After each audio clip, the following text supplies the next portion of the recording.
Good evening. Hello and welcome. It's episode 35 of Cometh the Fall, Facility-05. How's everybody doing tonight? Welcome. Just a Sad Lurker, thank you very much for 5 months. Thanks for sticking around for as long as you have been. I appreciate that. Hello Gaming Void, hello ProStar, hello Zebus, hello Panda, hello Varus, hello Tatsuya. Hey Cody with the C, how's it going?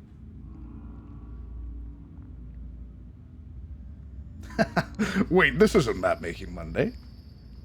No, Panda, today is Dungeons and the Dragons. And hopefully you enjoy. Invoker, thank you very much for 7 months, Jesus. Thanks for sticking around for so long, I appreciate that.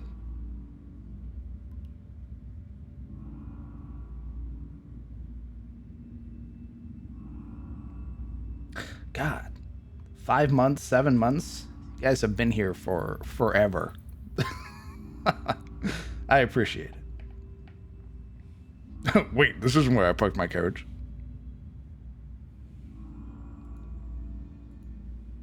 How's everybody doing tonight? I'm giving the players a moment to get themselves settled in before we hop on over.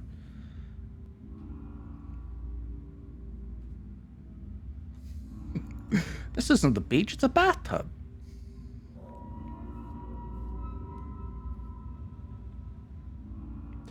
Gotta get to bed in about 2 hours for my 4 a.m. shift. God damn.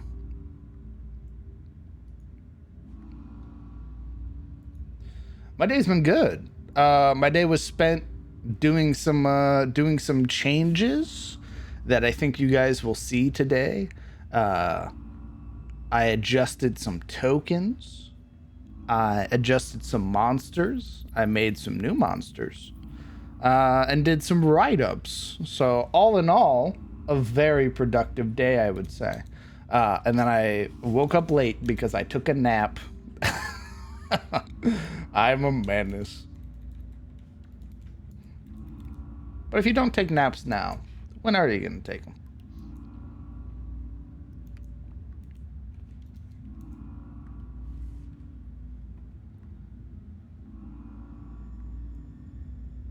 In the world that I have this save, it should be intelligence. There we go.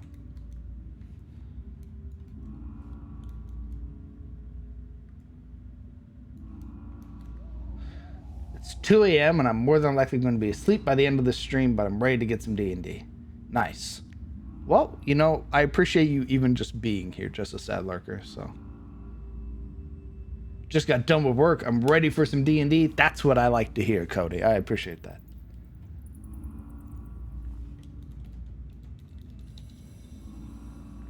Okay. We'll get this adjusted while we're doing player introductions. But I need to open one more thing. Episode tab. There we go. Get my write-up ready. Okay. Let's go ahead. Let's get introduced to our players. Let's hop over, get introduced to our players, have them tell us a little bit about themselves, a little bit about who they are, and then we'll hop right into the game with a recap of what happened last week.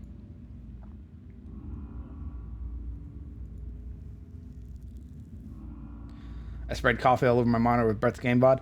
Brett's game was fantastic. I had a ton of fun, and I loved my character. We can talk about that more during the break and stuff. So, if you see behind me my illustrious mustache, you will see a black void. As you can see, it's nothing there currently. However, over the course of this game, every time you guys talk, every time you guys cheer, sub, all that fun stuff, that'll show up behind me and be recorded in the VOD that'll be posted in the highlights. So if you'd like to be remembered for this episode, talk back there and you will be seen. Okay. let's go ahead. Let's unmute and get introduced. Bro, it's a myth. What? What are we talking about? What? Hello. Hi. Hello. What conversation did I join into? You don't want to know. I was talking about how if I peter off, I'll have Atomic take over my character, and he could do his Angus voice, and I totally haven't sugared up my husband. We all vetoed that instantly. He's hyped up like a child. Oh no. On By the way, donut and Red Bull. I wasn't saying that cholesterol wasn't real. I know, It's but just I that was you always have cholesterol. I was just And trying high to. cholesterol. I was just trying to low key gaslight you for comedy. That's all. Well, good evening, players. Hey. Hello, everybody. Hey. I see some of the energy from Sunday is beginning to permeate here in Friday. What? Yeah, you basically uncovered like a rock, and you just saw like all the roaches crawl and skitter away, and you're like, ew. So, Perhaps. Stupid after work energy. Here we go. this is episode 35, Facility-05. And we're going to go ahead. We're going to get introductions out of the way. We're going to have everybody introduce their character. And then we're going to pick up with who did the recap. I'm not going to prompt you to continue after the other person. You're just going to continue when they're finished. Starting with Alaric. Friends and colleagues, I am Alaric Cravain, a raging barbarian from the island known as Karim, prince to its half-elven population. House Cravain, my family, has ruled there as wardens of the distant east for hundreds of generations. Our spears and swords pointed always at our enemies in the east. The Empire now, but in ancient times towards the Dreadshrine. To this day, we hold vigil, sworn to not let a single monstrosity invade the land of Tyros unchallenged ever again.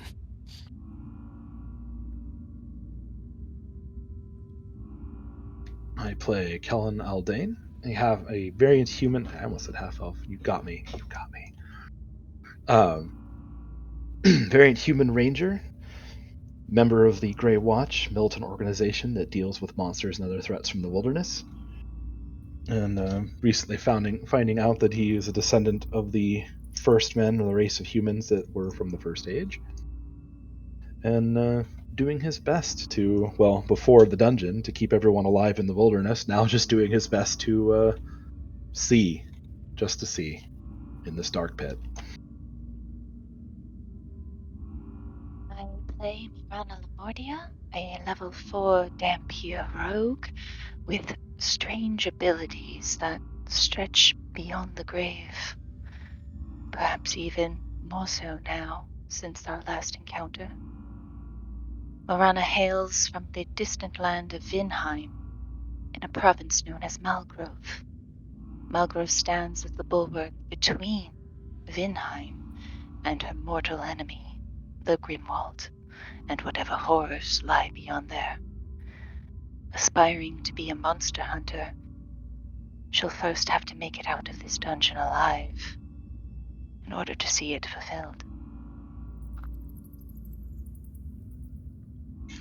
I play a Shield of Iron Hands, female dwarf scribe wizard and arcana cleric. Growing up in Tharkensteep gave me an appreciation for the craft that I do, and I studied in Arias to help put that craft to use and to learn how to cast.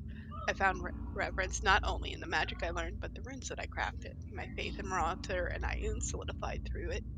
I set out wanting to find the shards of Thorland, or at least remnants of them, maybe give this country something to rally around. And currently, I am waking up from being stomped on by a ghoul.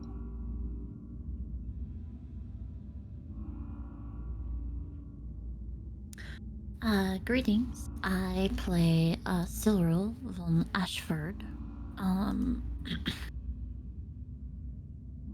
She is a level 4 Psi fighter, and her story is still being told. She is stuck here in this underground facility by her convictions and would like to see that she can uphold all of her personal laws as well as just her general mortality.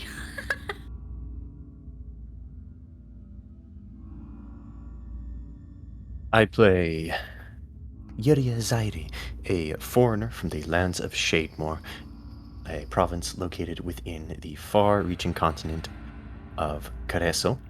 I have come here to seek the lost history of my people, those who live within Shademore, and since then have found instead a different quest, a quest of finding my own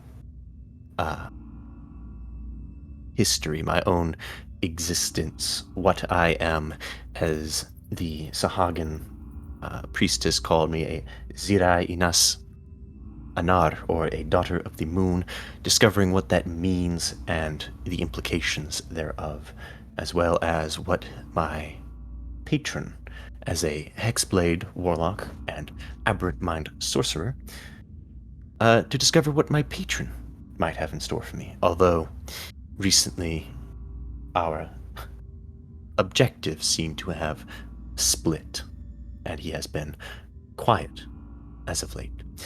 At the moment, I am stuck, like the rest, in this pit, this strange prison. One that strikes not familiar personally to Yuria, but one that has resemblances of experiences told to her by her elders, those who have met things called the Illithids. At the moment, she is split between a desire to survive, a desire to see this thing through for her reputation and the reputation of her friends, and for discovery, to see the true nature of this thing that serves as mere rumor in Shademore itself. Thank you.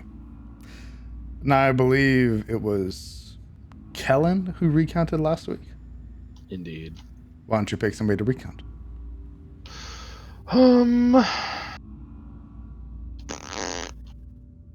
That is a good question.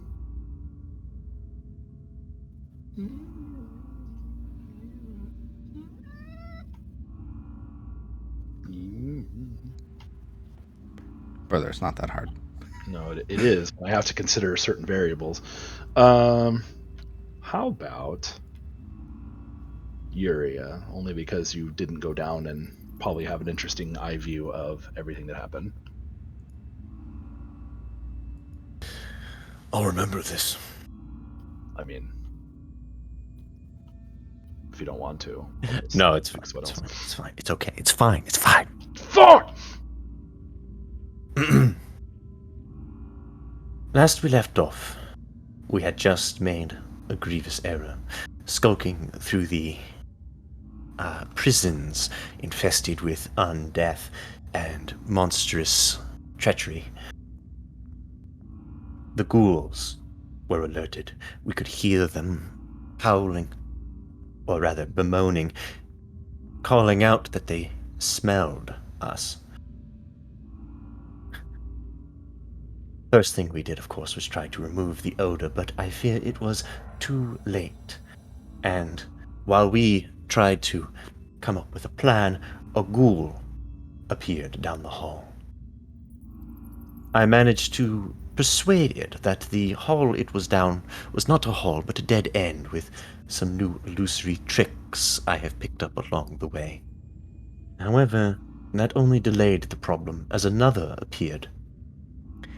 And without my party or my friends able to do anything about it, though we did try to strike it down, it howled. It howled and unleashed hell upon us. This whole facility, at least this wing of it, this prison, began not rushing us, not all of them. No, instead, we got something much worse. We were attacked by a tactical minds, thinking though undead and skeletal. First, there were the ghouls. These were probably the most bestial of the lot, rushing us, seeking to pin us, and, well, I don't know exactly what they wanted to do with us beyond kill us, but that was enough in my book. Then came the legions, the skeletal vanguard, which marched in pristine order in a tight formation, pushing us through the hall, forcing us to retreat and expose those within our ranks that did not fight well, exposed and on the front lines. We did what we could, of course. Morana, with her new tricks, stuck to the walls and shot. Ashilde managed to take one down, but it only got up again.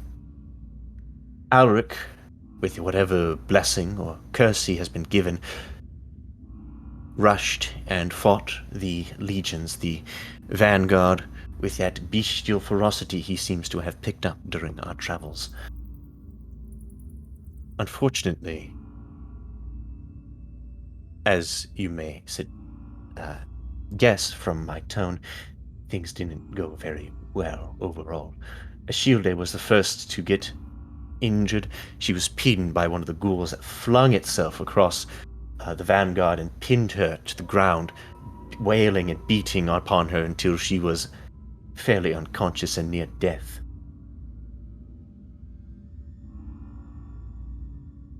I managed to save her through the long-learned lessons, basic medicines that I picked up through a physician I know very long ago.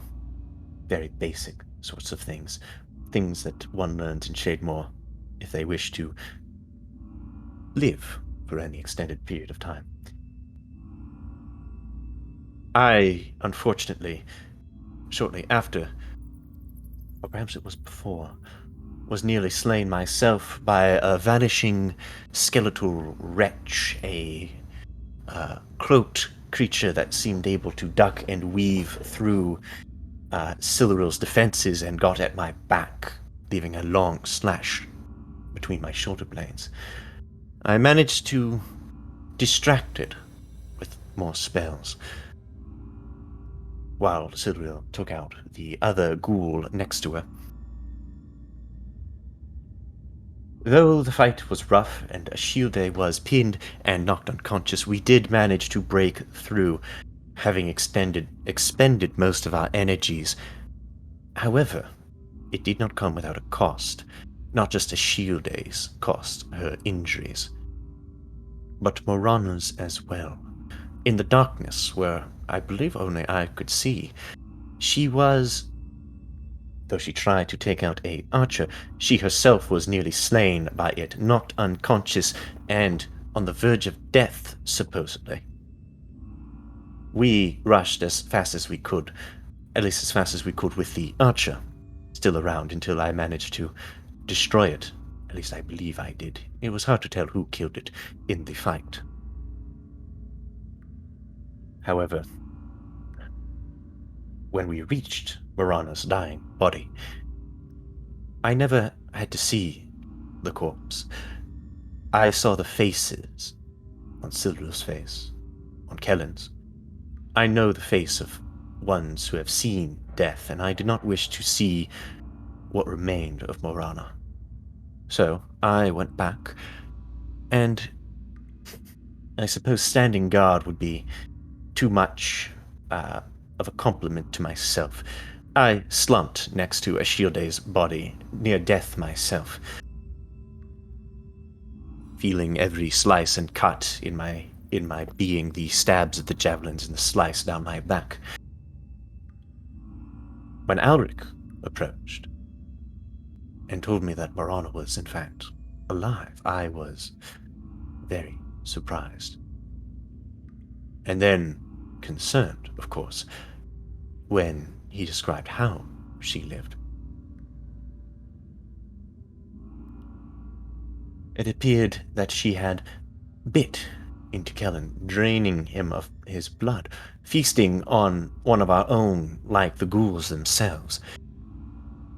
It was very shocking, although, considering what she had said in the past about her afflictions, perhaps I should not have been so surprised. Still, it does leave a lot of questions about her intentions and her existence as a whole. Questions that I fear cannot really be answered in our current state. Especially my current state. My almost dying state. Not to mention the other questions of the others. Alaric's own transformation being one of them. I asked him about it as I sit there covered in blood, and he told me it was not a blessing from his god, Shilye, I believe, which surprised me. It vaguely reminded me of that creature we saw in Aram's Ferry, the thing I thought was perhaps just an illusion, that thing that approached him and talked down to him. Then he did something very odd. Well, not odd at first. He picked me up and then wiped away dirt at my face. Perhaps I had more blood there than I suspected, the helmet perhaps not being so protective as I thought, or perhaps I just smeared some when I took it off. Anyway, with Borana apparently alive, and myself and Ashile either unconscious or near death, we try to make it out, retrace our steps, but to no avail, as, unfortunately, we hear voices ahead, where we came from, supposedly investigating the lights that we had turned on. Not surprising, though disheartening. So, we go back. We go through the glass, the broken, almost shattered thing that caused all this issue to begin with, and we try to hole up in that area. Or at least they begin preparations. I, for one, want to see if I can find a better spot, and also to make sure there isn't something we are missing. So I and Cyril travel down the path that we had not taken thus far. We travel on the other end of the facility, where we investigate carefully and perhaps quietly the locked vaults, and the vaults we had not checked. While we talked, voicing our concerns about Marana, and Scylla especially talking about how she may not know her fellow comrades as much as she thought. I myself figured we all had our secrets, and I told her such later. But I digress. While we walked, we saw 2 locked vaults, one with cold bodies that had these strange contraptions strapped to their head. I did not know what to make of it, and with no way to open, I carried on. Certainly not a place to rest. We traveled. We saw the piles of graves, of broken, not tombs, close enough, of broken wood where the bodies came from. And then finally another locked vault, where it was clear something very large had been kept. This was perhaps the most promising, being vacant, but again with no way to open the vault, as far as I could tell, and little to encourage me to continue my investigations, we left it alone. We traveled back, whereupon Cyril and I had the previously aforementioned discussion about the others. When we reached our would-be resting place, the others seemed on guard or resting. I myself took up a corner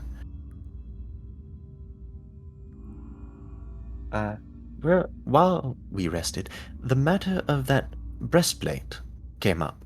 A strange and ornamented thing we found previously in our explorations. Nearing death and with no one else wishing to touch or adorn it, I figured I might as well take the risk, as I didn't see myself living for very long in my current condition, not with the hounds at the door, so to speak. So I investigated, and even considered donning it. That consideration was all the breastplate needed to act, and it swirled around my form, taking the place of the old leathers I wore, wrapping itself around me and speaking words into my ears that I did not immediately recognize. Something about critical condition. And then I felt this stabbing of pain, and I thought I was going to die. But then quite the opposite happened. I felt rejuvenated. I could only assume it injected me with something. For I felt, well, I would say superb. Perhaps that is the right thing to say in this sort of condition, as superb as one can feel, given the circumstances. With the newly adorned breastplate surrounding and encasing my soft, mushy exterior, and feeling much better, I decided to turn my attention to what we should do next. And that answer was, well, clearly answered when we decided to take a look at the console. By we, of course, I mean Siluril. And that is where we left off, with Siluril about to investigate the console that we originally wanted to talk to begin with. Thank you.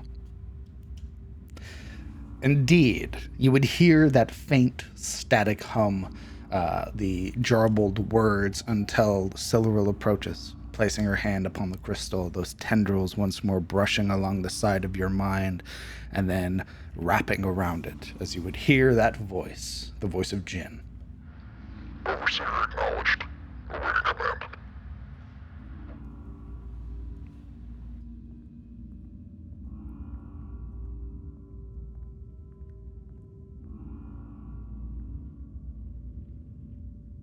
I was muted. It has responded.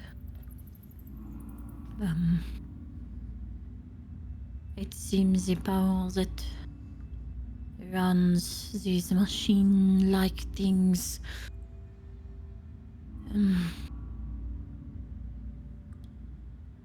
magic. She'll turn around to look at the rest of them. It wants to know what I should tell it to do.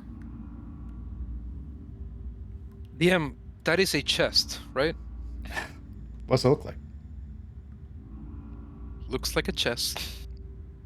Does it look like anything you've seen in this dungeon previously, perhaps? Yes. Oh, there you go. Well, stepping past Kellen gently, Alaric reaches out with a hand and motions to it for Siluril.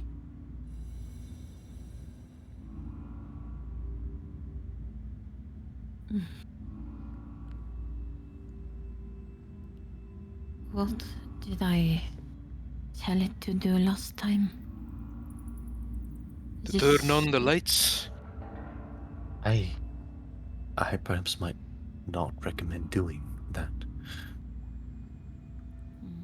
Considering the reason why we are in here and not leaving, perhaps turning on the lights would only alert whatever wants to find us, or whomever. Perhaps asking it if there's a secure place we can rest. Right.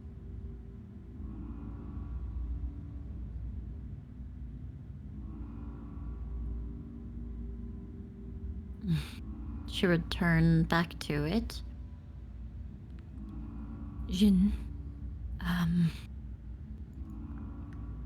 could you open The chest nearby. Scanning. Psionic crate located. Neural link required. Feeling. Just like last time. She was hopeful, okay. Keeping her right hand on Jin, she will reach her left hand down to touch the chest. Okay. Oh.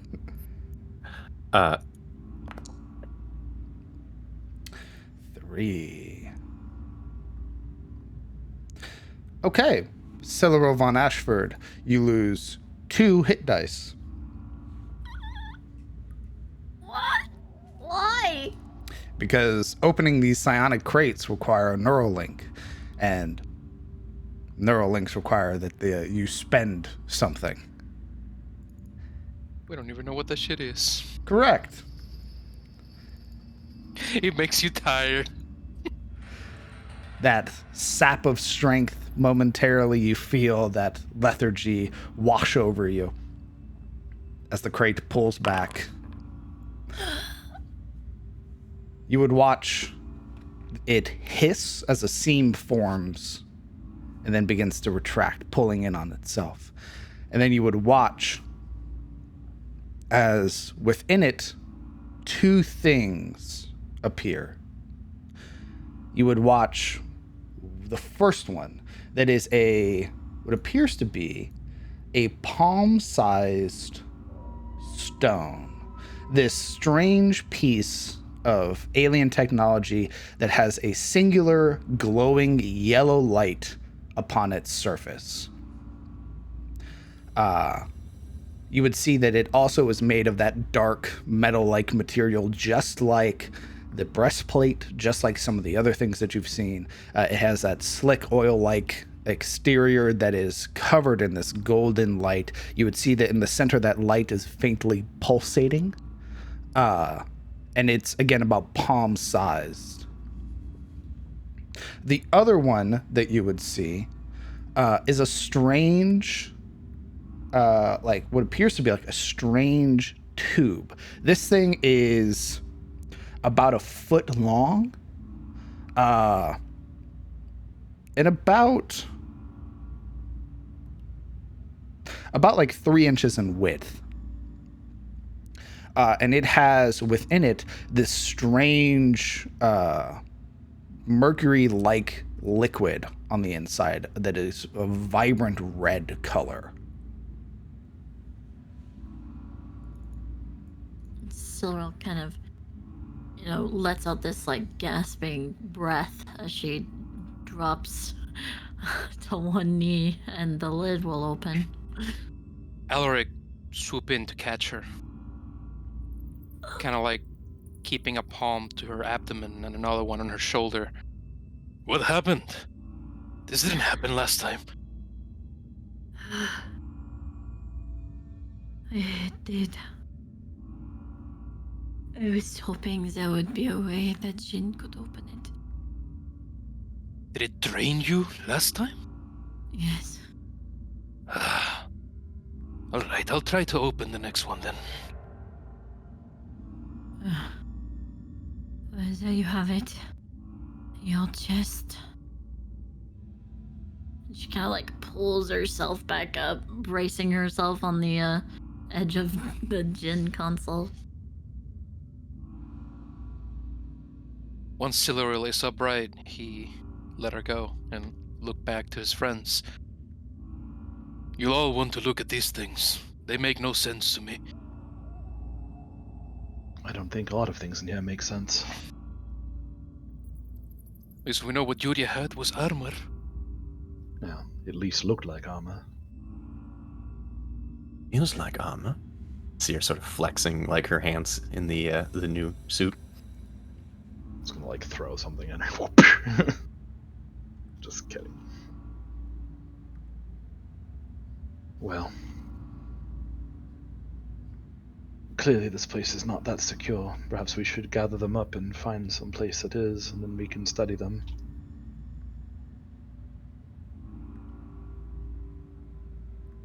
Unless Jin knows what they are. I can ask. Well, as long as it's not going to drain you.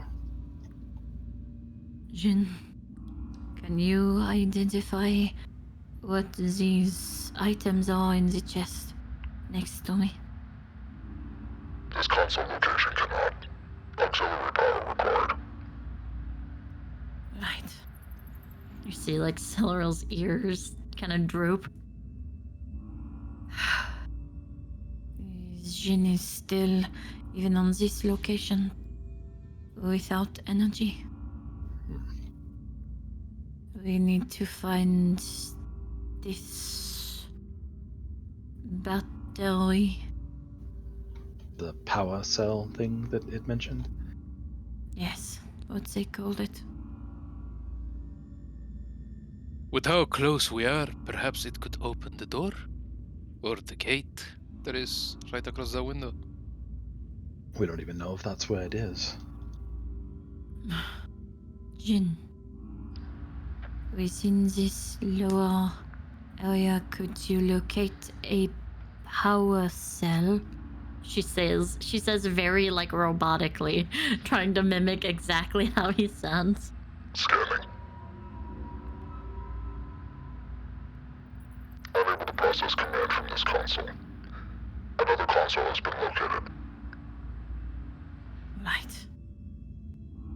You would feel something within your mind, those tendrils sort of tightening for a moment as you feel this resonating sound, or rather you would hear this resonating sound and feel this vibration, a ping, as you would be directed to the console over here. Bing. Celerill kind of twitches. Like a twitch of her neck as she pulls her chin to, like, the right, and is like, What? He says he's unable to find anything from this console. Whatever that is. The purpose of this console security checkpoint. He says that the purpose of him here is for security. As a security checkpoint. So these, Go ahead. so the different crystals form different functions. Interesting. Is this really Jin we're talking to, or someone else? I believe it to be Jin.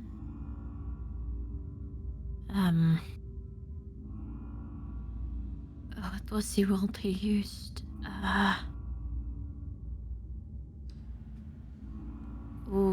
What is your designation? Designation. Jin. Yes, it is the same. What about the other consoles we saw earlier? Likely they had different purposes as well. If this one is for security, I imagine it would control doors of those cells.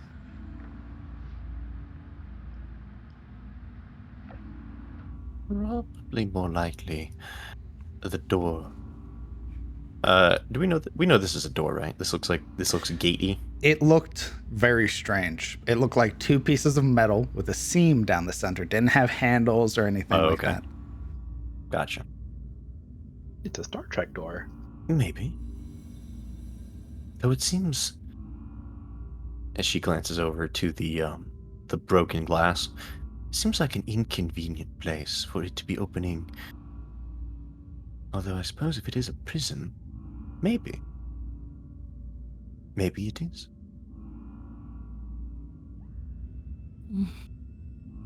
Do we want to open it? Whatever this area is inside. She gestures to the window.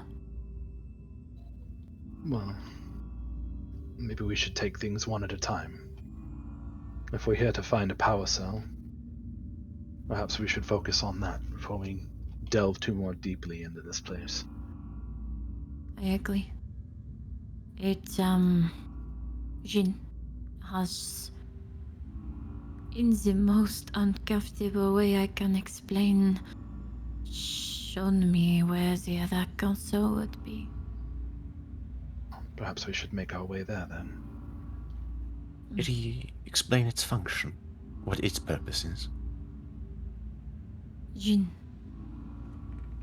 the console you referenced earlier, what is its function? Control and containment of the cells. Ah, I was wrong. The console we have been directed to control the containment of the cells. But you said it directed you there for the power cells. Maybe it serves more purposes than one. There was another console me and Yolia saw inside one of the cells. Perhaps that is where it is.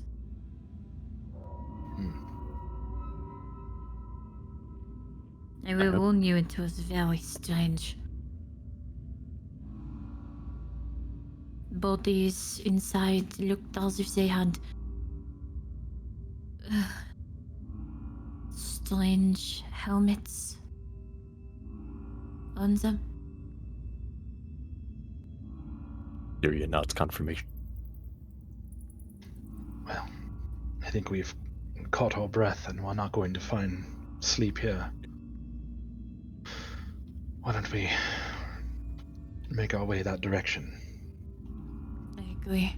The faster we find the cells, the faster we can get Jin better powered to find somewhere to rest. If I'm honest, I am feeling rather spent. I think we all are. Alaric. Alaric will attempt to scoop the goops and put him in his satchel. Yeah. Okay. I'm gonna let you know that the rather large Oh, has no lid. the rather large red liquid, again, it's like a foot long. This thing is huge. Could you describe the item again, just real quick? It's in a tube. There are two. There's one that's in the tube. It is a mysterious red chemical container consisting of a strange fluid that solidifies during moments of rest and liquefies again when disturbed. While mundane on its own, perhaps it can be mixed with something else to create a new substance. And then there is the strange stone that you found, palm-sized. It features a singular glowing light upon its surface that shakes the entirety of your body in response to being touched. It illuminates your hand and features with a vibrant golden glow that shows numerous symbols projected onto your skin. You feel a strange sensation of something gripping your mind, imparting differing emotions and images that flash rapidly before fading. These move too quickly and fiercely for you to be able to catch or understand, stealing the air from your lungs. You only get that when you touch it, though. Correct. That was for Alaric. Oh, okay. Yeah. Would he still be able to pocket the stone, or are we in a situation here? Did I just become an SCP? Well, you tell me. You just got the air knocked out of you when you picked it up. You would feel this rush, these images flashing through your mind that aren't your own, and you would have small symbols being projected onto your skin and your face and your hands when you hold this stone. As the images flash through his brain, through his mind, his whole body goes taut, like he's being held by the neck, and he's holding his breath. And once they finish flashing by, his whole body goes slack, and he stumbles back with the stone in his hand. Kind of like gasping for air and catching himself on the wall itself where it's crumbled. What was that? The stone.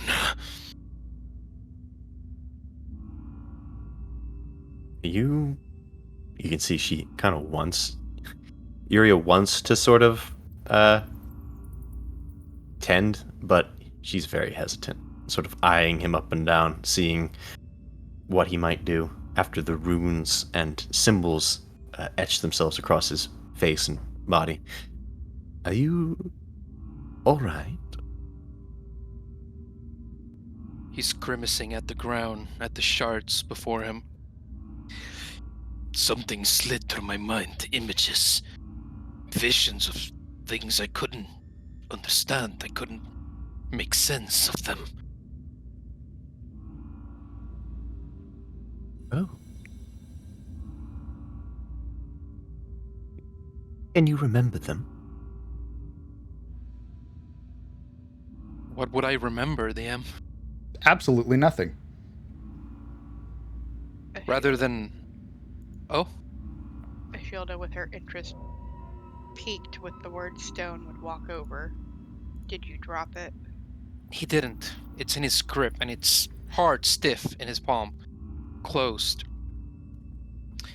He, instead of answering Julia right away, he slowly turns one bleary eye towards her, squinting, and he shakes his head as he stands back upright.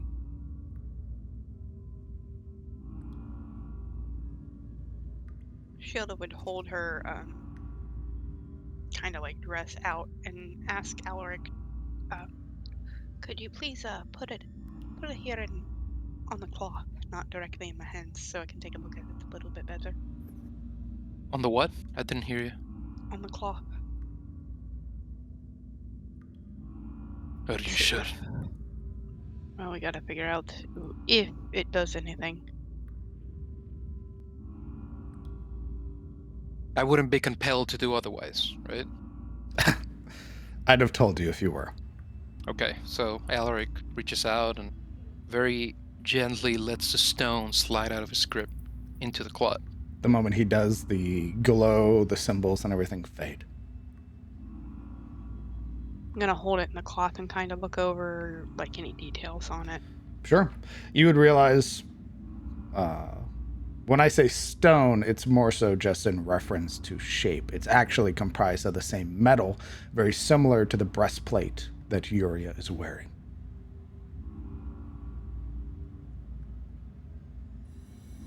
The symbols consist of strange, crisscrossed pattern lines that resemble a language you don't understand.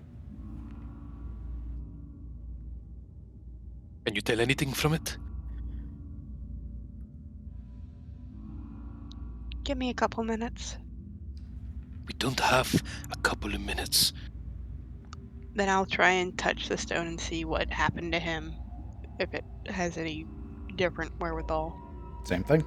A flash of images that make no sense, rushing past too quickly for you to be able to grab. Strange sensations, and that similar glow that covered him covers you. Faint symbols forming on your exposed skin. I'll try and memorize the symbols. It's more so, imagine like a rapidly blinking code. So the symbols are there, and then they transition, and then they transition, and they're never the same. You would surmise... Actually, why don't you roll me an Arcana check? Dance, wizard, dance. Oh, it's like a kind of binary language going through the skin. 16. You would know, at least holding this, or rather feel that there is some magical capability within this. While you don't possess Identify, you could potentially attune to this item to discern more.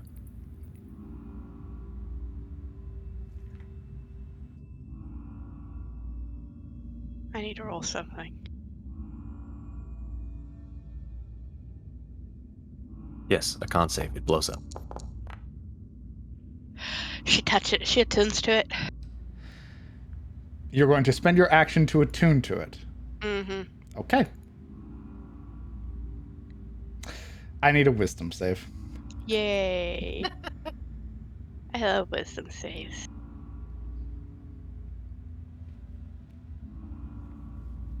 We can see that. You just made one. I really love wisdom saves. Oh my god. I think she was hiding that in her sleeve. Okay. This is going to be a hot minute, so give me a second. Uh-oh. Yeah, I'm already steaming.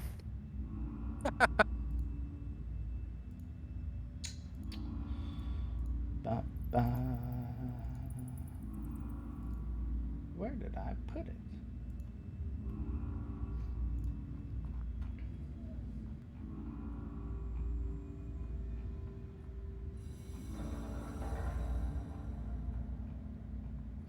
Now, I'm going to ask you once, and only once.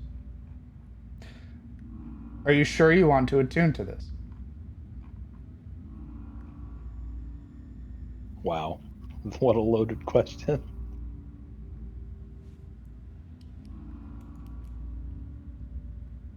Oh, Gamba. Because it's gonna be forever before we find 100 GPU Pearl to figure out what it does anyway. Okay.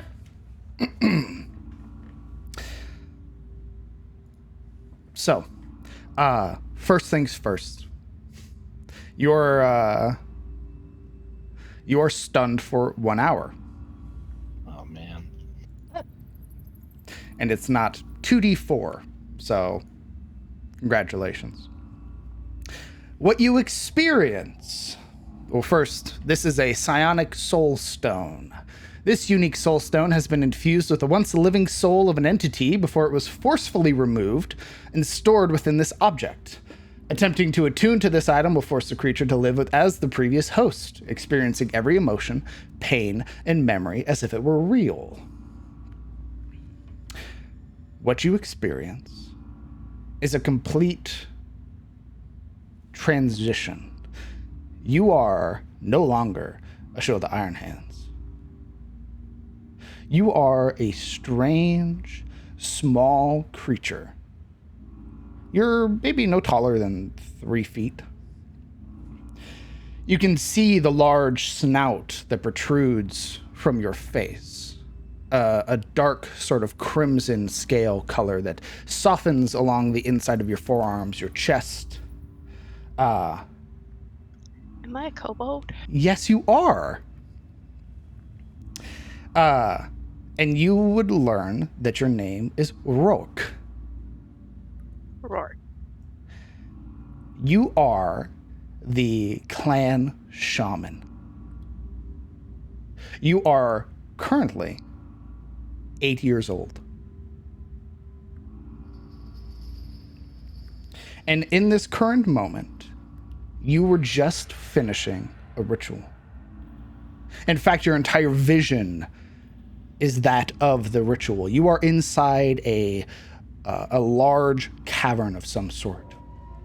The stalactites above dripping soft water onto the floor, that resonating sort of dripping noise permeating all around you. In front of you, a cauldron, crude as it is. And you had just finished crushing what appeared to be some sort of orange flower that smelled sickly sweet. And as you crushed it and threw it in, you would watch as the contents of the cauldron bubble and then settle. And with a satisfied smile, you speak in your long-forgotten tongue. It's done. The salve that you had been making for the chieftain who had gotten sick is now complete. You can save the tribe. Or so you had hoped. Inside of this vision, you would watch as something burrows from underneath the ground. You would watch a strange metal capsule emerge. And you would see 2 figures emerge, wielding even stranger contraptions. Large, flowing tendrils from their face are connected to this sort of weird metal-like skin that they have on the outside of their bodies. Though they do not talk, you can watch as the tendrils shudder, one of them gesturing briefly, and you would see, for just the briefest flash, something brought level against your person, and then a sudden blinding white-hot light. A pain that racks from the base of your skull upwards and then down through the entirety of your body, causing your body to seize.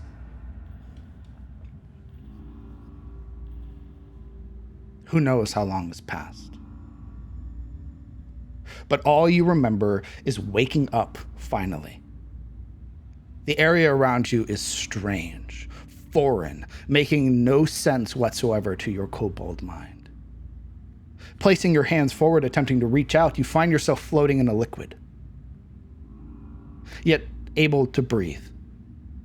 Your palms press to the surface of what you can't explain as a kobold. The audible thunk of your hands draws the attention of the tentacle-faced creature in front of you, his fingers idly tapping across the screen. Glancing up, there's only that briefest of moments where he stares at you, and you can feel overwhelming dread wash upon your person. You would then watch as the strange creature, once again tapping its fingers across the screen, strikes a button. And you are plunged, the liquid around you falling as you are sucked through into this strange pool. And then you would feel it. Something latching on to you, something beginning to attack you. Small, almost invisible here in the liquid. You can't see it, but you would feel them as they push through the orifices of your body. You would feel them writhing against your brain. And what follows is the most gruesome, horrific transformation a creature can experience. As the illithid tadpoles transform your body irrevocably, you are mutated into a monstrosity, an abomination, and you feel every anguishing moment. And this lasts not moments, days.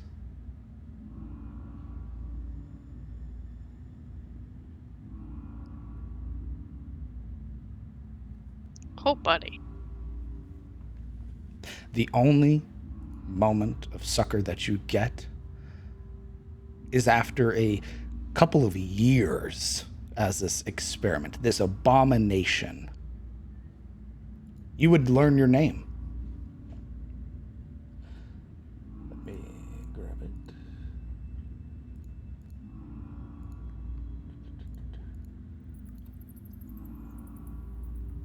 You would learn your specimen number, K002.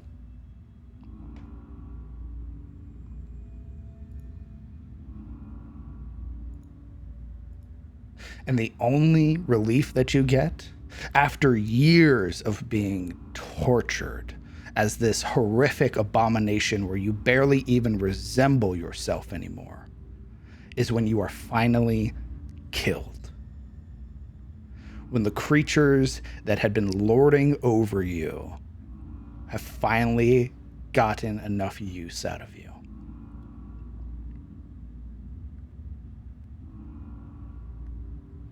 And it's that moment of bliss that snaps you out of that memory. But you are stunned for an hour.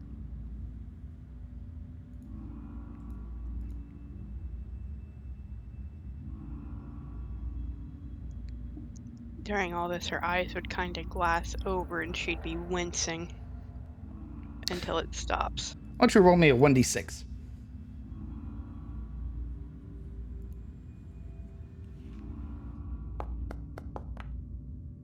Do. Okay. Give me just a moment.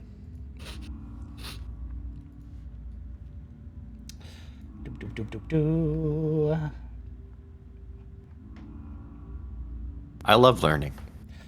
This is exactly what that is. Oh my god. Wizards stay winning, y'all.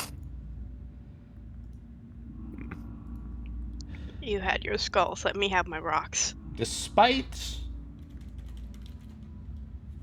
that horrific action, you would feel emboldened as you gain a feat. Okay. Hog. You Nice. have gained the Eldritch Mind invocation.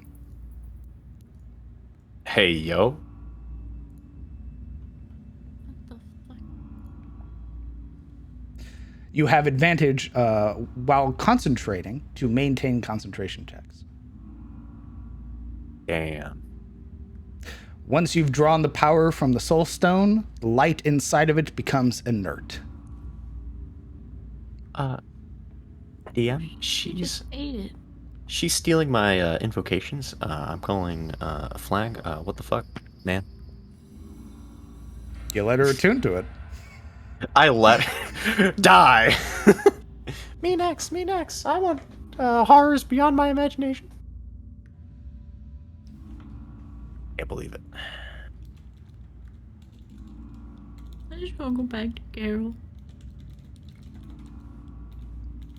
Where's Shane? As you were, party. And we were. She's stunned for an hour. What are we supposed to do? Yeah, you So don't know she's- that. Is she just going stiff and falling over like a plank? I'm assuming what we saw was that she like touched it and then concentrated on it, and she's just sort of staring off, like just staring at it for an extended amount of time. Her eyes glassed over. Stiff There as is a board. your feat in the chat. How does the action of like attuning to something look? Just as you said, concentrating upon the item. Okay. You'd have watched as the light inside of it began to glow very brightly and then settle into nothing. There's that moment's pause when it seems to react, or like Yuri is braced for something to happen, and then it settles, and there's just that moment of waiting even further. Ashilde? Hello? Shilda? Convict. She would wave her hand in front of Ashilde's face.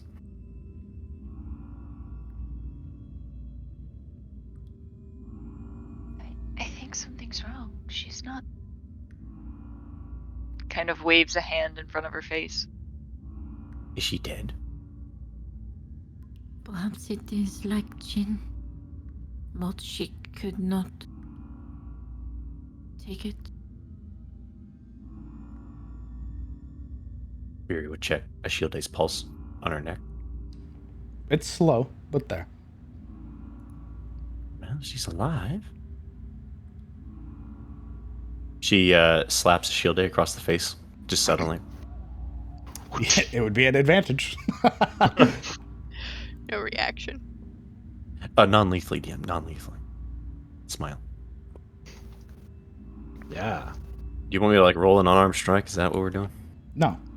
I was Okay. I was saying it as a meme. Oh, Are I we was going about to kill this carry woman. her? She waits for a moment, seeing if this is like the enchantment spell that Shane had. Then she turns to Alric and shrugs. I guess so.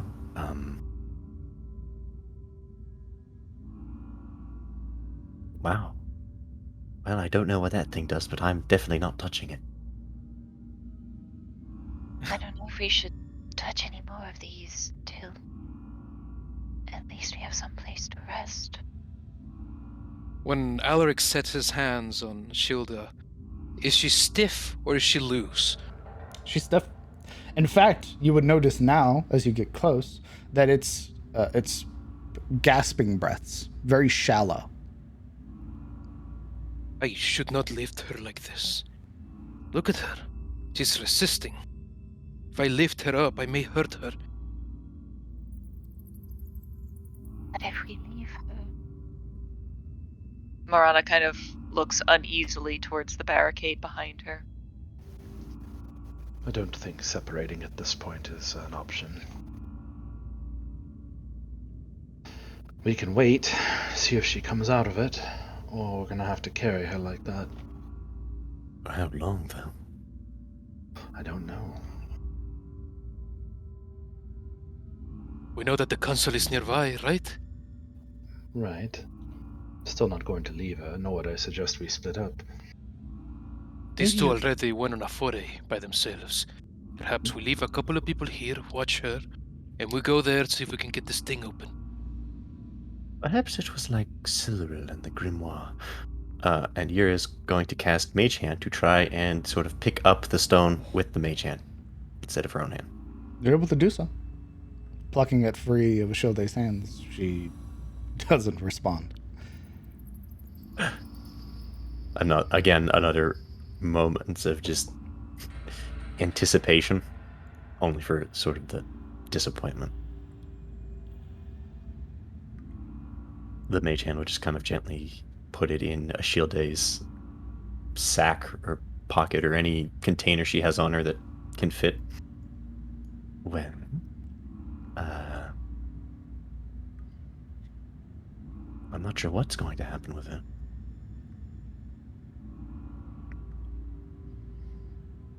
I guess we just carry her along.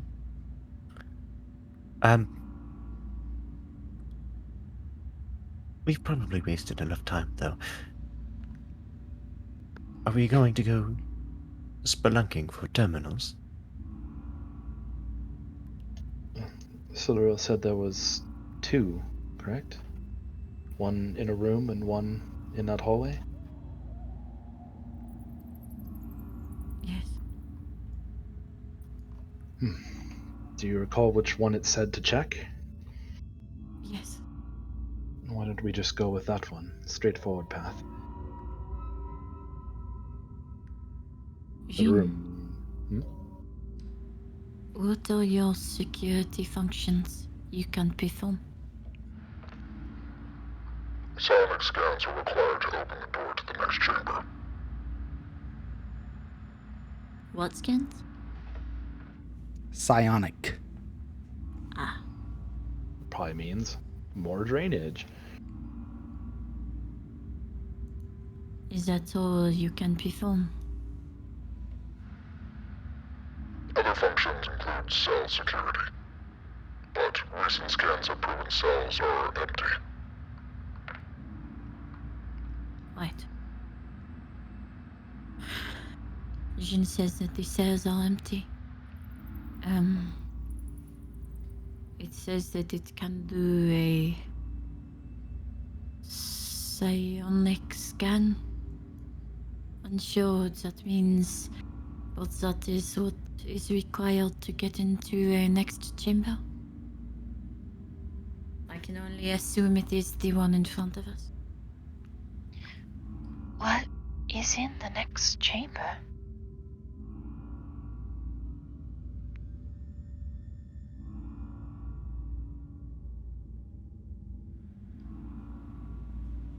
I don't know.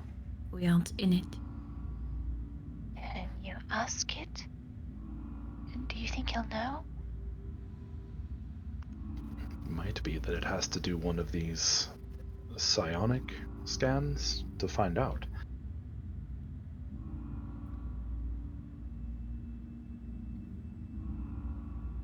Jin, what is this? What did he call it? Psionic scan? No, the other one. My headache's drawing a blank. The room, what did he call it? The security room you're in? No, I think she was referring to this next chamber. Chamber. What is the function of the chamber with the scan? Scanning. The next chamber contains Site-05's generator. Right. This room along here houses something called a Site-05 generator.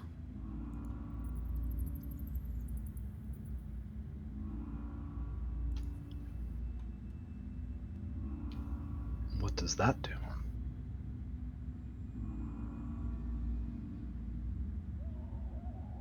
What does this Site-05 generator do, Jin? The generator provides power to the entire facility.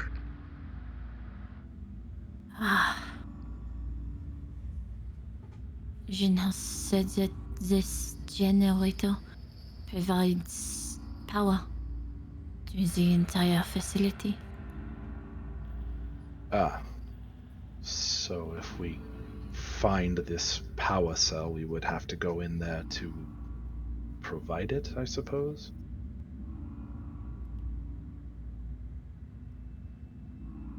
Could we even tell how a power cell looks like? What is it, even? Right. Jin, what does a power cell look like? Question not registered. Believe he does not know the question. Maybe rephrase the question. He seems to... every time you've asked it something, it's kind of abstract, right? What if it was very literal, like an engineer?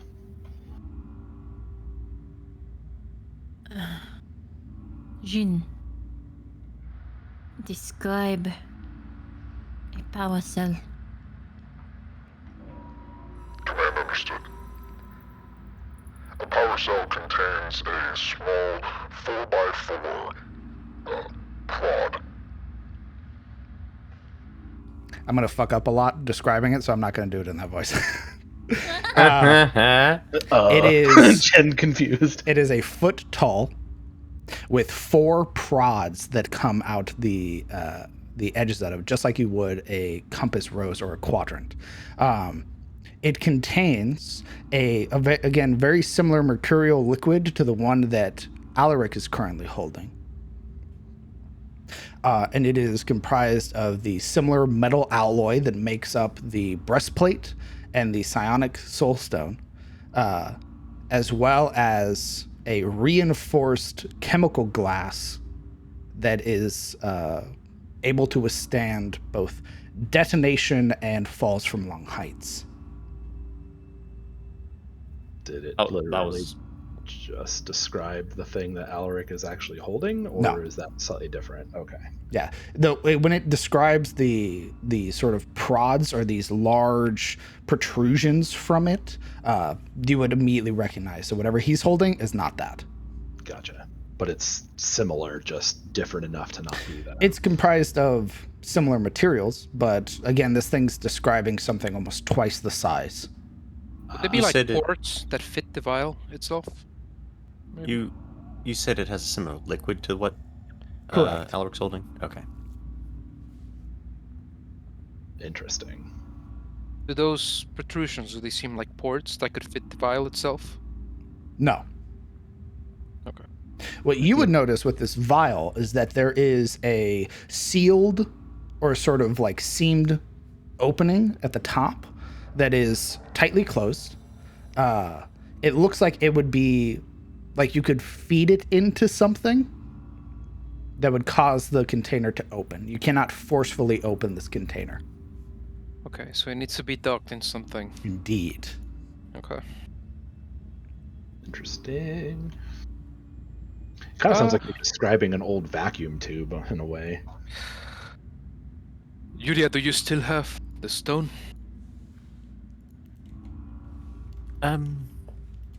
Well, it's in Ashili's sack at the moment, but I'm sure I could fetch it. Yes, could you get All out? right. The mage hand will slip in and pull out the stone, sort of floating it near Alaric's head. Rather than take it, Alaric. Funny What? enough, Kellen, you are correct. It's very similar to a vacuum tube. Yeah. Boomer references. I remember. As you will continue. Yeah. Yes, rather than touch the stone, Alaric will study its many facets to see if there's anything that sort of matches the end of the vial he's holding. After a moment, no. Not even remotely close. Yuria, come closer. He will hold up like an index finger and turn around slowly. I want to see if this thing fits in your armor. So she can. It's a slow blink. You want to put that on me? After what it did to Shilde. Not the rock, the vial. So again, you are holding this massive tube, by the way. Have you ever been to a bank where they feed paper into a small tube and then that tube goes up another tube? Oh, you said it's a foot long. Yes, I that is what you are. You are holding this massive thing with metal ends on both sides, and that mercurial liquid that sort of solidifies during moments of rest and then liquefies during moments when it's disturbed. Now, when you turn your ear around, there is one there. A similar portion along the back of her breastplate. You have to move her cloak. But you would see that there are two ports along her shoulder blades. Are they empty? They are.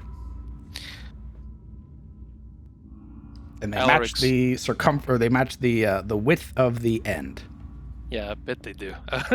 Alaric will, like, sort of lower down to her knee to better match her height and inspect these ports for a moment. I think this fits in there. I don't know how, but I think it fits. He immediately whips around and says, "Don't you dare!" But it belongs in it. It might serve to power something up. She gives the liquid a very dubious look.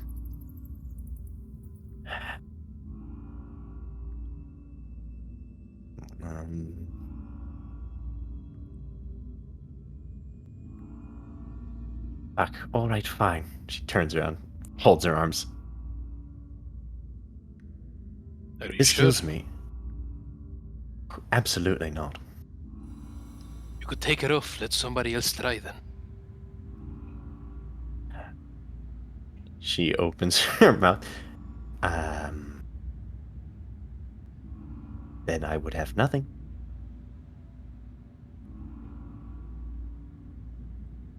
So you will try.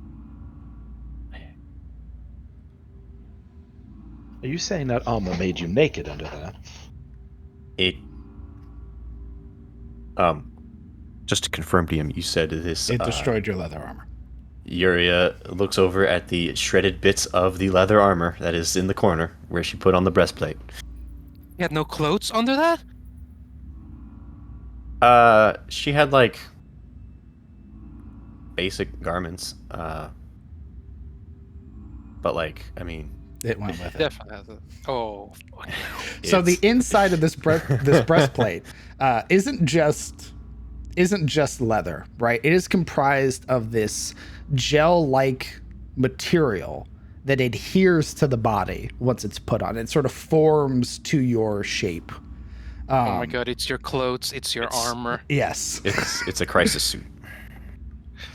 So if you took it off, that would be a scandal. I would. We wouldn't be TOS anymore. I would be exposed. I would be minimum armor. Yes.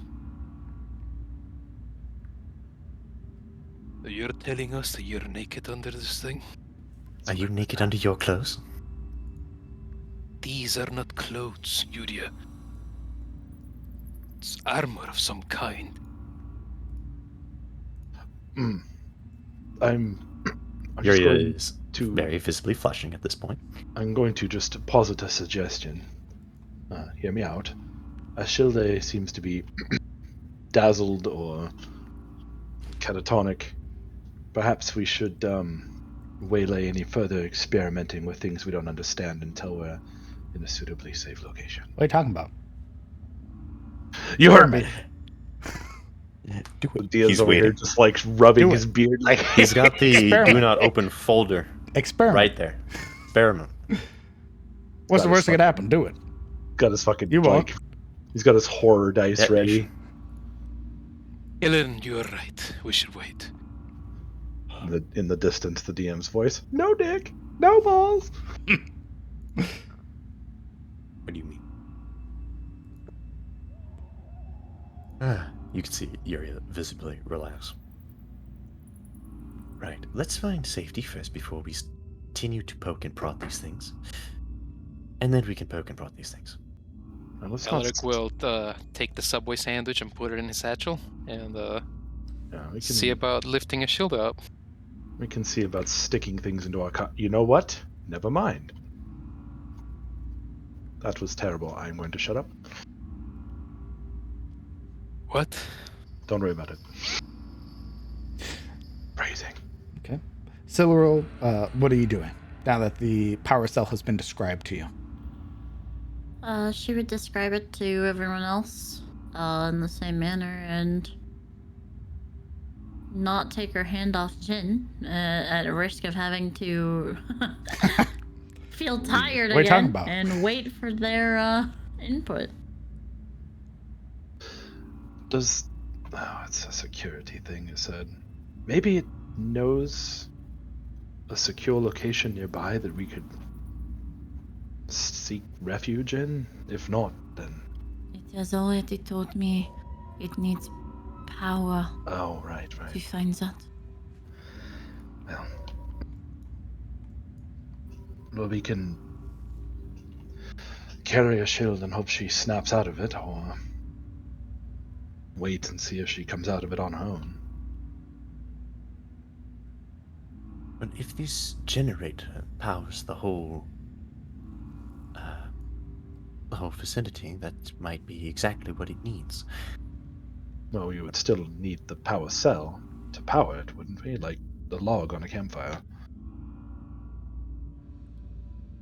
Perhaps we'll be very lucky and they'll be in the same room. I wonder what else is in there.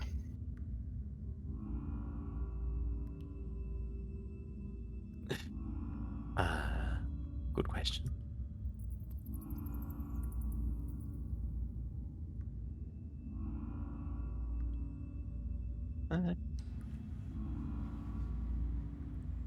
Either way, we should probably open up the gate. Maybe we should go to that other console first. That thing told us that we'd find the cell in the other console, or at least it would tell us where it is. So let's go check it out. We can always come back here. It's not going anywhere, at least I don't think it is. And this area is more or less clear, so we should be able to just walk. Minus the patrolling monsters and the other back the way we came, so we'll have to still be a little quiet, I suppose. You surmise, after about an hour and a half of resting here, which you've been doing, more than likely, patrols, having not found anything, probably have fucked off by now. Fair enough. But if you alert them again... What? Explain. Oh, you I know. can explain for the DM. Oh, You know. Once we I open know. the door, we're gonna get like a security alert or some bullshit like that. No, it's like Skyrim. We just have to wait for them to say it must have just been the wind and go back to doing what they were doing as if nothing happened, right? Right. Oh. The alarm blaring off? Boy, do I know. Sleepers. Yuri is going to peek out of our delightful shag rug. I love how the fucking rug has a lock on it. Yeah, bud. Lock it. This rug is locked. It's like a Conan door. Jesus. Looks down each hall. Turns back. The most immediate thing that you would notice is that the bodies that were here are gone. Oh, no. Yuri smacks her lips, turns back, and says, "It's clear. Completely clear, in fact. Of everything." Yes. Well, normally Is there... take that as a good thing, but maybe you should elaborate further. She looks back. Is there blood on the floor where the creatures died? Well, you were fighting undead things. Well, we're also fighting ghouls. Well, those ghouls were pretty squishy. Those ghouls also exploded. Yeah, but that usually leaves like a residue, doesn't it? Well, remember, it was like a vapor. Ew. Oh, I thought it was like pus, but okay. Yeah. No, the pustules were the things containing that virulent. They had like spores. Yeah. Well, what Yeah. about this way where the first ghoul died? You would see that there are these drag marks that go up. There it is. They go up this way. She And then follows this way. them along. They didn't come for us. They came to collect the corpses, whoever they were. She steps out, sort of tracing the direction of the drag marks with her finger. Dwarf lady, you're on me. Maybe the tainted got hungry. Ugh, gross.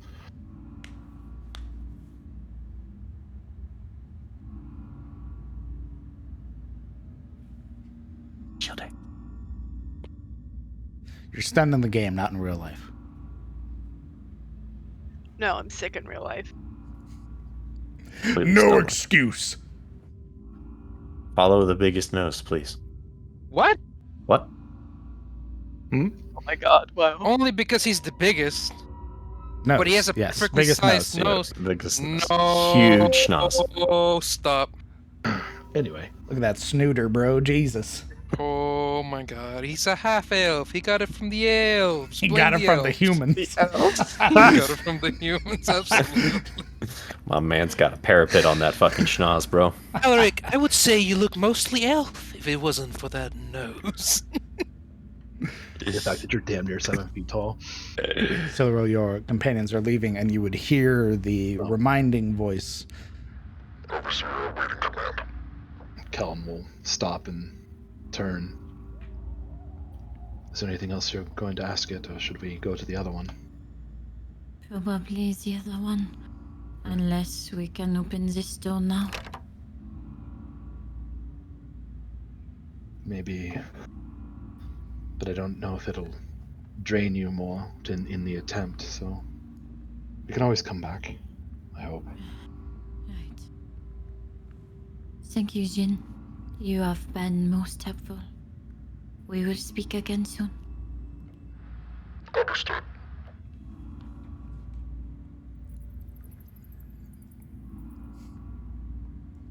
What happens when you tell a machine thank you? I don't know, Siri just says something nice. If It it's a ignores nice you. machine Okay, with Google. manners, It kills Thank you. you for helping me so much. if it's a polite machine, it says you're welcome. Duh. See? Holy shit, they're listening. I mean, Holy shit, that's Google. next door to me. Holy shit. what do you do, Alric? They know. They know. Okay, party. Fuck Become that shit. self-aware. Having pulled your hand away, those tendrils relax, no longer gripping your mind, and retreating back into the nothingness. You are left alone. Except, with your party. Yeah, she kind of like, Hold on. her eyes roll and she's like, Grody. And all the while keeping her eye on Morana, she will wait to move out of the room.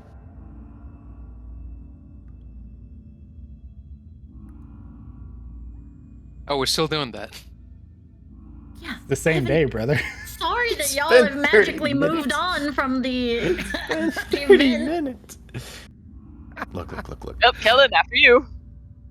Magically moved on, huh? Move forward, please. Oh, let me. Hold on. There it goes. Haha. Hear ya, peering around the corner. Something grabbed it. Nice. Icon. Swing What? bird. Oh, What? Jesus Christ. It's a defense mechanism. You can move in real time. Explore as you wish. I will pause the game when you need to stop. You're fucking halfway across the map. Instantly, just like that. I prefer you use your WASD and don't drag. WASD. That's what I said. We Wads. drag. You may be old, but I know you know what it means. I know, but it's usually wads. I use error keys because I'm chaotic evil. I hate that. You are chaotic evil. Holy shit, that's Jesus Christ. terrible. Scum. Gross. Heresy. Evil. Evil. Kellen, are you turning on your light at all, brother? I think didn't I have it down to like the lowest setting before? Yes. Yes, I think he's just kind of holding on with the group for now. Okay.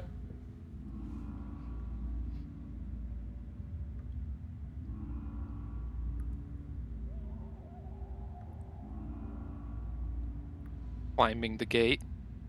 Real quick.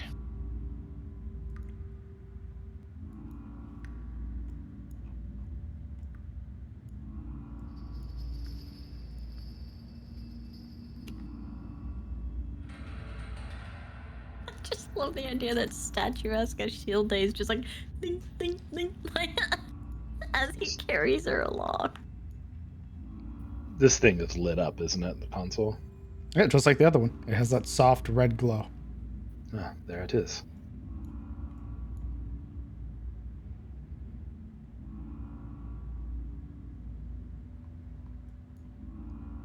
We'll step in front of it and put her hand on the crystal. That same uncomfortable feeling. Oh, Tendrils God. brushing from the sides of your brain up along the base of your skull, right where the sort of root of your brain is at, and just takes God. hold.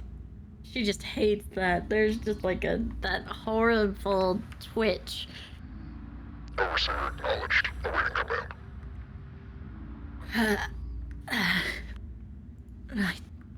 What was it we wanted to ask? This one. Either the location of the power cell or a secure spot to rest. Or both, if possible.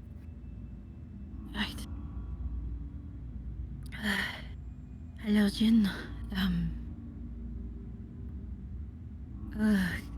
Would like you to find a power cell.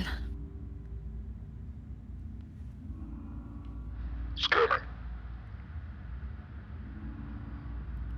Power cell location acquired. Cell A10.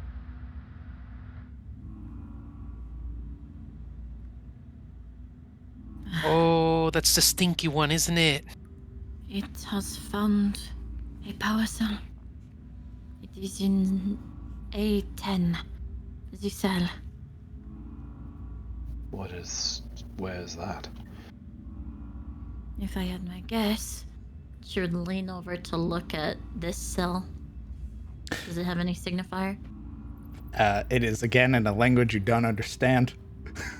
But there are markings that change on each one, Like denominators. Yeah. potentially. If I was a betting woman, I would say it was in the room, the chamber that we found. The area with the bodies. The ones with the helmets. Helmets, bodies. Can you ask it what the purpose of that room is? Jin, what is the purpose of cell A10? Purpose. Psionic power storage. Accumulation of psionic power from humanoid entities obtained from the surface. She kind of like leans her head back, like, I don't like that.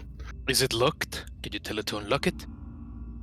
The room is used for some kind of psionic extraction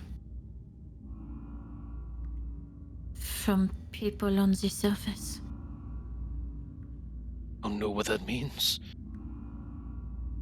Extraction.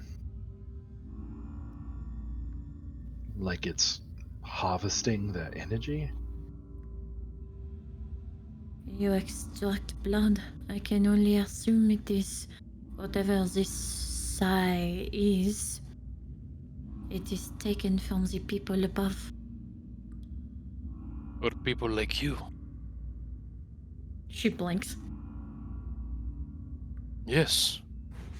Can you not tell how you can use this thing? It's obvious they want people that can do things that cannot be explained, like when you lift things and catch them and throw them with your mind. That is how this whole place works.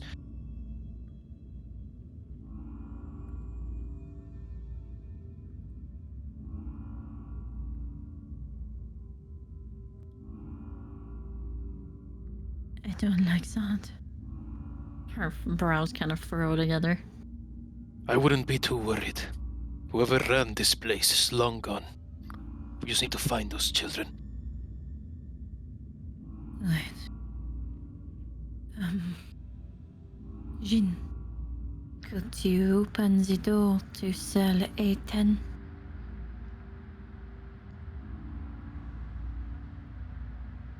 Auxiliary power required. Do you wish for me to draw auxiliary power to southern quadrant?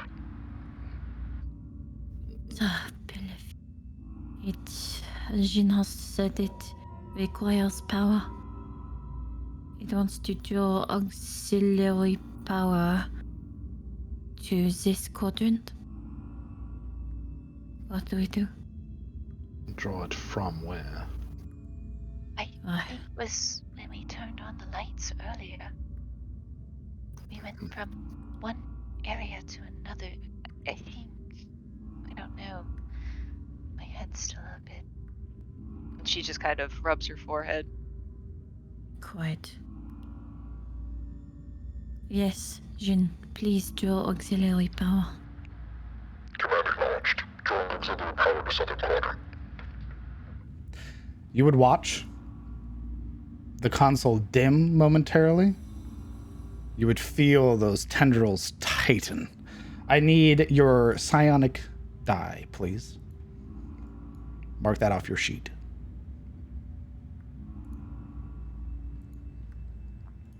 What? Take the psionic die that you currently have on your sheet and mark it off, as it requires a... Okay, sorry, I couldn't find it on my sheet for a second because I made it smaller and it freaked me out. So, sorry about that. I don't know why it posted that either. Oh, what's happening? You're panicking. I'm panicking. The room floods Oh, fuck. with light. The cells now, you would see these pointed crystals on the end of them begin to emit a red glow. You would hear this strange mechanical hiss, followed by grinding metal, as then you would hear this audible click at the far end. Cell A10 has been unlocked, Overseer. Silver kind of like covers her eyes with her free hand.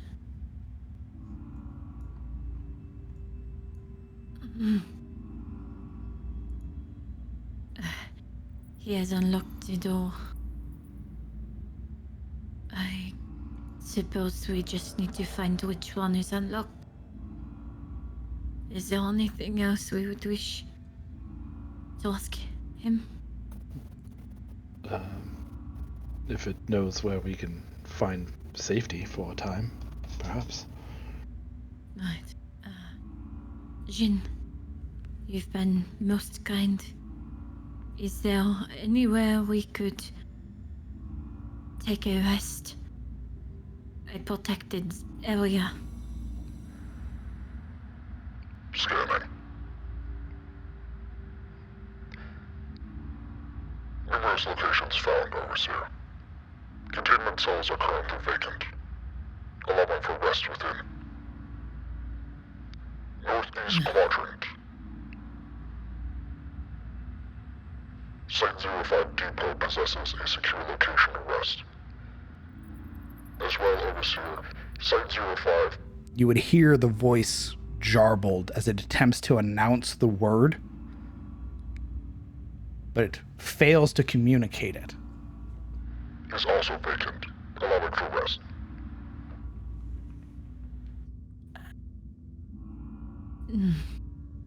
Jin, repeat last sight of west. Overseer, Site 05. And then it would again, redacted. Attempt to pronounce the word, unable to do so. Also possesses a vacant. You are able to rest there. Shut up.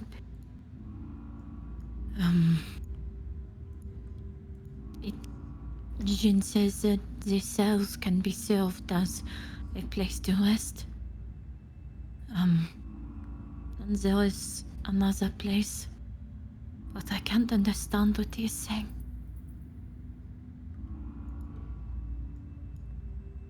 It is a jumbled mess of words I do not know. Maybe there's more damage. Where else did it say that did have understandable words? The cells and... The cells and somewhere in the northeast quadrant. It referred to it as Site 05's depot. Site 05's depot. How far away is that? How far away is Site 05 depot? Scanning. Actually, give me a moment and I will give you approximate distance. Okay.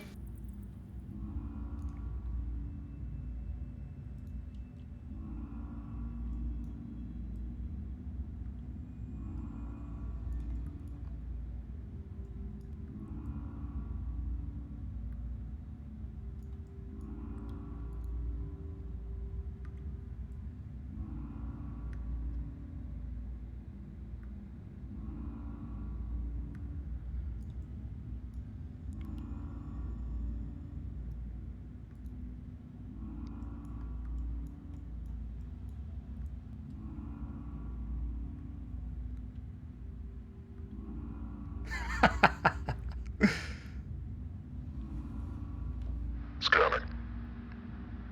Approximately 450 feet, Overseer. Approximately 450 feet.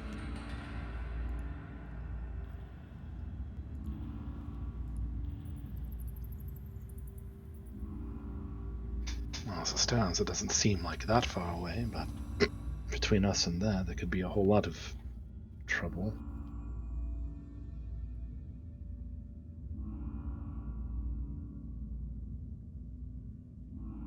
Well, if the cells weren't filled with refuse, they would be an okay option, but...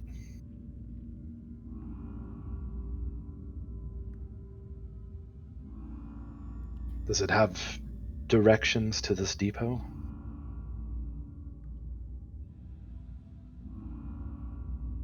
How could we get to that depot? The 05 depot, Jin. Scanning.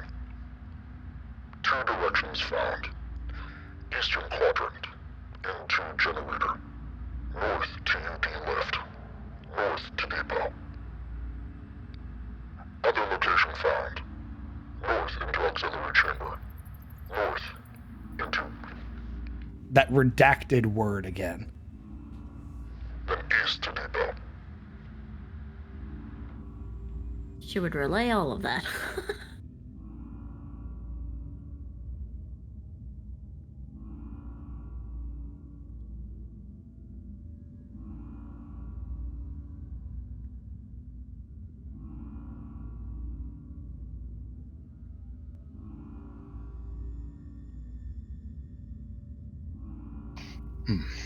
So it's either east, north, north, or north, northeast.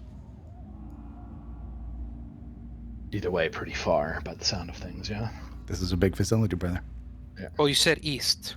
East is right there. It's just through the door that we know where it is. But then north and north again, so like 2 map transitions by the sound of it. Well, like maybe 3.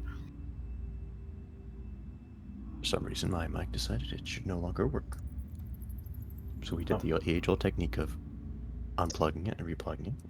Beating the crap out of it. Go quiet for any reason. That's why. So yeah, the first one was east into the generator, north and then north again. Yes. Yes. It said east to generator, north to something called Site-05 EUD lift, and then north again to Site-05 depot. The other one told you to go to north to Site-05 auxiliary chamber, then north to redacted, and then east to depot.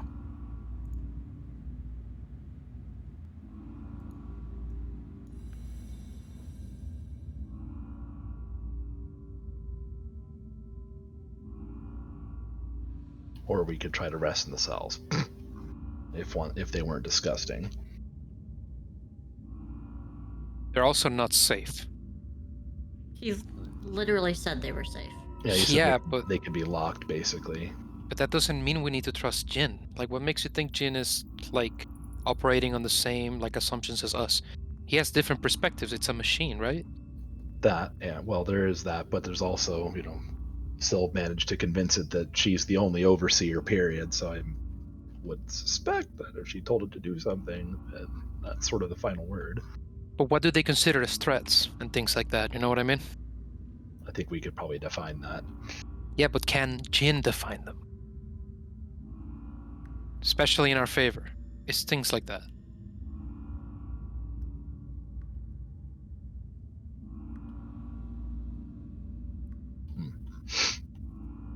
Well, I know one thing. If we don't get along real soon, we're going to be rat fucked, so. Regardless, then we either have to take that chance or crawl through 3/4 of this dungeon, which we probably won't survive if we have another instance like last week.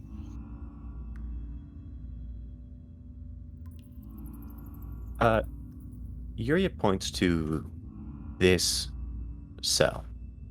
Can you get Jin to open this one while you're at it?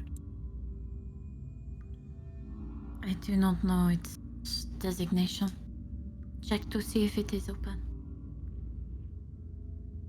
Good point. Yuria would come over here to check to see if it's open.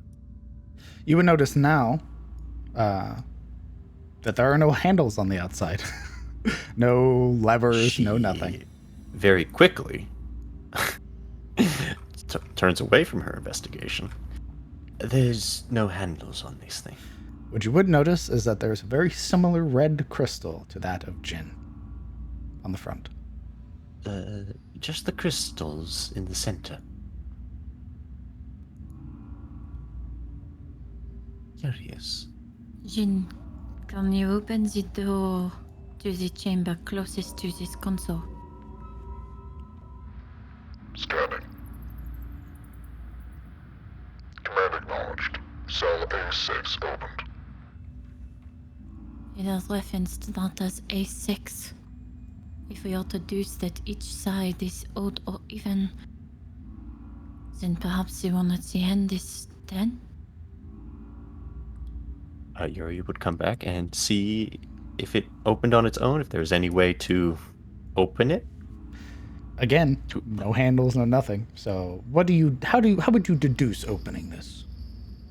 I imagine I'd rub my hand against this crystal and it would open. However, I don't want to touch the crystals without being permitted.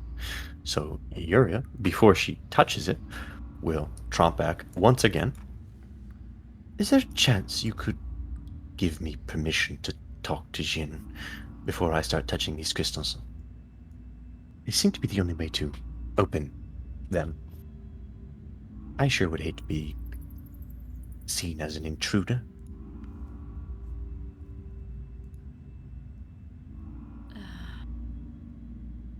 I'm sorry, but I don't think I have the strength to command him to do anything of that caliber right now.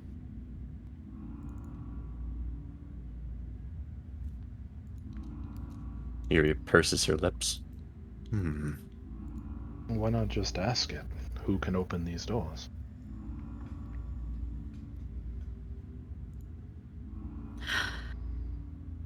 It's a little sighs.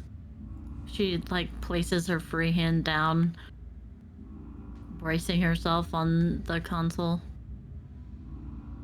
Fearful of what more commands will make her tired. Jin. Who else has access to you? Overseer.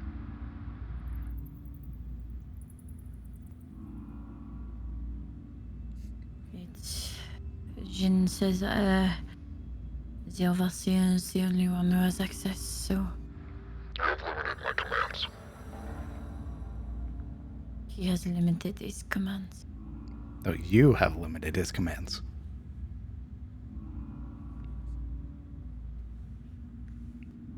How many overseers are there? How many Overseers are there for you, Jin?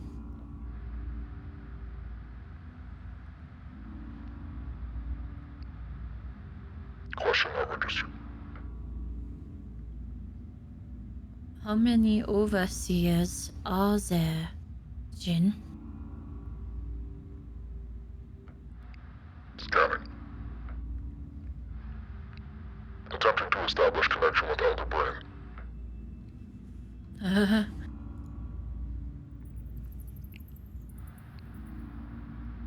Auxiliary power too low. Unable to establish connection. I am unable to answer your question, Overseer. It's... try to establish connection to Elder Blaine again.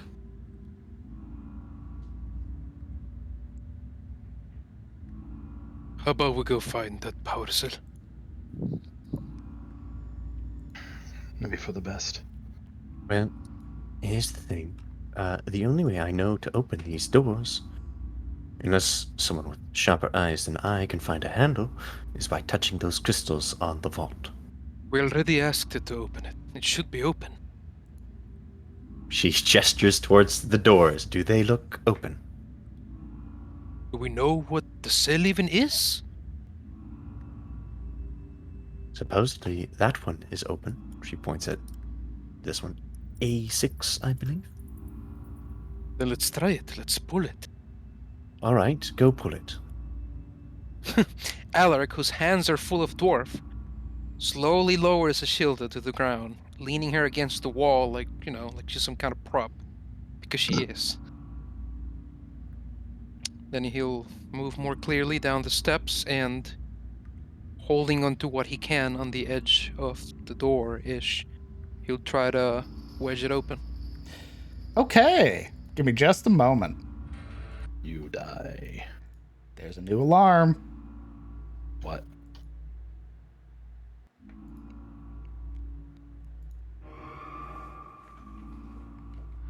Overseer, be advised. A6 containment breach.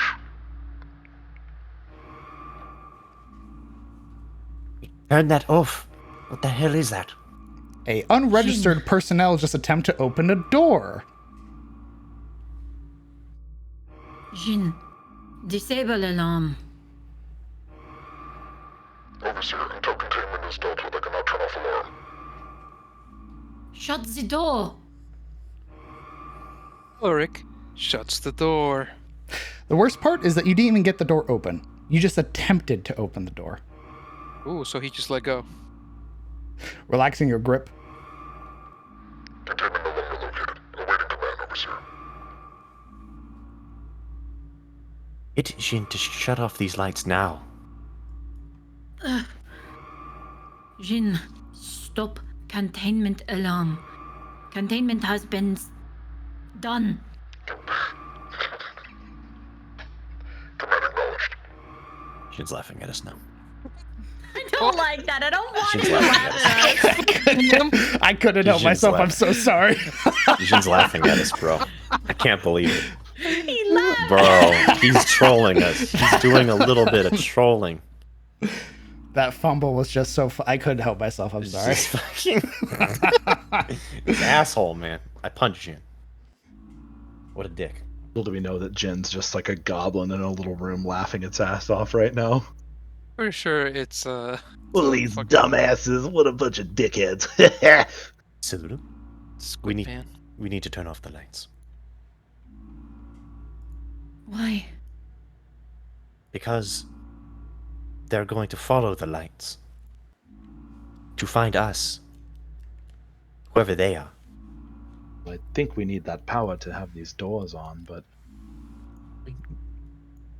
Yeah, it's a compromise. The lights must be on so we can go through the places here. Let's just do it quickly and be out of here before they make it here. We can't do anything until we have permission. Then get Siluril here. She can talk to the fucking door like she's been and get it open.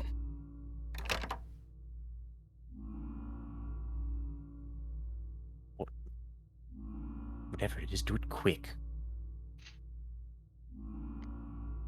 Siluril, come talk to the door. She would pull her hand away. Go to the door. Tell it to open. Please, please, door, open. Be polite. Growing uncomfortable with Marana's movement, she would move to the other side of the crystal and put her hand on the door. Putting your hand to the door, you would feel a small pulse as it sort of then relaxes, a mechanical hiss as the vault door begins to pull away from itself, now sort of opening to reveal the chamber beyond.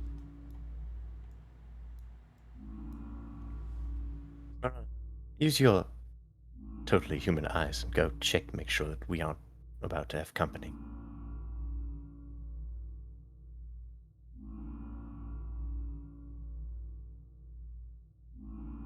I'm sorry, who was that at? You. Oh, sorry, I couldn't hear Discord. Messed up. Oh, yeah. She kind of gives a squint at Yuria, not 100% understanding, but kind of moves over here. Will pull a shoulder around the corner so that she's not, groaning in a hallway in plain sight. So pop her over here.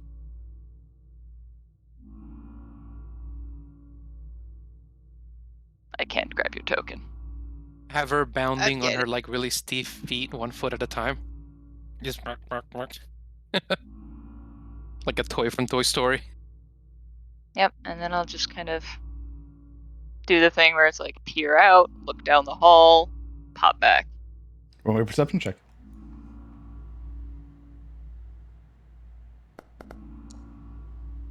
19.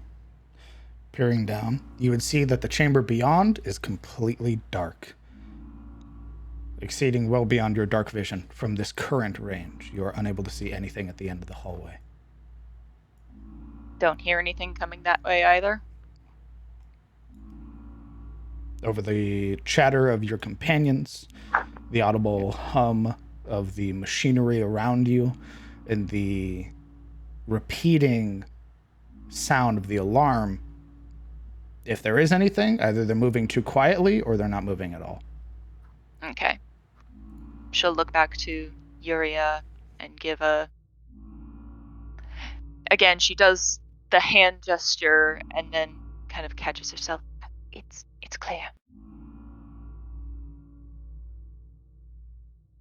Good. Keep looking down there.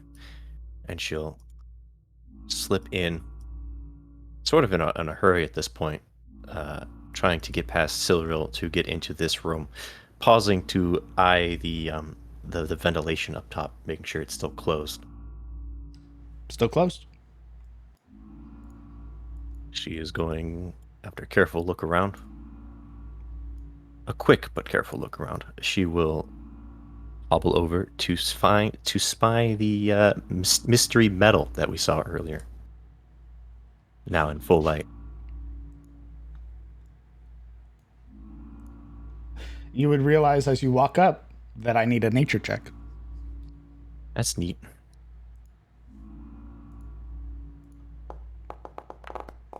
What happened to my dice?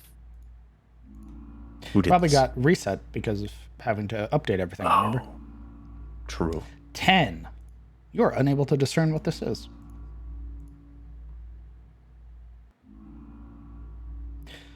All right. Holding it up, investigating it, you would realize it's not metal. It's bone of some sort. Well, with how heavy is the bone? It's pretty dense.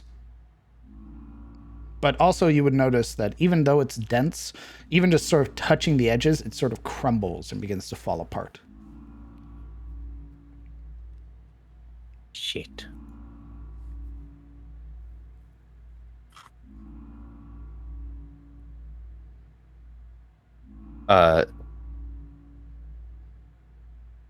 Where's a nature boy? She'll move over here, and then instead of shouting, she will grab Kellen's attention with telepathy. And you will hear very suddenly a sharp order, essentially, with a bit of panic in it. Get in here and come look at this, quickly. One last look up the hallway, he'll slip back. What am I looking at? This, she offers the large, though crumbling piece of bone in her hand. Some sort of bone, but I can't discern from where or what, really. You're a woodsman. Figure it out. That's a nice way to put it. And he'll look at the bone like, Oh, my nature check.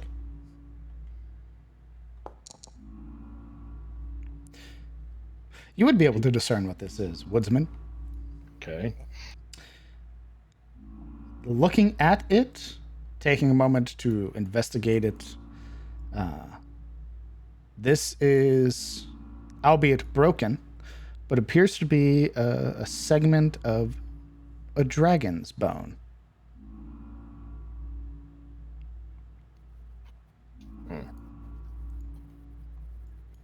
Does it look like it's been gnawed on or something? Or It looks like it was broken forcefully. looks like it used to belong to a dragon. Well, something broke it with a lot of force.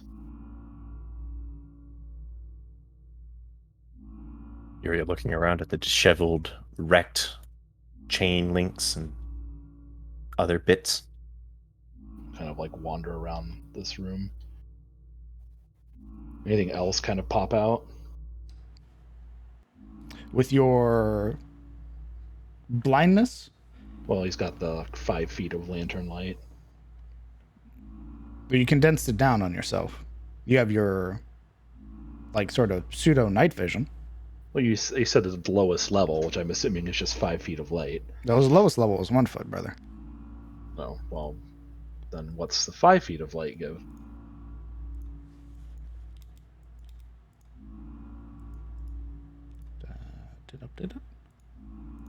I did. There we go. With 5 feet, lifting the lantern and sort of investigating, you would see that above you appears to be a closed opening that is sort of recessed a little bit into the ceiling. It has 2 seams that make up 4 quadrants on a door-like apparatus.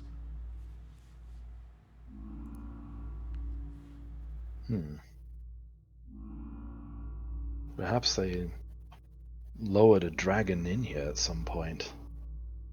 From the size of the bone, could he tell what, like, how big this dragon might have been? A young dragon. It would make sense if it was a young dragon. All right.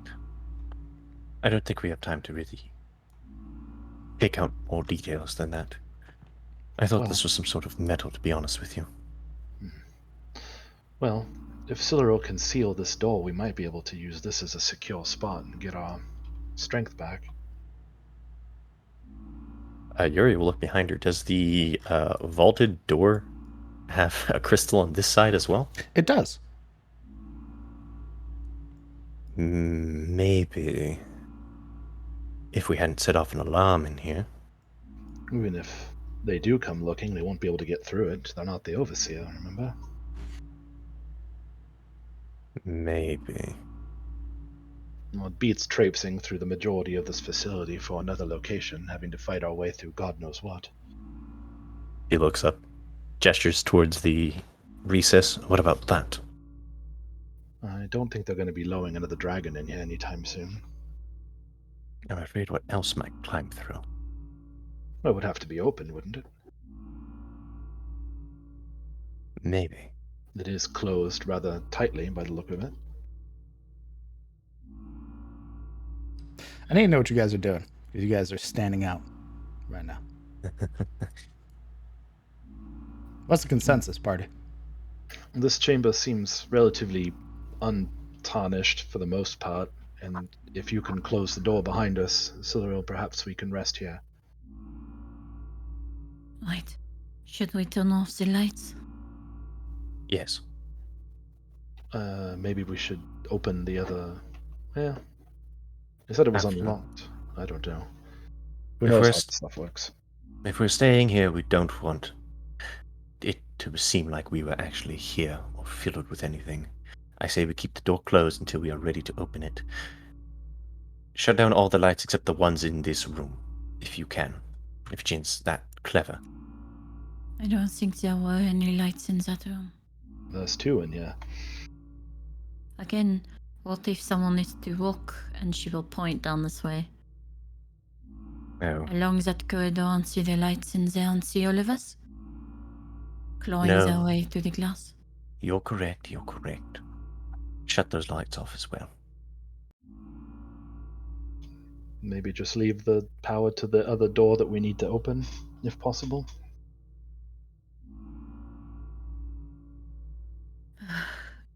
Place her hand onto Jin. Do we want to leave the lights on or not? No. Seems like no. Jin? Can you hear me? Acknowledged, Overseer. Please turn off the lights in this area. Overseer, be advised. Turning off lights in this chamber also requires me to turn off the remaining power in this quadrant. I will not be able to open the cells again. The auxiliary power is too low. Right. If we turn off the lights, we cannot open the doors. It is all in one. He says that his power is too low. That is what I said.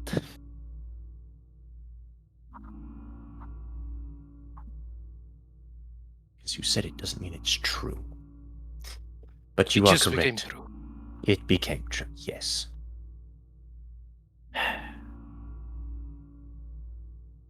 But we can't stay here, it's too risky.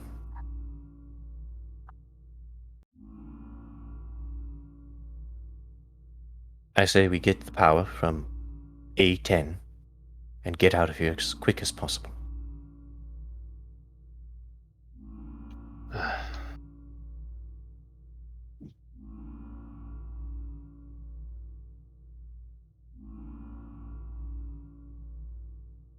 Opinions? I agree that we'll have to start moving. I need to rest.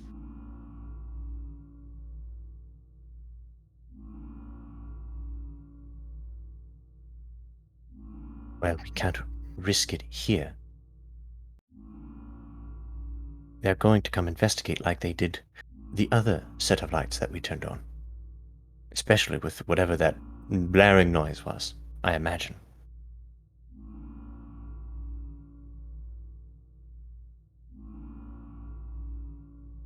If you give someone else permissions, anyone, perhaps Jin will not take so much.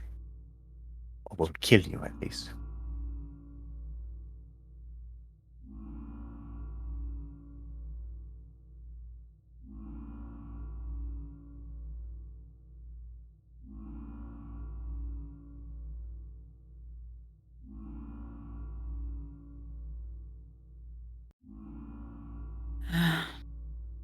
All right. Come here. Yuri will step up.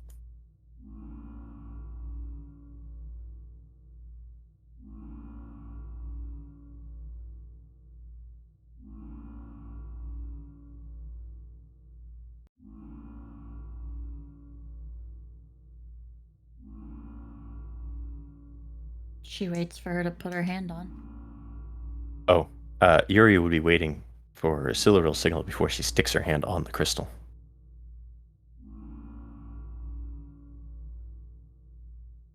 And then she will hesitantly, seeing Silurial isn't doing anything, she'll do so very slowly.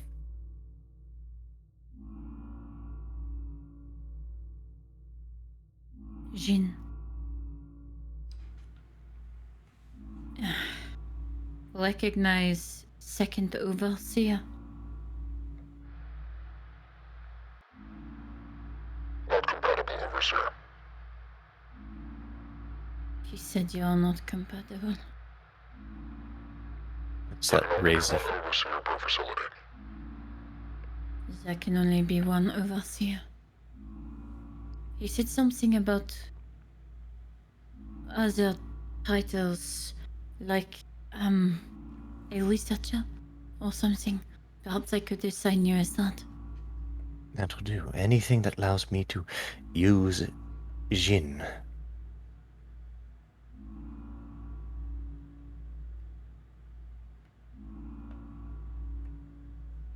Assign me as, I don't know. Security? Jin. Acknowledge. No. What would I call you? Yuria shrugs. I believe it. Abdul.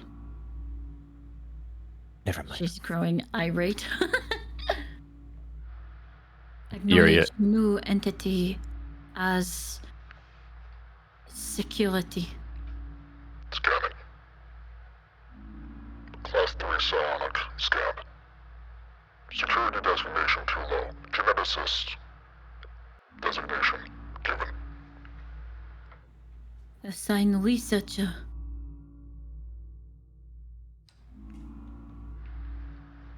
Class 3 psionics are too high for researcher.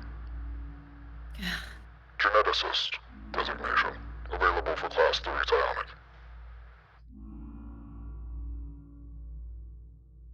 He says you are a class 3 psionic, and you cannot be given that role because it is beneath you. It's a snort. Wonderful. Well, what other roles are there?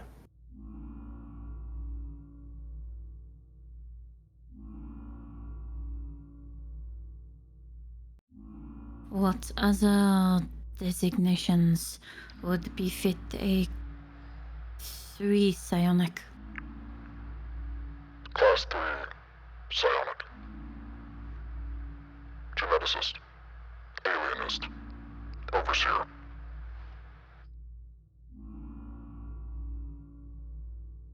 What was the titles he gave? Geneticist, alienist, and overseer. You surmise that class 3 psionics are probably the highest, which you and Yuria are.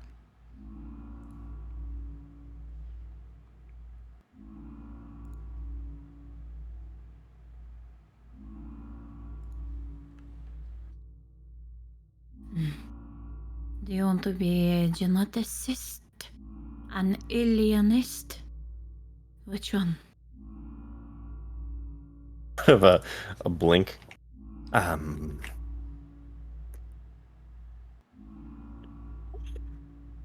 Alienist, I guess.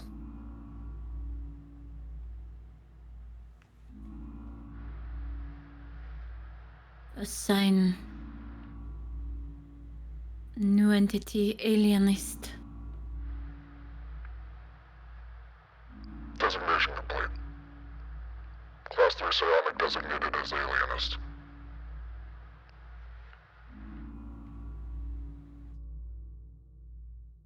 Yuria. Yes. You would feel just like how Siluro feels, those tendrils brushing along the side of your mind and then wrapping around it.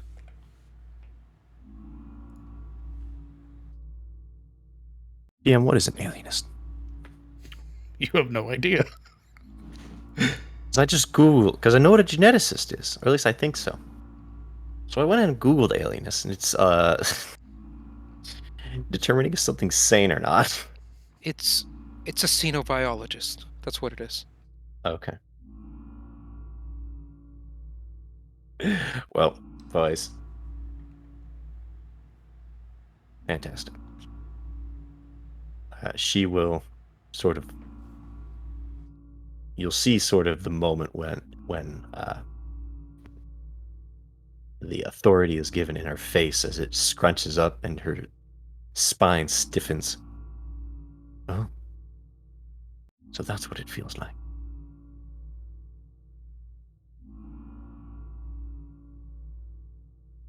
Right.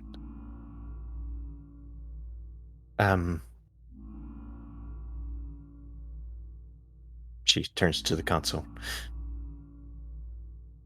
Jin? Can you hear me?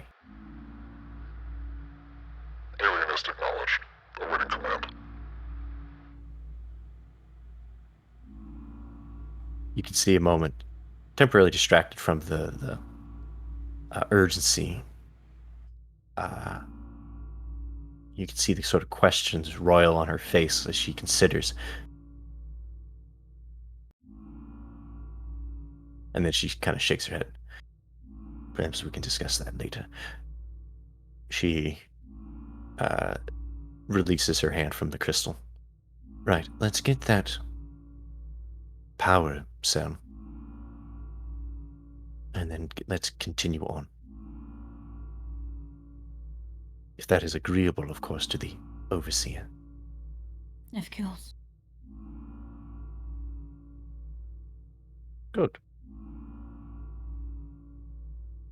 He glances to Marana. Anything? Mirana's been kind of occasionally peeking out. Have I seen anything since? No. Nor have you heard anything, which is a comforting thought and horrific at the same time. She just looks to Yuria and shakes her head. No, nothing.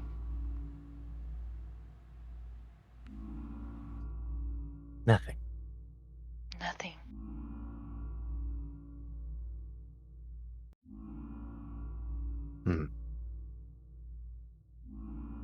Strange.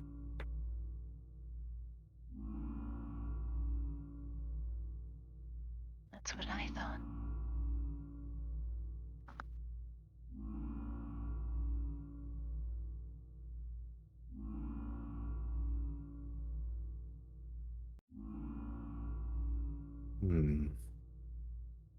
I'd like to think that means they didn't hear the alarm, and that they aren't looking for us. But perhaps that alarm has told them that they know that we are here, and they are preparing for us. Assuming whoever they are intelligent enough to do that.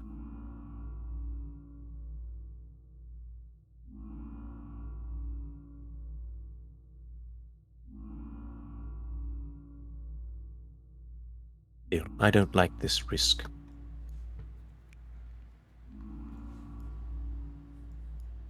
It's not any much of a more of a risk than going into another area that might be filled with monsters.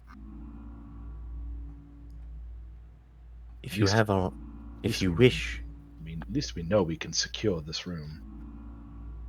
But if you're worried about it and you're willing to take the risk of the unknown, why not? Ellen, last time you and I had a differing opinion of logistics. I didn't like the outcome. No offense. Oh, so I guess that renders my opinions going forward completely invalid. It means, what do the others think?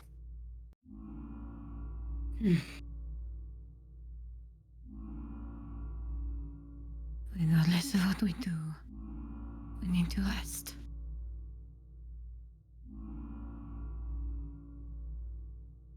I don't like that. The map is changing. I don't like that, DM. None of your goddamn business. Continue. I don't like that, DM. As you were, party. So you wish to take your chances with this vault, then? I need to rest. A shield, they can't even respond to us. What else is there to do? Iria looks to Alric. She has a point. Ashilda cannot move. Whatever we choose to do, we should wait until she's conscious, so she can make her own choices.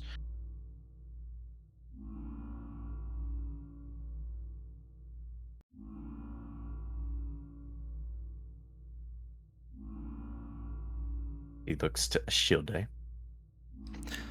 For as long as you guys have been moving around, doing these things, Shilde hasn't responded. You have no idea when she's going to get out of this stupor. I say we risk it, Yuria. Let's go in this thing. And wait. Close the gate. Apparently only you two have access to it now. Then when we're finished resting, we're quiet, of course, the whole time. You ask your friend again to let us out. And if not, we'll break through the glass. We know it can be done. How much force? What? I said with how much force, though. Don't bother answering that question. He looks at her quizzically like, what? She shakes her head. And then you see she hesitates a moment, looking to Marana. And what of you? Do you have an opinion? I think most of us have spent. Though I'd like to. I agree that we take a lot of risk by staying here. I agree that there's also a lot of risk elsewhere, especially if they might be gathering elsewhere. We need to muster our strength. Unfortunately, we might have to take the chance and stay.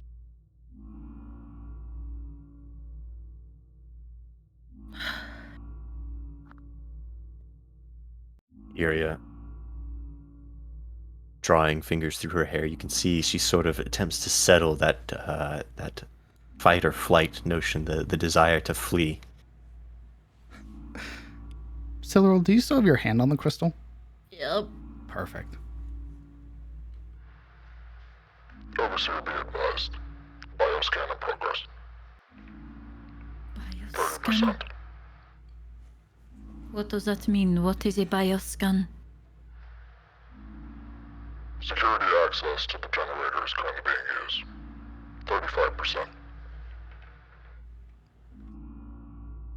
35%. Wait, what did he say? Security access is currently being used from the generator room. You would see this door has a glowing light above it. Oh, no. A bar that is being filled.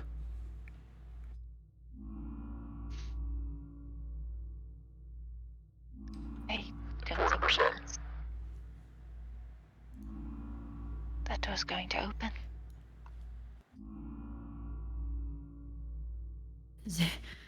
There is something in the generator chamber doing a bioscan for security. 45%. Can you stop it from there? Jin. Cancel bioscan. Overseer, I need more power. I'm unable to process that command from this console. Get in the cell. Get in the cell, hurry. It is unable to listen to me. It needs more power. Silveril, get in the cell. Jin.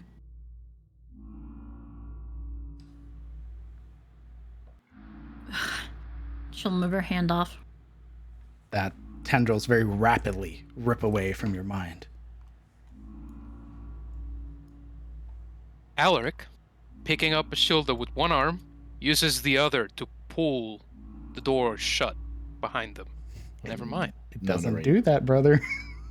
It doesn't do that? You attempt to pull it shut, and it is solid. Silverwall has to Move. be the one. Yep. And Okay. Silra will pull it closed by putting her hand on the gem. okay. Pressing your palm to it, you would feel that pull, that sensation of pulling inwards as the door closes.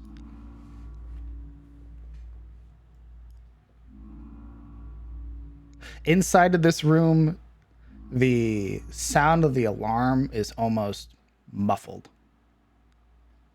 This whole chamber seems quiet, airtight.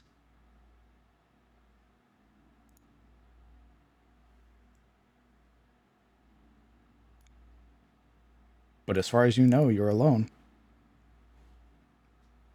And as you all sort of let that adrenaline course through you, waiting for the bioscan to be complete, we're going to take a 15-minute break. Oh, thank God.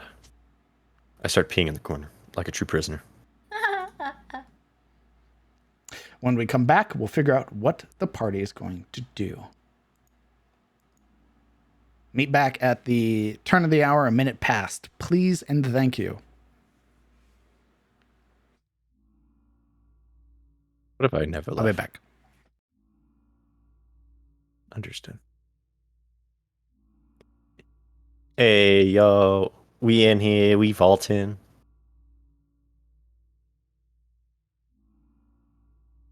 Can't believe we're playing Fallout Shelter.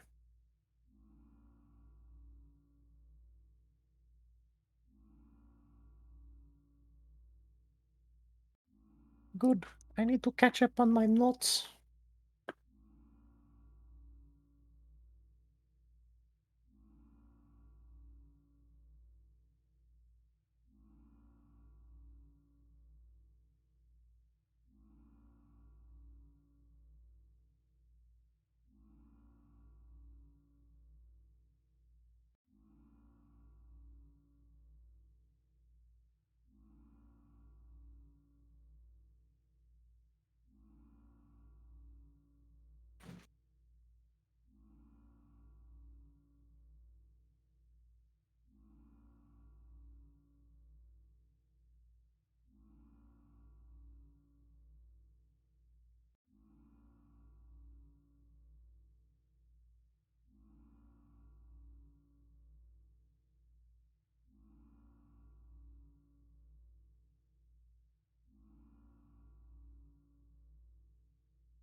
Roll out through the Fallout, baby.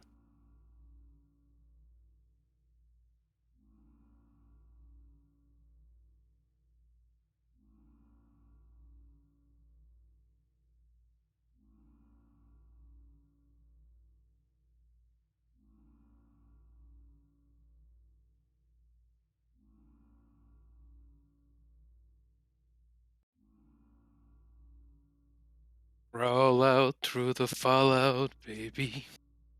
Straight back to you. What? What?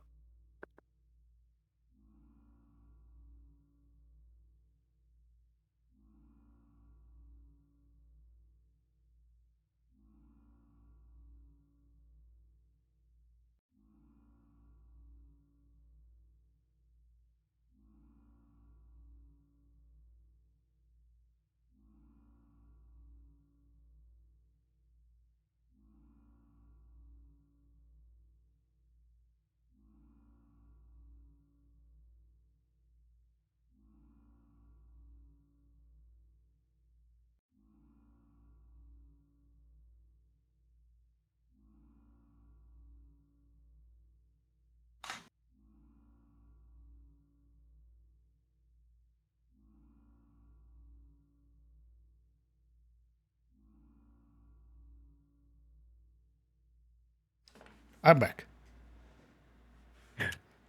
Hi.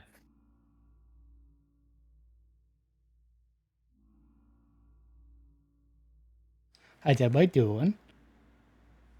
Yo, we here in this Chris. modern day apartment. Congratulations, you're now in prison. Welcome back. Nice. My Such comfort as it zone. is. Yo, it's my comfort zone. It only took 35 episodes to get you back into a prison. Nice. When's Hane gonna show up? I'm already here. Oh my Chris, god. wait, do you want me to bring him out? Yes. Roll All times right. 6. Neat. Do it. You All won't. right. I will. You will get stabbed. I hope you know that if it's you're already like weird on the party list. Like you bring out Hane and you will probably get stabbed. You're like, hey guys, I know I drink blood, but also look at this. As you open your briefcase of dead people. Briefcase of dead people. This one's Ooh. Hane. That's a good question. Who do you think's doing the bioscan? Hate it. Elder Brain. The I think it's homies. Elder Brain. It's DM. Yeah, Why do you do this to us? we're talking about. Why did you mix Elder Brain and Dragon together? I hate you. What are you talking about? I fucking. What are you son talking of a about, bitch. bro? You son of a bitch. Dude, what are you talking about? Why? Why? It's not like you found a dragon bone You fuck. in a mind flayer facility. What would God. that imply? Fucking damn it. Dude, that'd be so weird. Oh I think my you're overreacting. God. What are you Oh talking my about? God, where did it go, Dia? Where's the body? Who knows? Oh my That's God. so Why can't weird. it connect? It's like the Elder Brain moved or something. That's so freaky. It's like he can't find the Elder Brain because it's not where it's supposed to be. That's so freakish. That's crazy. Dude, well, I don't know what you're talking about. Absurd. Weird. Wow. I think you're making up words now. It's just, yeah, true. True. Ooh, the mind flare version of Hane walks out. Ew. I don't think you could get any uglier. I'm in it. Oh, wait a minute. On God. That's really his problem. He's still bald though, so I can still make fun of him for that. Oh, I can show Ashilde what she saw, what entity was looking at her as her little kobold self. Nice. This is what you saw. Mecha flare.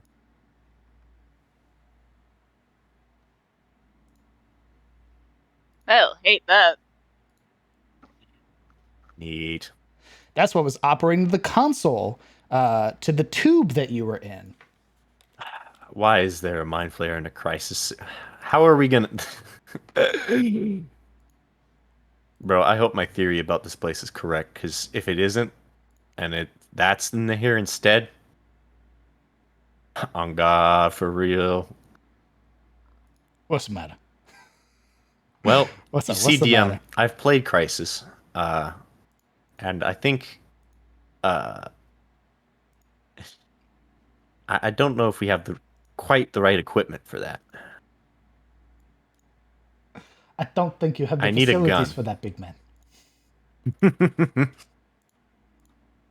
I need a gun. As I walk in like Master Chief, but half his size. There's the artwork for the people in chat. It's literally Doc Ock, but like on a whole new level. Isn't that nuts?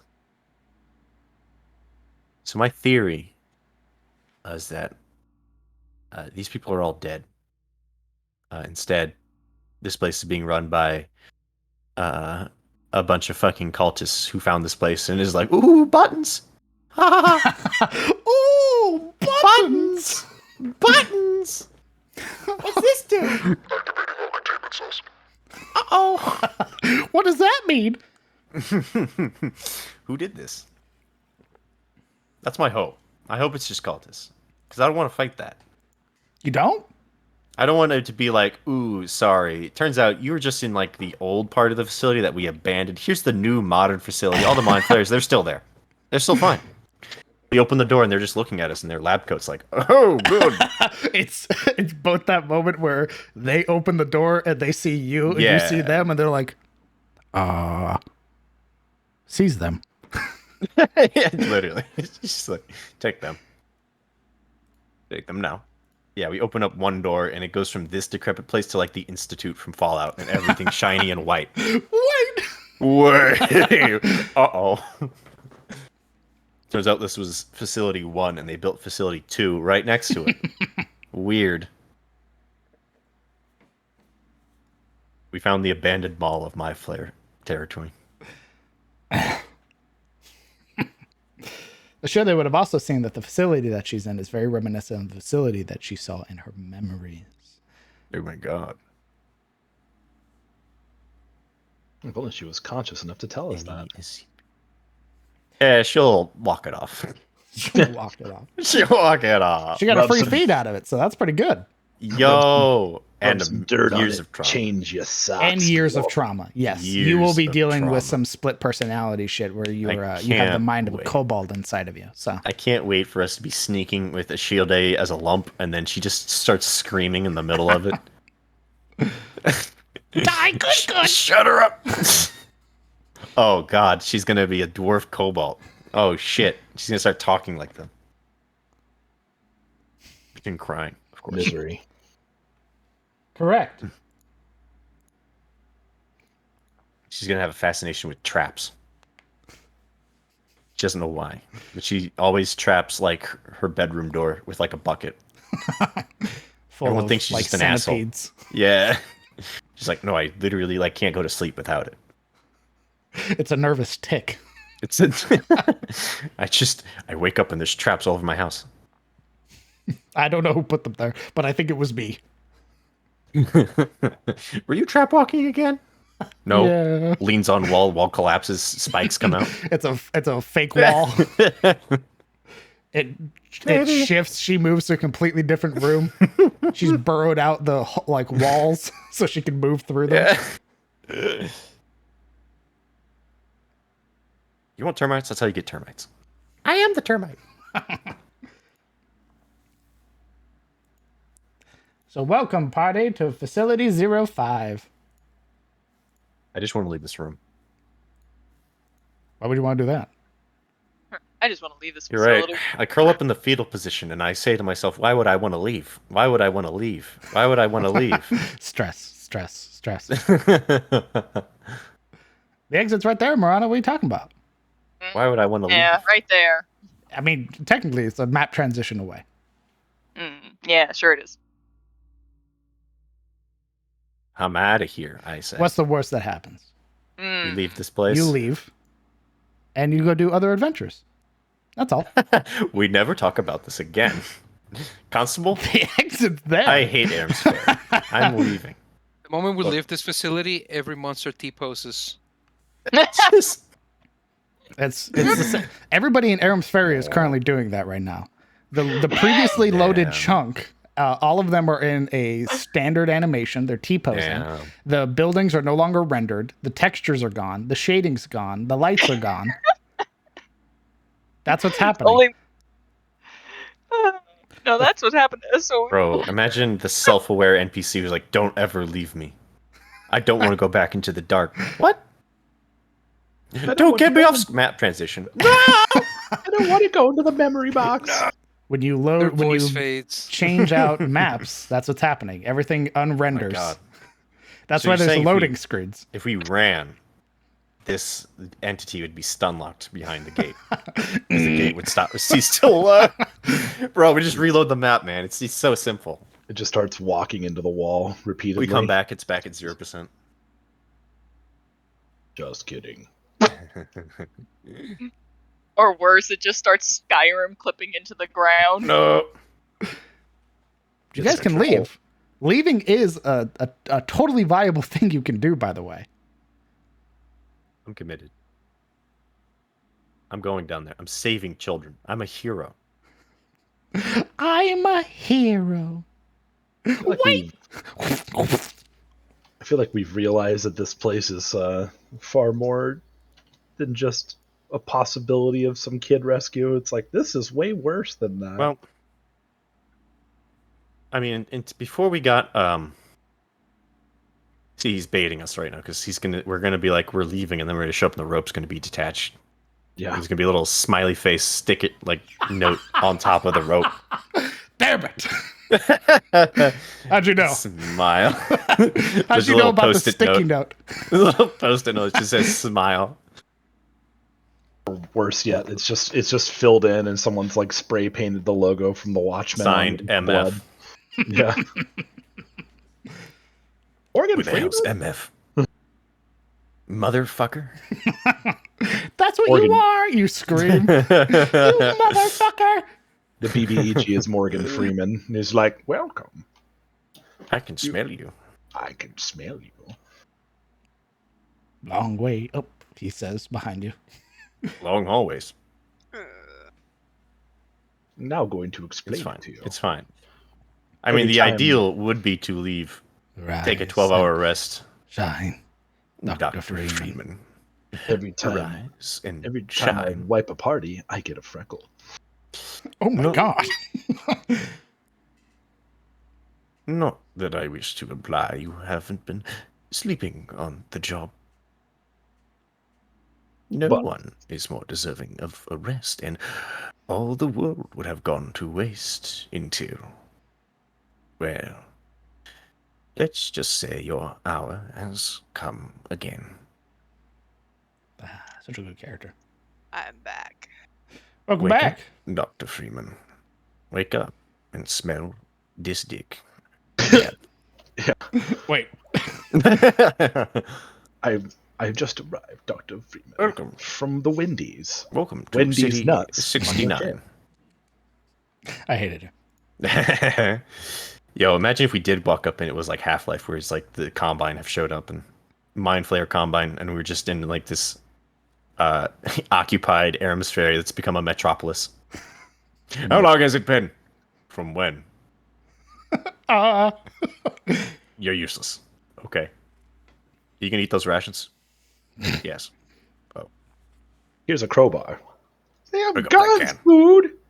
What the hell's a can? Is everybody back? Oh, you know. I am here. I'm as here as I can be. Oh, you know. Alaric, Celebril? Yep, I've been here. Perfect. Finding yourself in the containment cell A6. What are you all doing? Well, Silver's closed the door.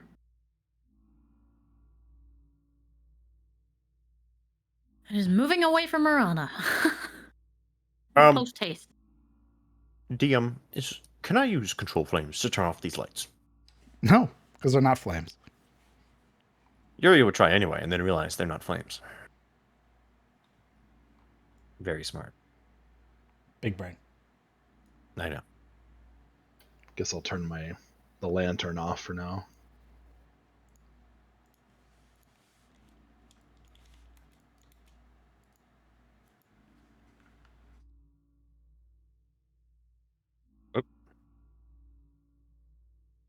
Unable to do anything with the lights that wouldn't make a shit ton of noise.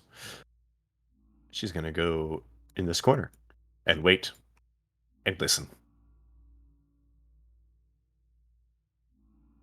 Sitting in the dim light of the darkness, I can't really tell with dark vision. She would wait and listen to see if anything's coming over here. Remember, you are looking up.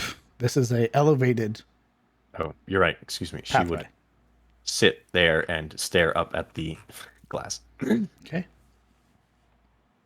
in the dark What are the rest of you doing? where the goths lie. Get away from me. Get away from me. Rude. I am where they left me.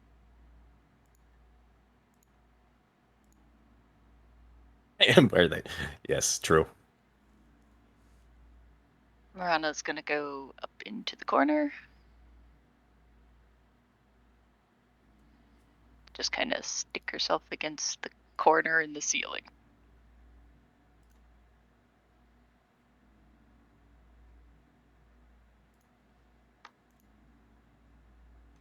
Did you say she sticks herself to the ceiling? She kind of, the corner where the ceiling meets the wall. Just Okay. kind of Yeah. wedged up in that corner. That all horrifying imagery you just had is exactly what you see. Okay. Yuria scoots 5 feet that way. Still real suddenly her best friend.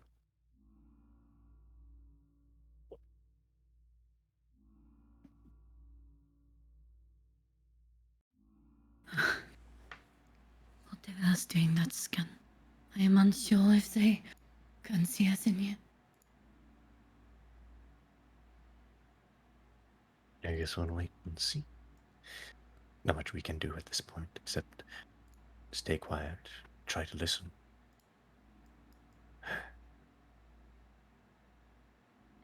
Utilizing a shield day as a pillow, Alaric will. I'm kidding. I'm kidding. Hey, finally a use for a dwarf. Holy shit. He is going to sit her down very Please gently stop making me laugh. It hurts. in such a way as that her arm isn't like forcing the ground with the weight of her body. So essentially on her back. He would sit beside her and stare very emptily at the window, waiting for something to show up at any moment. Holy fuck. Okay. Why don't you all roll me some perception checks to perceive the outside world?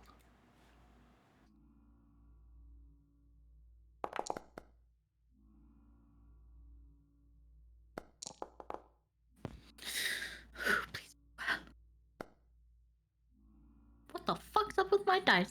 Remember, we just had an update. You have to update your dice. Ew, look at it. I saw it. It's fucking bathroom yellow. You made it worse. Okay. You won't hear anything, by the way. Again, even the alarm is muffled in here. And as you wait for several long moments. Actually, how long do you wait before you start trying to take your rest?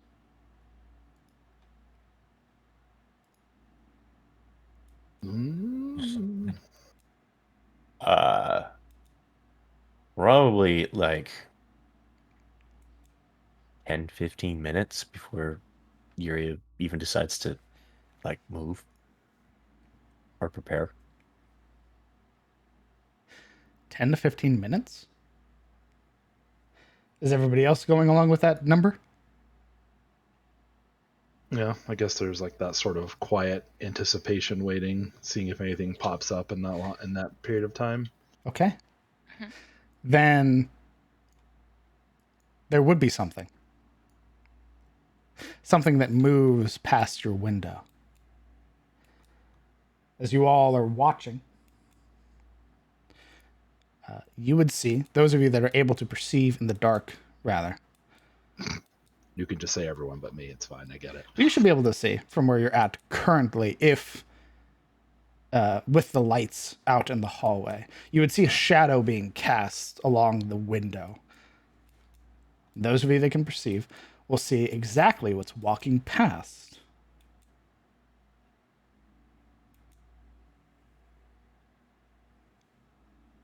I need to know. Homeless man. Is Ashilde still there? No, Alaric said she was using her as a pillow. She just didn't move herself. Yeah. Yes, she's just beside him, right there. Striding past is a figure clad in all black.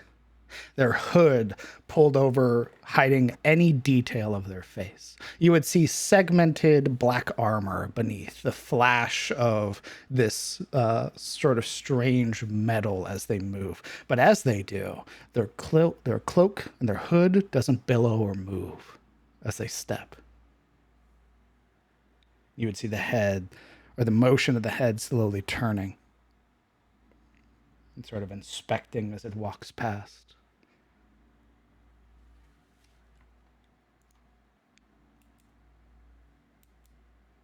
I really don't like it here anymore.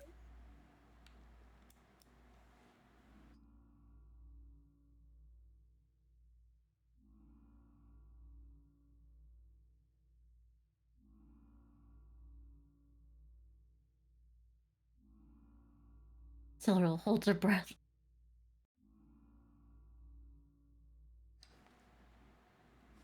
I hold Ciril's breath. That's fucking weird. It's mine. Just because we both touched, Jin at the Crystals. same time You does not touched mean we're crystals. together. Shut up. We're co-workers now. With that entity having passed, there would have been another feeling as well. Those of you that laid eyes upon this entity would have felt your blood run cold. Trepidation forming in your heart. An overwhelming sense of fear and anxiety that permeates through you as that silent shadow walked past, giving but a casual glance inside of your cell before continuing their walk.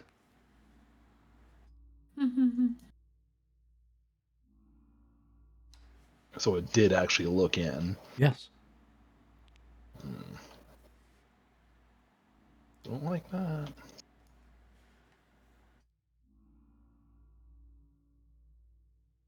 It didn't even stop, though. Interesting.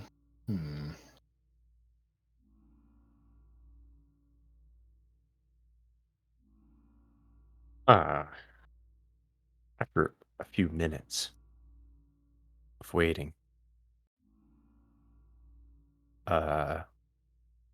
Yuri's going to use Le spell slot to cast Detect Thoughts to see if anything is within 30 feet. I'm going to let you know you're not going to be able to perceive anything aside from your homies right now with this chamber you're in. Oh shit, it's all lit. Yeah. Fuck. You're in a mind flayer facility where they know. they fuck with psionic creatures. Yes, of course. Damn it. Their socks are probably made of fucking lead. Those assholes. You attempt to expand your awareness beyond and only catch your allies. And you can feel, even using that in here, it feels stifled. Like it's almost half the distance of you can normally cast it. She kind of chokes at the attempt, sort of feeling suddenly very claustrophobic in this room. You can feel anyone with dark vision, probably just Cyril, since she's nearby, would kind of see like her breath hitch, and then you can sort of starting to like quicken, and then she has to sort of breathe and calm herself before she's settled once again.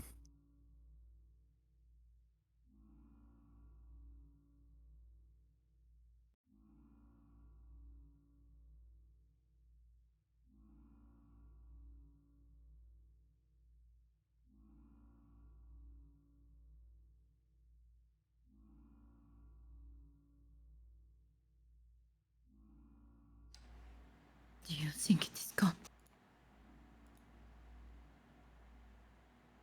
I don't know. I can't sense anything.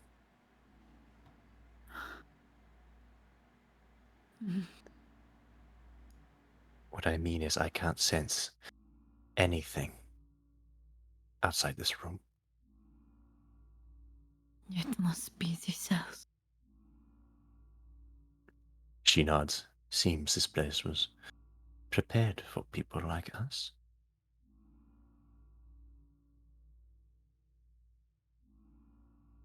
Kind of, you see this like dawning expression as it comes over Silril's face. Like, us? And then she remembers Jin talking about the level 3 psionic and everything, and she's just like, us.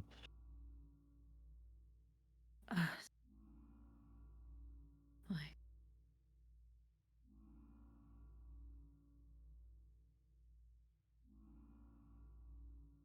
brings up another question.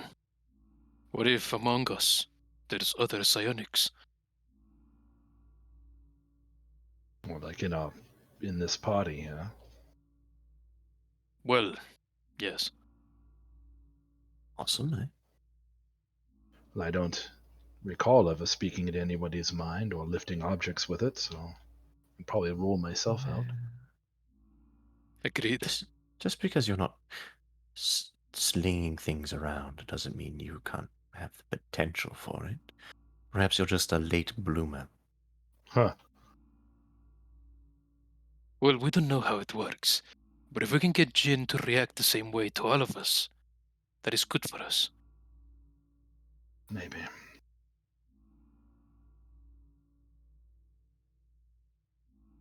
Indeed. Maybe.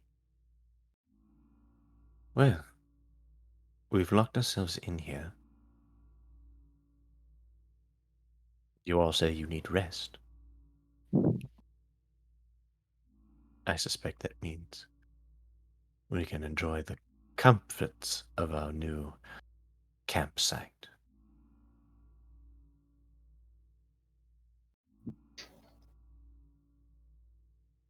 We're about to start pitching tents in this little cell. I don't know if we're gonna go that far.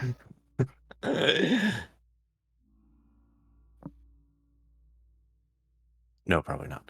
But Yuria would pull out. Actually, does she have her bedroll? Yeah, think she you does. finally got one. Yes, Oh remember? my god, I knew. Tents, bedrolls. That's right. I'm just used to Kellen carrying my shit for me, so I would just turn to Kellen and be like, "Servant, I'll pull out." Yuria will begin pulling out her bedroll. Helen also laying it. isn't carrying your stuff. It's Siluriel and Alaric who are carrying stuff. You're carrying the tents, but I think everyone's carrying their own bedroll. Okay. Are you carrying my stuff? Because I'll let you carry my stuff if you want to carry my stuff. Like, I have got no problems with just deleting this bedroll in my inventory and putting 2 in your inventory, bud. I mean, it hasn't been role-played. I'm not going to assume. Like, if we agree that each person individually gets it, that's how it is. I don't have a tent, so you can hold it. You can hold on to that. What are you doing, party? Waiting to wake up. We're going to whip out bedrolls We're gonna and begin a long rest. Wind it down until, I suppose, at some point in the winding down process, an hour would have passed for a shield to snap out of whatever she's out of. You're gonna take a whole hour before you rest? I mean, hasn't it been? It's been like 30 minutes already, hasn't it? Between the time that she got stunned and now. We don't know how long she's going to be. I know that, Correct. but I'm saying out of character, it's probably been about 30 minutes, and then we're doing, winding it down, which probably takes another 30 minutes. At that point, I suspect that she would have woken up before we start laying down to go to sleep, kind of thing. I'm not saying that Kelvin knows. I'm just saying in that time, since you said it's an hour, it's probably been about an hour. I'm confused. Maybe. Yuri's going to pull out her bedroll, leave it somewhere in the dark, somewhat. She would clean up a spot with Presty and then lay it out. She would not sleep in it, just in case, but she would sleep on top of it. Because the last thing we need is a bunch of people stuck in a bedrolls when a thing falls from the ceiling.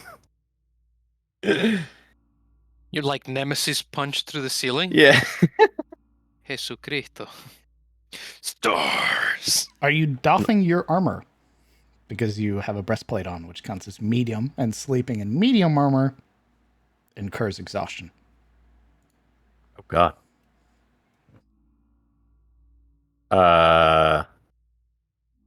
Jeez.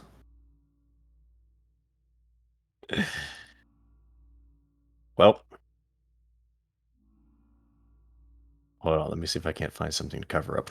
Wait, hold on.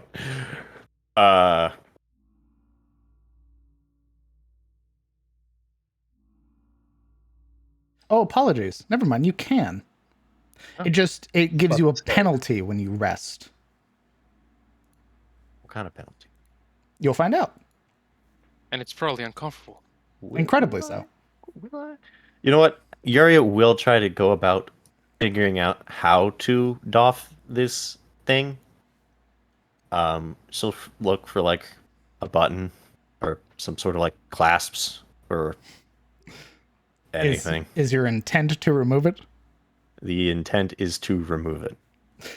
You sort of pressing your palm over that center segment where your sternum is, you would feel the armor lax, this soft hiss as the back plates lift up, sort of splitting apart and then peeling upwards, allowing you to take it off. She will try to sort of slip it off, and then immediately cover herself up with like her cloak, essentially. Wrap Easy enough that to do. around her. You would see the soft, like gel-like material that makes up the inside of this armor. Now that you've taken it off and it's attuned to you. Ew. Please tell me, does it come off like a slurp? Ew. Well, Please tell me that's not. Oh, Ew. it does adhere to your body, so there is. It's just like it's like taking off a Band-Aid for your whole body. You just hear that like Yeah, it doesn't. Gushy. It doesn't leave like a residue Bro, or this anything, thing's but there fucking- is like the. I don't like this armor anymore. Bro, we just got waxed against our will. Oh, I don't like that. That's one way to accomplish it. Oh, that's fucking weird. All right. Well, since we're already in the fucking cornucopia of weird, we won't think about it too much, right, guys? And then she'll huddle up onto her bedroll and start to sneak nap. That's right. Just out like a light. That was fast. Without even pulling straws for first watch, She Julia okay. goes She's to sleep. she's That seems pretty on point, though. she's not immediately asleep. Not like I hit head, but you can tell she's getting ready to start, which might take a little longer considering where we are. Silver's just yawning in the corner, like,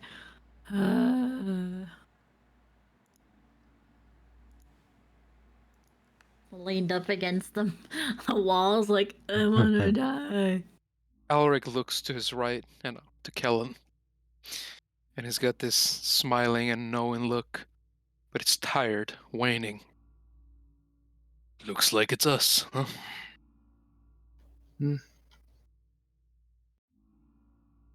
If you want to sleep, I can take first watch. I suppose I can draft Morana into it if you're tired. We'll probably have some things to talk about anyway. Huh. Are you sure? I was willing to watch with you. If you want to. I'm just saying if you're tired, you can always rest. Alaric's head, like on a swivel, that's particularly rusty by how slow he is, looks around to Morana. Back to Kellen. Back to Morana again.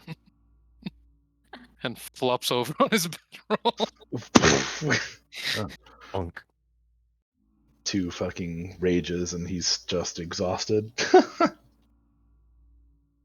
don't know. That would probably be pretty exhausting. Barbarian Rage is probably tiring as hell, to be honest.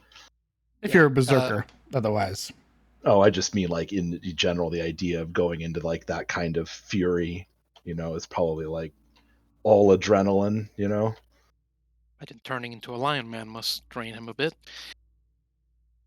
And when it comes to sleeping, Alaric is not concerned with the environment. He passes the fuck out immediately. As Yuria sleeps, there'd be this, as she like inhales, there'd be this sort of faint shimmering that sort of happens around her. This sort of sparkling of teal and aqua. As she transfers 2 levels of pack magic, 2 spell slots of pack magic into her spellcasting.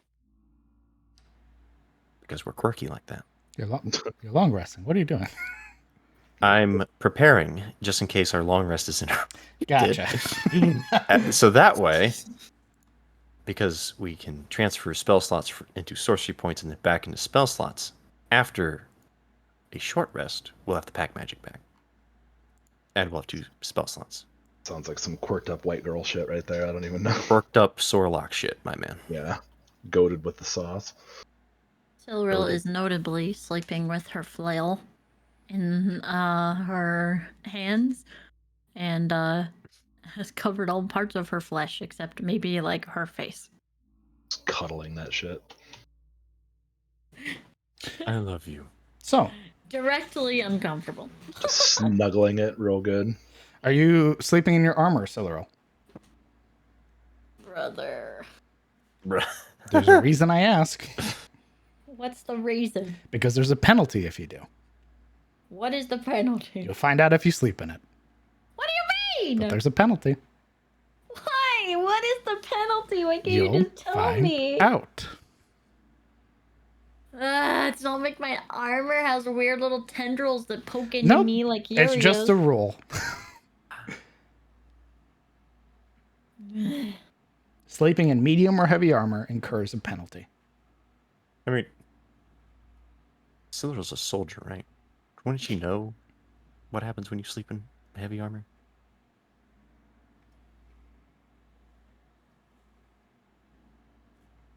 Silril, Wouldn't I?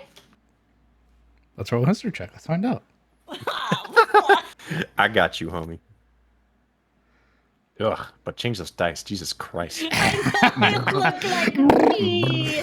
Ugh. You look like The worst- drink pee. The worst part is that it's yellow and blue, so It it looks like a it bathroom vaguely stall from a resembles your gas hair. station. But Oh, it's also God. like an off yellow, which makes it worse. It's nice. Yes. With a 13, yes. The penalty is more mechanical, out of character than anything. It's that you don't rest as well. If you were to have exhaustion, that exhaustion wouldn't go away with a long rest if you slept in medium or heavy armor. As well, you only retain or only regain a quarter of the normal hit dice that you normally would. So usually on a long rest, you would regain half of the hit dice that you have. However, you would regain a quarter of that. Oh my god. Fine, I take it off, but keep it very close because she doesn't trust Morana. Sure. Just It's on huddle. her chest. She's just holding it. Hold all pieces against her neck. Wraps the chainmail around her neck. She can't get me this way. Unthreads the chainmail, threads it back into a blanket. Nibbling at ankles. God damn it! Oh, she's gonna suck them toes. Oh, stay stunned. Stay stunned. You know what? Another That doesn't hour go for you. away. 2 hours.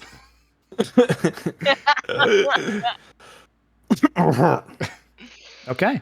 Oh, I hated that. Everybody else who has medium or heavy armor, are you sleeping in your armor? Who wears medium armor?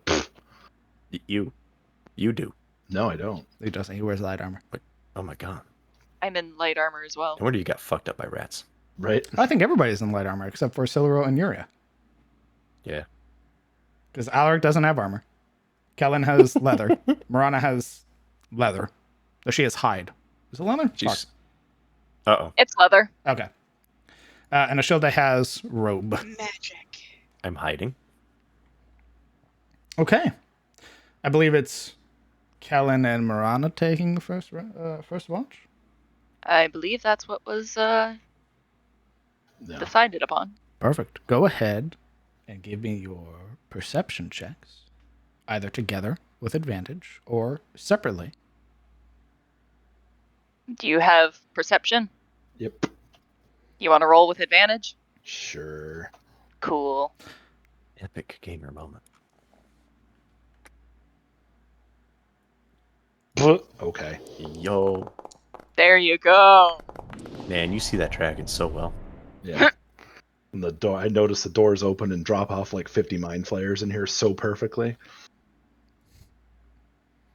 If only. That'd be the worst of your concerns.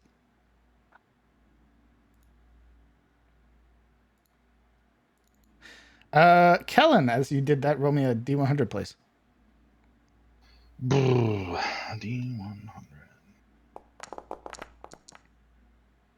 62 intellect of ours. Oh no. 62. Only Okay. 62 of them. That's fine. During the first 2 hours of your watch, what are you both doing? At some point, when the others have kind of drifted off, Rana will look towards Kellen and say, my memory's a little hazy, but thank you for earlier. And she motions towards the bandages at her side. He blinks in return. That wasn't me. Sorrel tried to bandage you, but it was too late. You had already, well, it seemed as if you had died. What? I remember chasing down that archer. I thought I'd have backup, but I just remember trying to give chase, and then you were holding me. Sorrel was trying to bandage you, but I believe your heart had stopped at that point. What?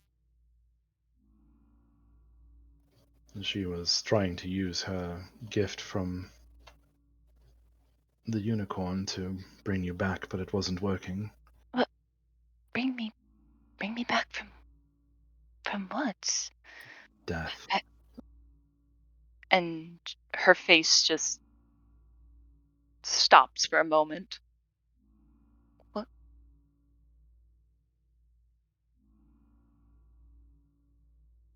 Kellen, I think I'd be very certain if I was dead or not.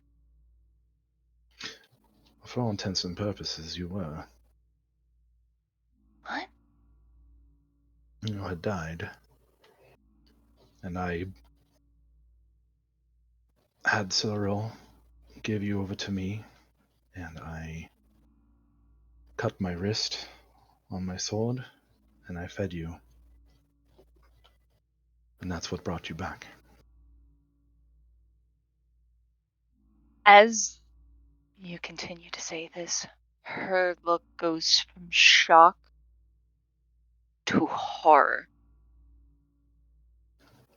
When he'd kind of like held up the, the loosely bandaged arm and tugs it down to show the little like fang marks in there. For this, she draws an audible gasp.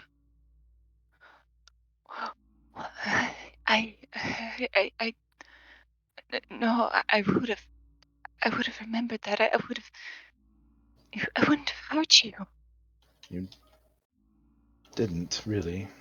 I mean, it wasn't I wouldn't have called Why? it a pleasant experience, but because I wasn't willing to let you die. Did they? She gets very close, almost reaching out to grab you by your cloak. They saw. If it were possible, the color even further drains from her face. No. Which is probably why Silveril is being rather unpleasant to you right now. I'm sorry. No. Thought I would have. I would have been more discreet if it was possible, but again, I didn't want to let you die. Why? What in front of? Oh gods! And she kind of grasps her head. She was standing, but just kind of drops down, kneeling, and just. holds her head in her hands. If there was any other way to have saved you, I would have done that. No, no, no. Why? That's not me. I wouldn't have hurt you. You know that, right? I know. I'm not blaming you. I did what I did to save your life. And I'd do it again.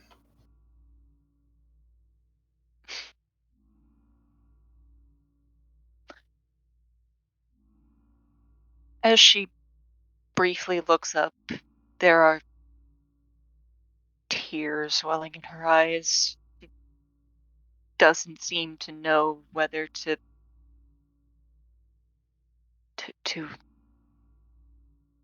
throw a punch or wrap her arms around you. It's unsure. He'll just reach his hand out. Sit down. It's okay. It's not okay. But it has to be, doesn't it?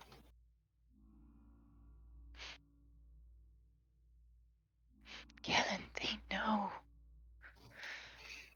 And he'll learn to accept just as I have. He'll have to.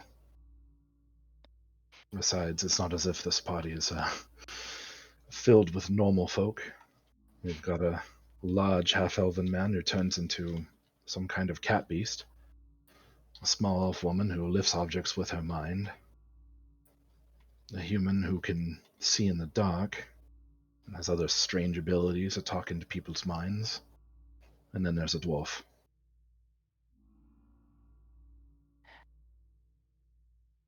Will they though, Kellen? They'll have to. It's You and Yuria, maybe a shield, I could understand. But Alaric and Kellen, Alaric and Silveril,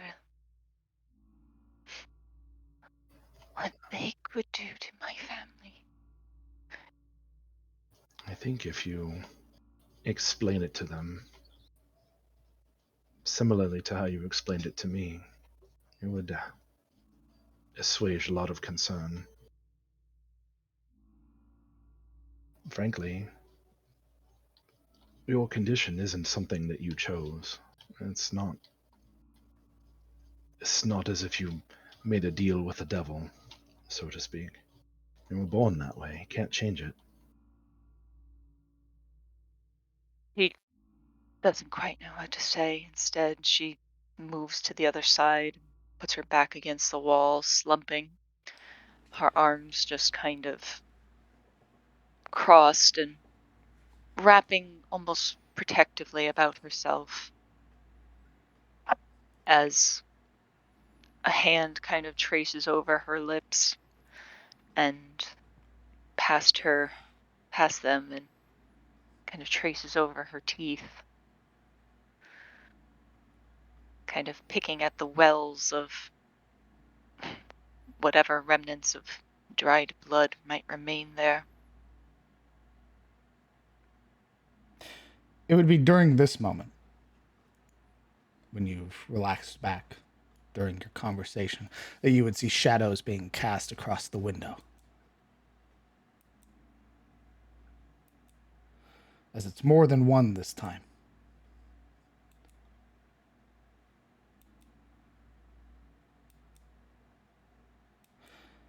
You would see, stepping past, what appears to be a figure cloaked partially, their hood drawn up, a large protruding mask emerging from beneath their hood. You would watch the way that they walk, this very sort of eccentric motion as they sort of move and bob their head. You can see that their other hand is sort of drawing across the glass as they walk. This sort of gnarled, fleshy, and skeletal hand sort of scraping over the surface of the glass as two soldiers walk behind him.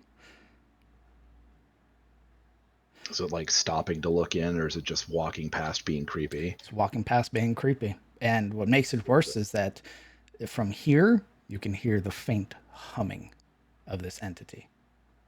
Humming? They are humming a tune.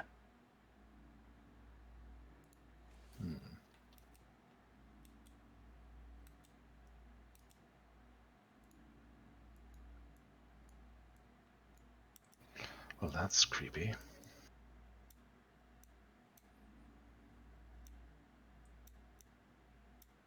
Marana had stopped entirely, with the exception of her hand reaching down to her belt, ready to palm a dagger.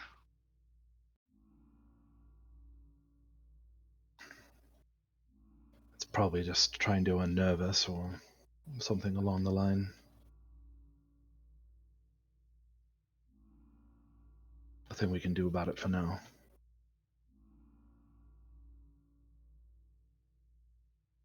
She keeps an eye on the door for a moment. Long and just kind of unblinking. And as he was saying that, his hand did rest on the hilt of one of his lang. But he hasn't moved otherwise. Yeah.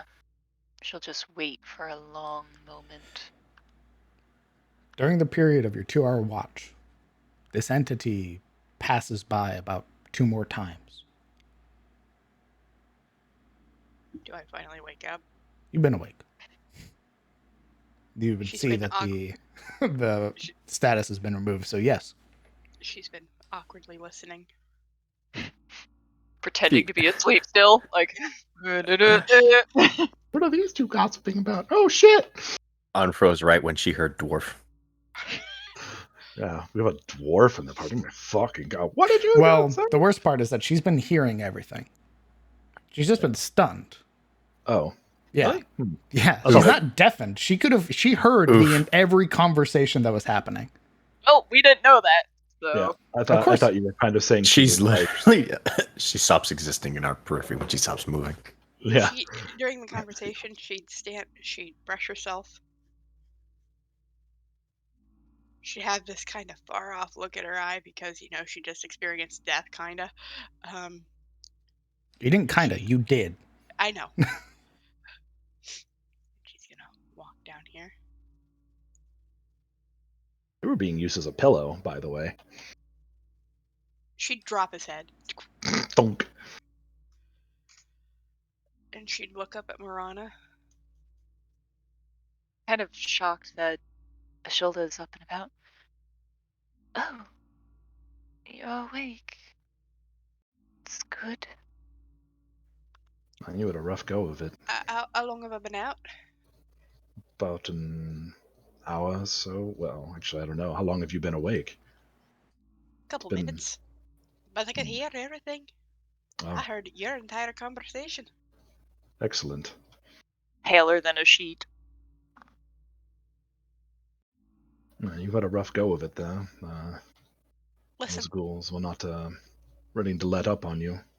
Yeah, you haven't hurt mine. And you haven't hurt any of them. Purposefully, at least. I knew what I was getting into. And I don't know what that one has anything to be paranoid about. She's an elf. Subjugating people.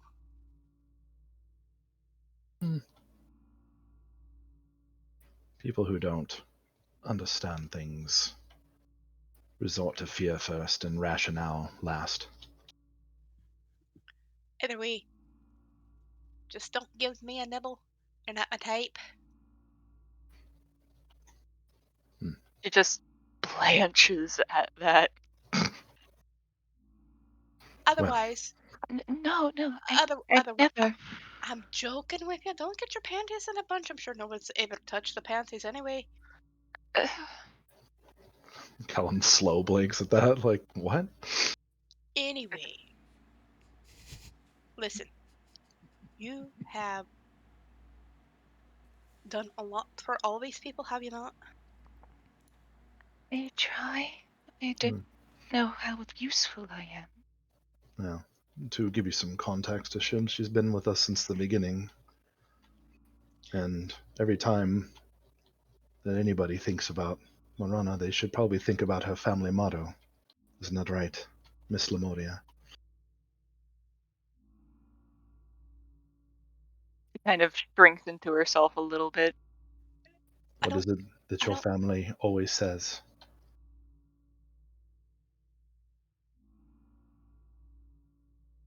What are you trying to get out of me? Oh, like that you hunt monsters, basically. Oh,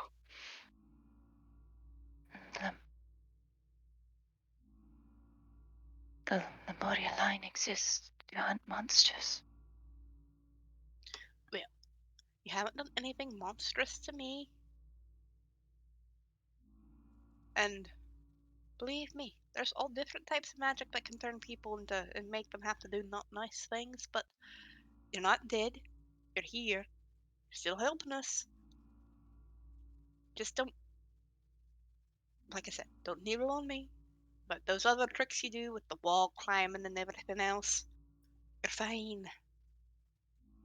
Pretty handy, really. And if you ever cross that line, I'll just throw fire at you. It's as simple as that. And she goes and walks down. Well, there you have it. Leave it to a dwarf to make the most sense. Kind of do you- racist. No, he I just actually have to really know. likes. He actually really likes dwarves, and then the fact that he said that is basically that dwarves are basically like, yeah, if you want something put in the most basic terms, straightforward as shit, then you ask a dwarf because they'll give it to you straight. Is your watch almost over? Do I need to kick one of these other hooligans awake?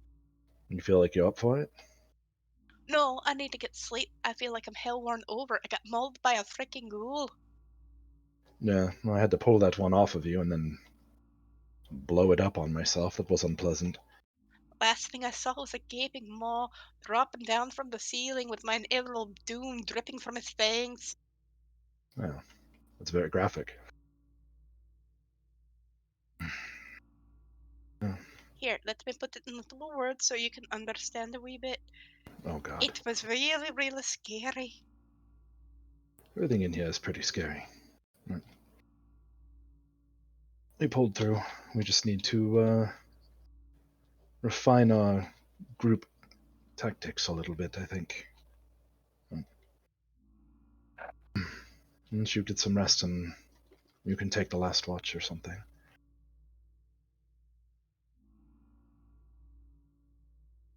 All right. And she throws her bedroll down and passes out instantaneously. Wump. Callan just turns back to Rada and shrugs. See? he doesn't seem 100% convinced, but a look on her face as she's mulling it over a bit. Even kind of a unsure nibble at her own lip, of which that fang is very visible. Yeah.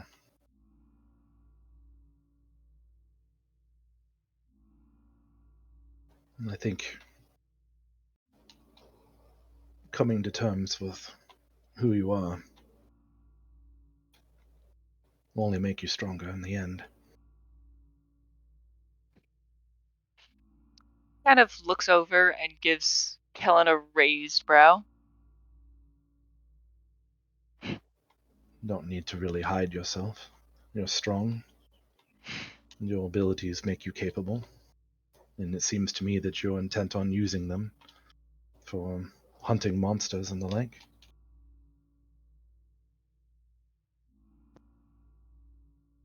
I wasn't going to refute that. I was just going to say, sounds a little rich, considering the source. What, from yourself or from me?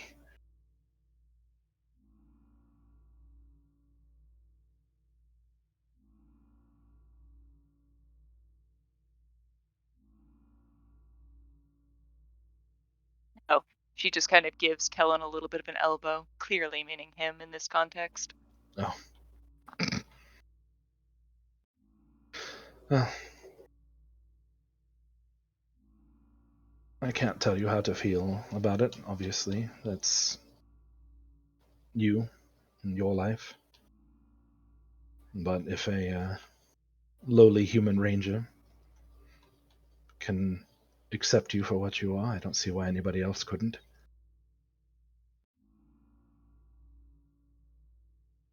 All right. Whatever you say. The first of the humans. Huh. I frankly don't even really know what that means yet. But I'm only glad that this weird blood of mine actually served a purpose, so. Slumping down a little bit, she'll just kind of very slowly, not quite fully leaning against him, but just kind of like next to, Understood. No. kind of settle. Well, thank you again. Regardless. Of course. Shh, she says, looking back towards the window suddenly, thinking that And with that, Creepy crawlies. Next Whoa. time. we'll call your watch there. Word. Who are you waking up? Without that, preferably. Too late. Let's say for the meme, Yuria and Alaric. What's the meme? The meme? The meme is Yuria gets woken up for watch despite trying to avoid it. All right, here's a meme. I cast Harm's Fadar. Everyone roll strength check now. Is that like your version of like Siluril drawing her sword on everyone? You just start sprouting tentacles and you're just like, ah!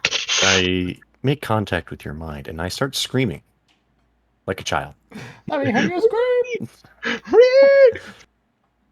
I have no mouth and I must scream. You met Henry, right? Mhm. He's a great guy. What if I told you I'm worse? I'm worse than that guy. All right. Well, are you waking up, Yuria, or is Murata waking up, Yuria? Are we gonna play rock paper scissors for it? Or... I don't care. Just pick. Like Callan will, after wait for that time, he'll nudge Yuria. There's a soft groan as one eye clearly peeks open. Once again, not being the most charming of people when they are waking up. Broccoli lifting her head, combing her hand through her hair, and then realizing where she is once again, she sighs, slips on the breastplate, or considers slipping on the breastplate, and is once again surprised when it does its own thing. Yeah. It just makes a disgusting sound that makes Kellen cringe. Like, just do that every time. Jeez. Yeah. But yeah, he'll turn around because he knows that Well, it'd be sort of like she's she. decent under there. See her fucking ankles. Jesus. I mean, no, but okay. I mean, okay. What? Continue. You would see her sort of take the breastplate and slip it sort of under the cloak, and it would sort of make its adjustments automatically, I'm assuming. So you sort of see the shifting under the cloak as it reapplies itself. If your intent is to put it on, yes. Yes, the intent is to put it on. Can I intend to make it a weapon and have like cool like stabby claws instead? Nope. That would be cool. Lame. This armor sucks now. It's fucking armor. It's not a weapon. How far will my intentions go? Can I be like the Terminator from Terminator 2 where his like hands become like spikes? No. You can wake up though and do your watch. All right, I wake up and do my watch. Why don't you wake up Alaric to stand watch with you? Why don't you wake him up? Because I woke you up. And besides, Right. I know that you'll probably enjoy the moment of being able to make him miserable by waking him up. So What? I'm just messing with you. Do you think I do things just to make other people miserable? Not as such. I think you I might see. find it amusing, though. I see. I see what I am in your eyes. You don't. You could ask, though. Go to bed. Fine. You're pretty Right. all right, Yuria. He goes, sits back down and Shut up. starts to.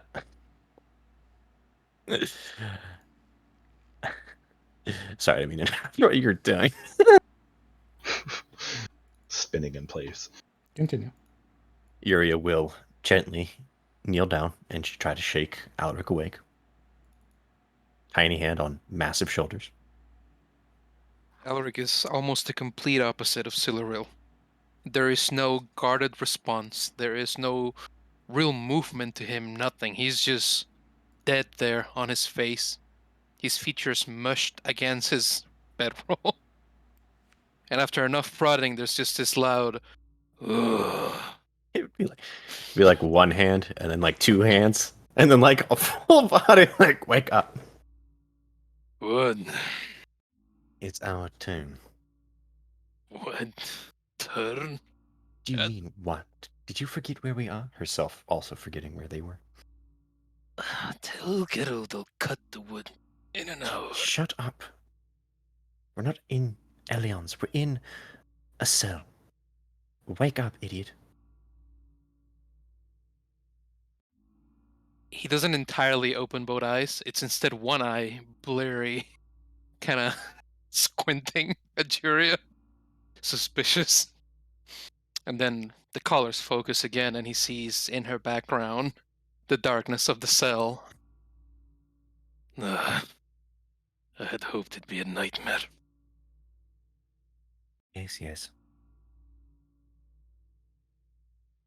He, looking back to the floor, there's this moment where he considers how he's gonna be getting up at all, and just drags his hands up and pushes himself up upright, and sits back, flopping into the wall. His whole face is hanging like a shirt that's like too big for him. His eyes are droopy, his mouth slightly sallow.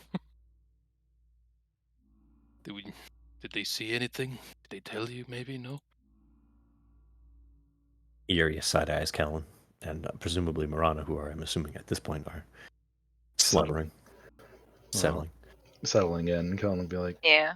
every so often one of those creepy assholes walks by, trying to be disturbing, but not much to be done about it, so just keep an eye out and You, otherwise do your thing. you might hear them humming. Humming?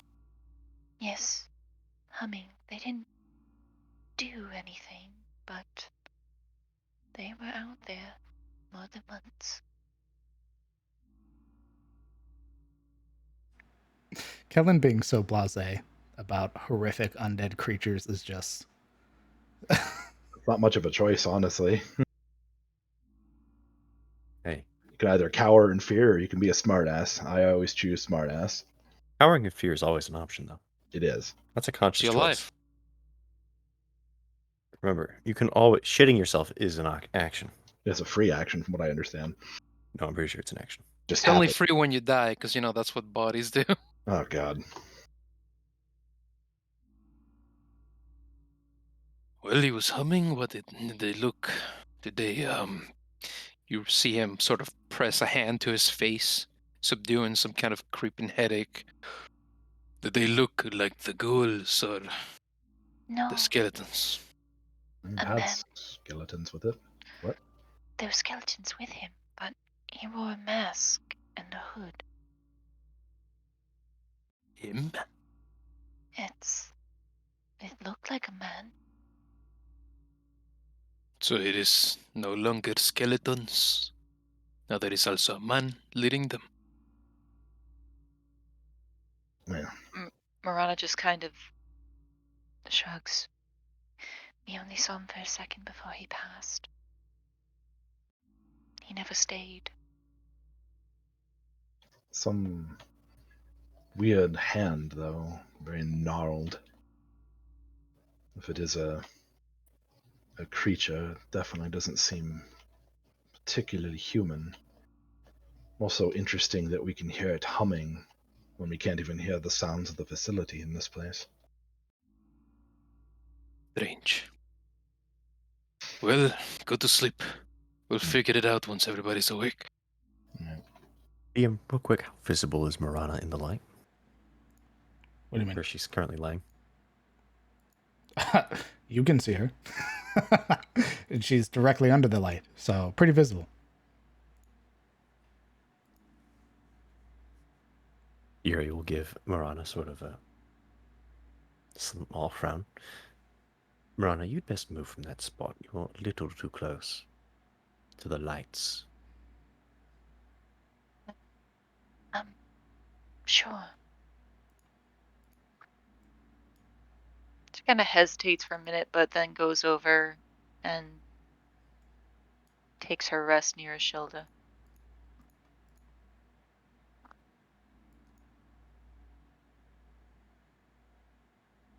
Right. And Yuri will scoot her bedroll over a few feet and then plop her butt down on it and kind of just watch the window. Okay. Alaric and Yuria, go ahead and roll me your perception checks for the second watch. All right. Perception. Hey, yo, you got any perception on you, brother? I do got me some perceptions. Wow. There it is. Wow. Wow. Your I'll be eyes around perceive. Wow. God, I hope they don't. Either of you pick and roll the D100. So high or low, maybe? Nope. No, just You roll a D100. You Oh. do it. No, you do it. No, you do it. No, you hang up. It's your fault. What? Fuck, you'll Alaric, do roll it. the D100.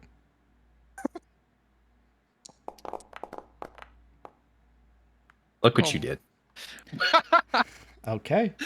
Oh, marron. Look what you did. 70. All right. Is there anything you guys are doing during your watch? Not unless Alaric initiates, because Yuria is not really in the mood to make noise right now. A really, really precarious situation. And Alaric is a very, very loud man. Oh no. No, I don't think he say shit. Okay. Yeah. That was ominous. It's like he was thinking I about scream. It's just like randomly.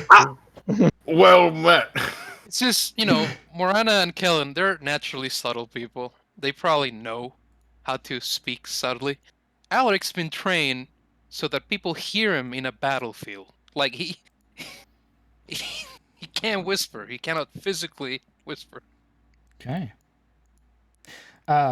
If there's no conversation, then during your watch, as you both are in silence, that the breathing of your companions being really the only sound to accompany you here, aside from the faint sort of thrum of the alarm, you would watch as again that hooded figure in black passes by. This time, sort of moving the opposite way. Guy's fucking trolling us. It's safe to assume that they're patrolling. Yeah, patrolling. Patrolling. That's right. That silent image that moves past like a walking shadow. Again, its hood, its cloak, unaffected by the movements as it moves past. Out of This sight. this entity, does it bear any resemblance to the the shadowy figure that's been stalking us Why throughout don't our you journey. roll me a history check? Oh my god! Also, can I have his his border, please? It's sick. It is I want sick. And I made it. And no, you can't have it. I want it. I kill that man for his border. I made I'll it. fight It's him for mine. I'll fight him for it. My bad guys get the new border, not you. Your border. Give it to me.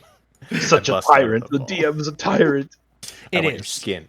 It is the entity, or very similar entity, who has been stalking you. Fuck me in the asshole. Which means they're here. And unlike before, they're moving, walking. Neat. Yuria now has something to talk about. And Yuria is going to connect to Elric's head if she is allowed.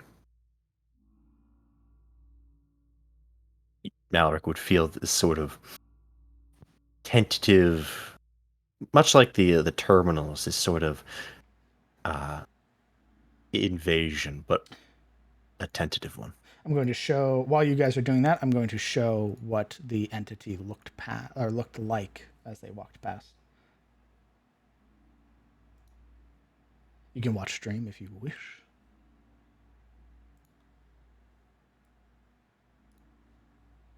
Continue.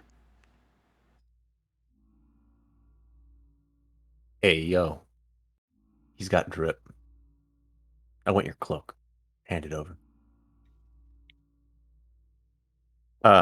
Would Alric allow Yuria into his mind? Is the feeling familiar in any way?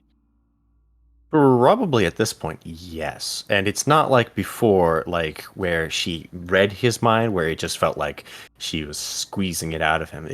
This is more like a cat in the doorway. Like Yeah, you can she's like establishing a channel that can be reciprocated in a way, like I let you in. Correct. Adding you to her friends list. Like something's at the door of your mind. Yeah, after feeling that sort of mildly insistent gnawing at his mind, he will acquiesce. You can see when you do, her vision, which had been looking at you this whole time, would look back to the window. Did you see that? Yes, I have eyes.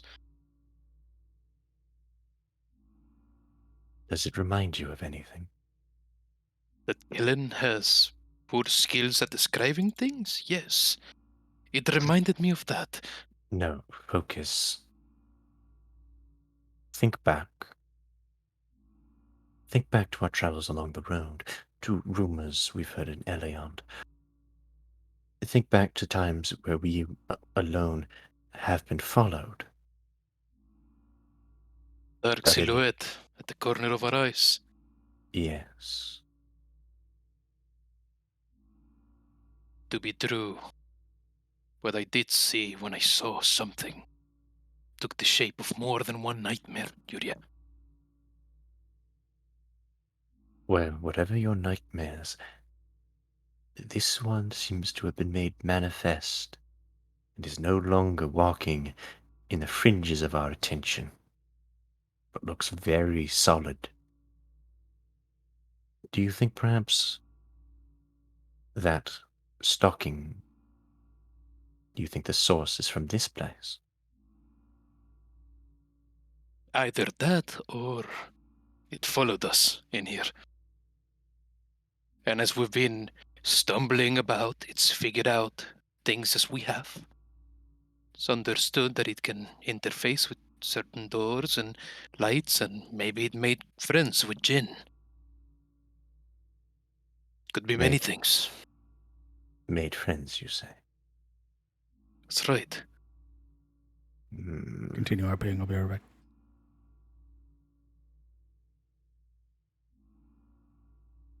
I don't know.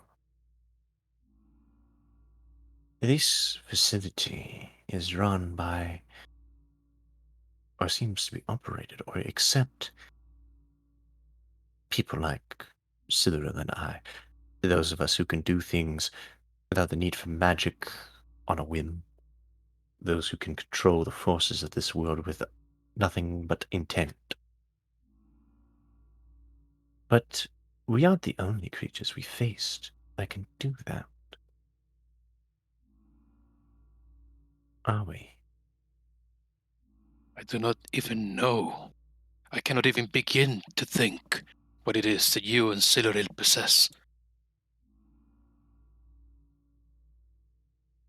My abilities are not unlike the thing that turned me to stone, though not to that degree. And now we come across this strange, out-of-place facility, this labyrinth that plays tricks on the mind and desires special individuals with familiar skills. And now I see this thing. I'm starting to suspect a link.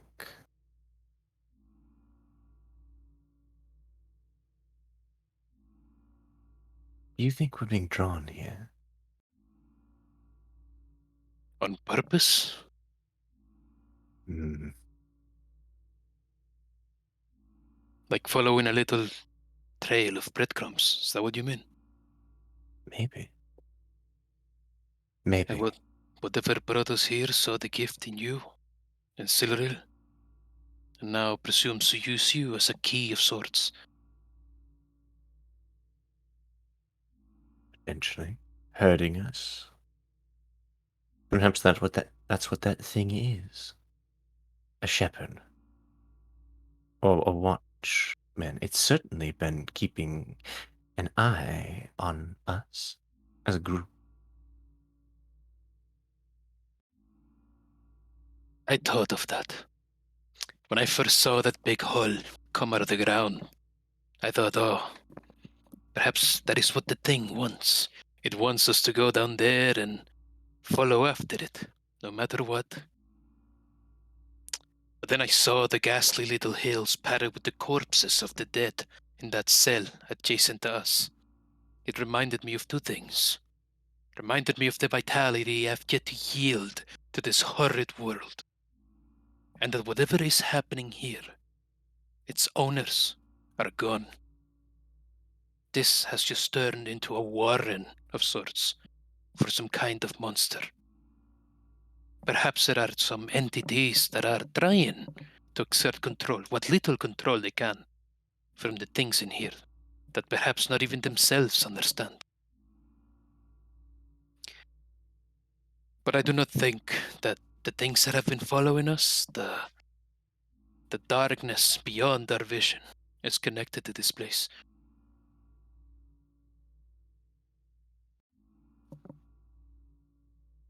Maybe.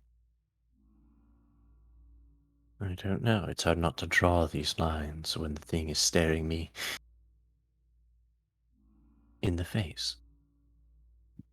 Be Looking. glad Why?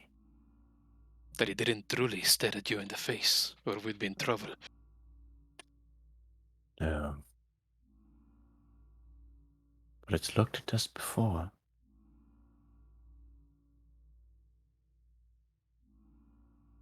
Unless there's more than one.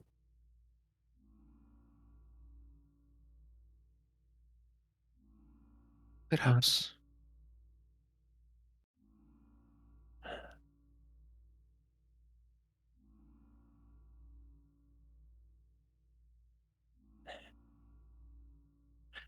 I know it sounds like I might know what I'm talking about, but to be honest, I think I'm just about as clueless as you are.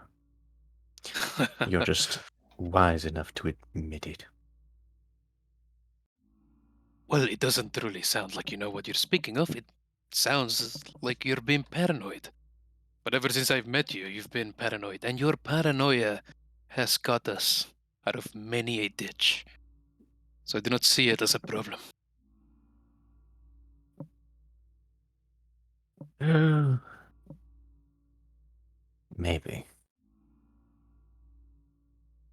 been an awful lot of ditches we've missed. Until we fell into them. It seems like I'm finding all of the ones that don't really matter, and missing the gaping holes right below us.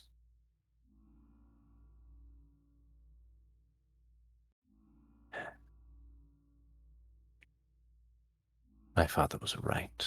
I don't belong in this place. Definitely not. This place. She looks around. As she looks around, Alaric follows her gaze. When she looks left, he looks right. And when she looks right, he looks left. Do you truly think that anyone belongs in this place?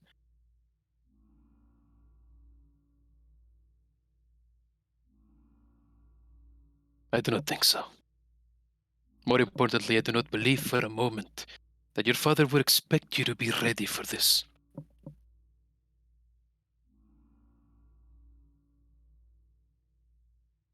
He didn't. He hasn't really expected me to be prepared for much of anything. I think that's what hurts the most. There's a frown in Alaric's expression as he sort of catches himself, tucking in his chin. His mouth contours as he's about to protest very quickly verbally, but he realizes and stops. Why? Why would he think that of you? Of his daughter? Shouldn't he be proud? You're very wise, very charismatic. Is that not what anyone would want in a daughter?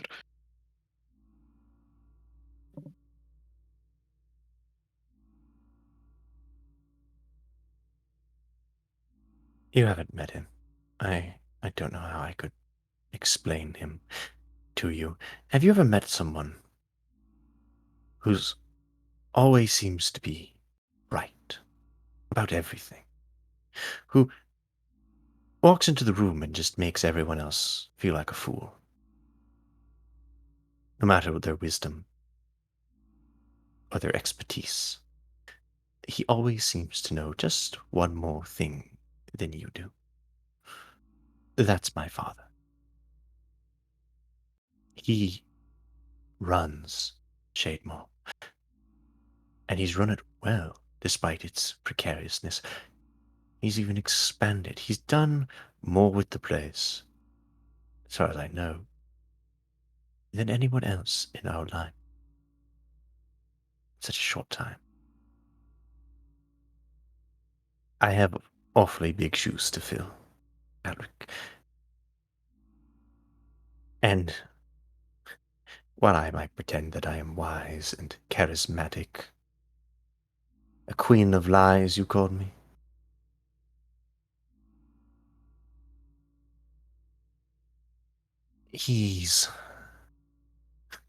I'm nothing compared to him. And he knows it.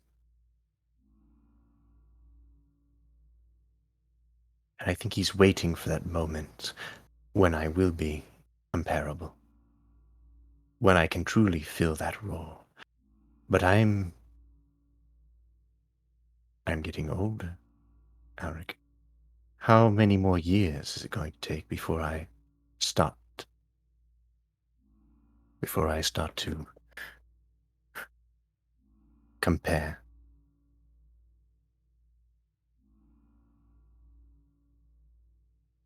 Feels to me that you admire this man.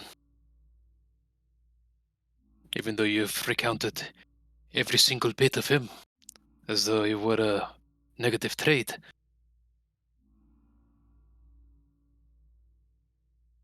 He is awfully good at his job. What do you think of who he is? Morally. Morally. Of course. Morally. Oh, this is funny to you.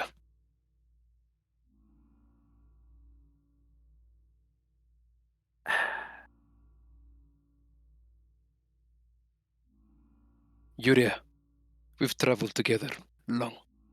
We have not quite a while now, enough to know some things of one another. So perhaps lend me a bit of trust when I tell you this. Everything we do in this world, in the All-Father's world, everything we do, be it good or bad, we will come to face it in the afterlife. There is a judgment leveled over all of us. And it was set there when the All-Father made this world, when his tenets were spoken to his children, the Eternal, and when they themselves made us, we inherited it. What evil your father makes in the name of rulership, he will come to pay a price. And I think that if there is anything limiting you from embracing the man that he is your conscience. And you speak of it as if it were a mountain in your way, a great big obstacle that you must overcome. I think it is your strength. That you can stop yourself, that you can see all facets of a thing, know what is good and what isn't. You have a compass.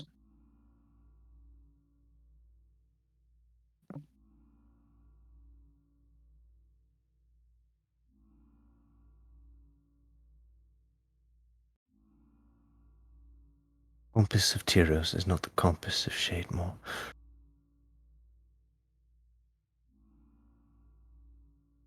Our moralities are different. And I can't survive on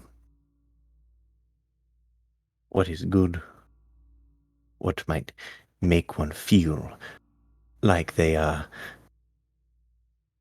morally superior to those others. I and my father and those of Shademore do what we can to survive. That is morality. Survival. And that is what we have built our civilization, our home on. Do you know why? Do you know what the difference between nobility and a commoner is? There are many. She shakes her head. Education. And being born into power. And our responsibilities. Do you know why a ruler? Do you know what makes a good ruler? I have an idea. Wisdom.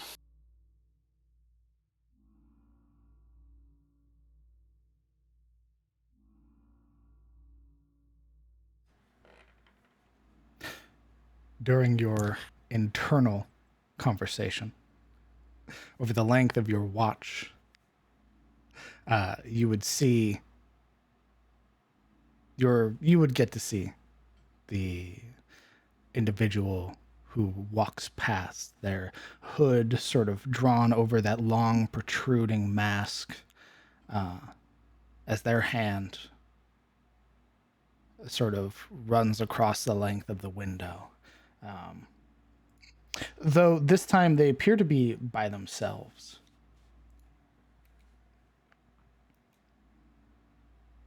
And you would hear that faint hum, that tune that is hummed through as they walk past. And you would see that the hand that they've pressed against the glass is one that is of flesh. Although sickly, you would see it's almost diseased of some sort, with boils and pustules that line their fingers and palms.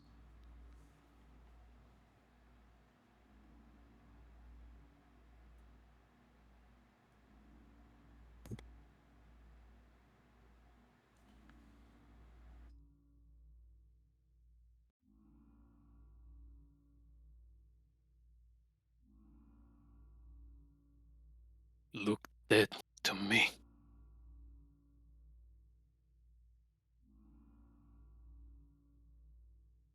Indeed. Remember the ghouls that exploded? Mm-hmm. They had those same mounts on their skin. Infections.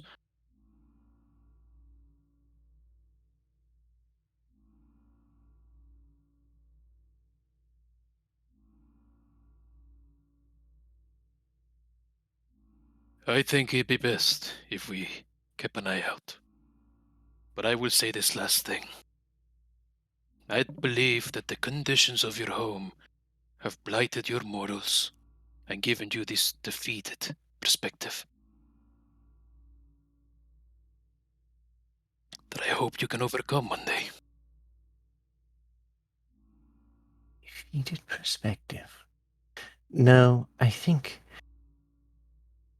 Forgive me. But the defeated perspective comes from my environment at the moment, I suspect. Not morality. Hard not to, considering the circumstances. I'm a long way from accomplishing what I came here to do.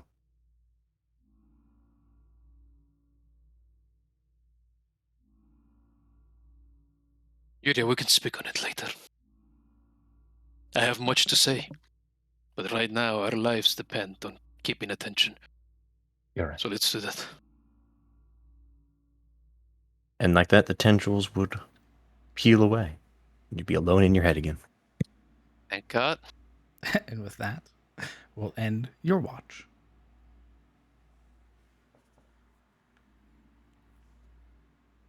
Who are you waking up?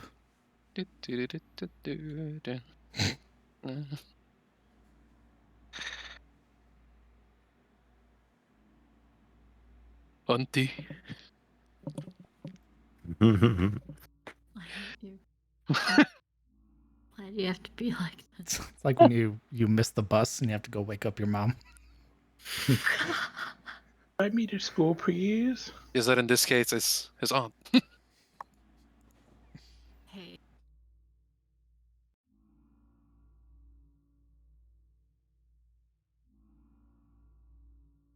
Ancillary. Ew.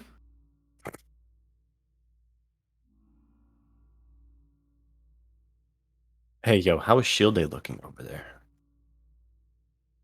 Unconscious. Wow, that's great. I'm gonna go fix that.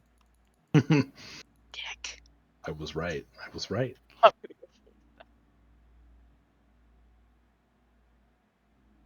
Hilary.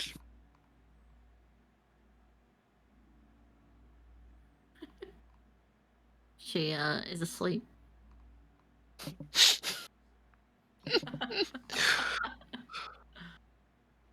Princess Bonnet saw that. He reaches down to take her by the tavern and give her a shake.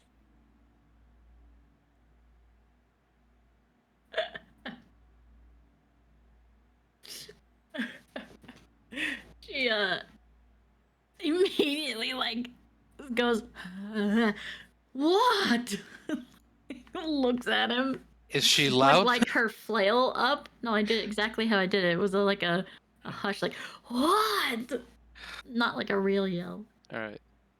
Like she like brings her flail up and realizes it's a flail, not like a sword with a hilt, and just bumps him in the jaw with it. Yeah. So he gets smacked in the face. Kind of. What is it? Where are they? Are they? The answer's delayed by Alaric rubbing his jaw and his face. Every time. Are they? No, they're not here. Mad woman, it's your watch. She like reaches out and like hugs him.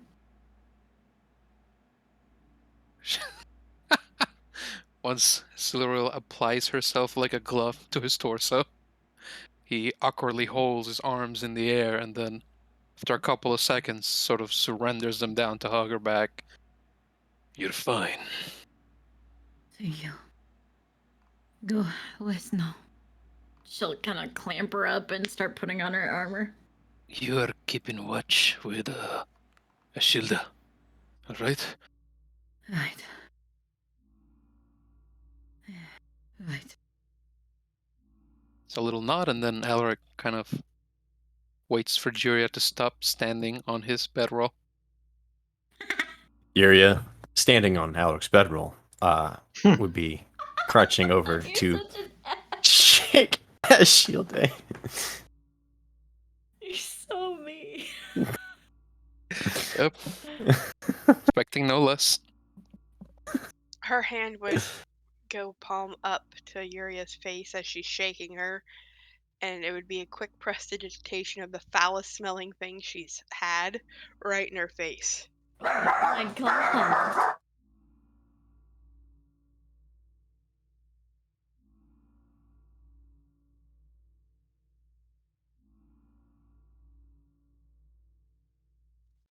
She jolts awake and she looks at Uria. What?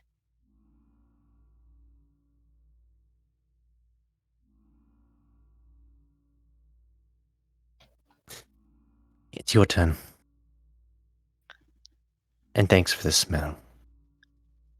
You startled I'll remember that. You startled me. It was a knee-jerk reaction. Okay. I apologize. Go to bed.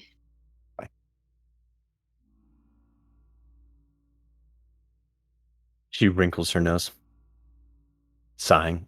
Hopefully I'm the only thing that surprises you. She'll step back and press Alaric's bedroll, clean the smudges from her boots. And then she purrs. Motherfucker. Okay. What? So it is Ashilda and Siluril who are taking the final watch. Or rather, the third watch.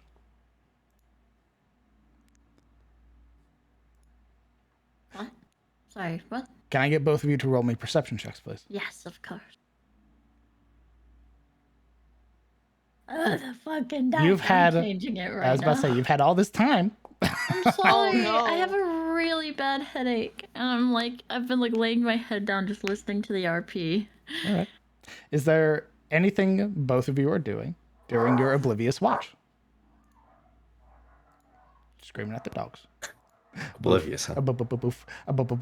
Yo, can we get 2 dogs on the window? You got it. 2 dogs coming up. Thank you. Yep. Where my dog's at. This closely resembles a dog. There you go. Is that Zoro? It's like a boar. Yeah, and then there's the other one. Oh, Jesus. That's Genji.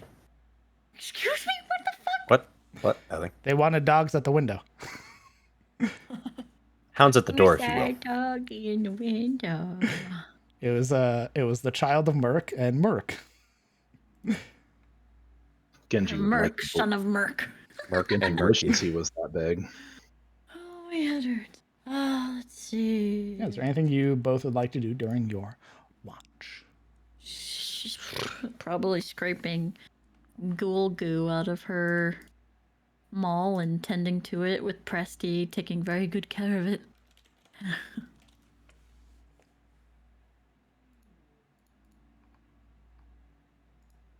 How warm is it in this place? It's becoming very warm. It's usually really cold, but because there are so many bodies packed into one spot, it's becoming warm. Mm-hmm. I mean, just because you growled at me doesn't mean I'm going to change that. Genji said, fuck your heat.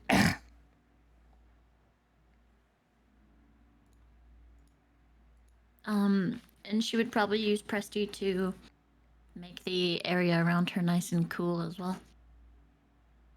Okay.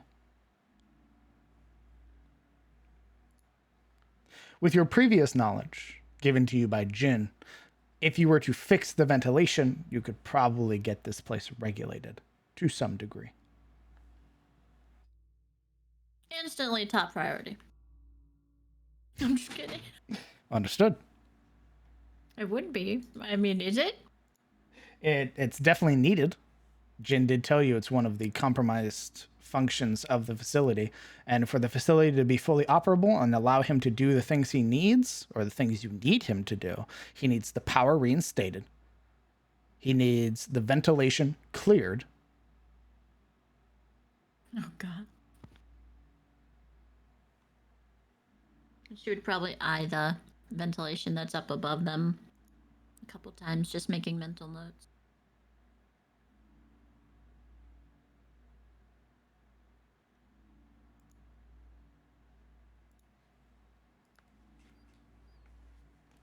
Aside from Presty, are you talking to each other?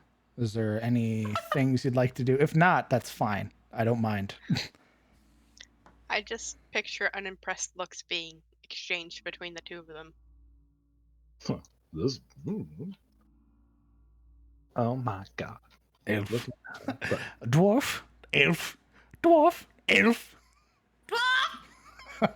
Elf. If she didn't, like, make any attempt to talk to her, no. Cyrillo's not really a talking while waiting kind of person. Okay. It wasn't such a dwarf. I'd speak to her. Hey, if it wasn't freaking short. Okay. you're short. Holy shit. Then I need to know, are you taking the last portion of the watch by yourself, Cylero? Because the Shilde will need to finish the rest of her rest. Yeah, eventually. Shilde would probably hear her, like, hum a little, just because that's how she, enjoys to pass her time. I mean, if they weren't in, like, a dire need, she would be playing her lute, so. She would just hum a little, cleaning up her flail, tending to her armor and such. And eventually, time would come and she would say, "Do you need to sleep?" I do thank you very kindly. You're very nice, aren't you? I think. I do not enjoy being rude or mean, so I would. Alright, maybe you're Take not that. all bad. You should probably sleep, so. I will do my best to keep watch. Appreciate it. And I'm gonna go over there and I'm going to pull a piece of Alaric's fur mantle and use it as a pillow. Just laying on each other. All right. Is there like no sanctity No. anymore? You Like, laid on her. You as a used pillow. her as a literal, physical, flesh and blood body pillow, bro. you I do don't want to realize hear it it. was a joke and that was not a thing? Sure. That I was don't know, a bro. joke. I'm checking Nah. the slash me's. I'm checking the logs. 100%.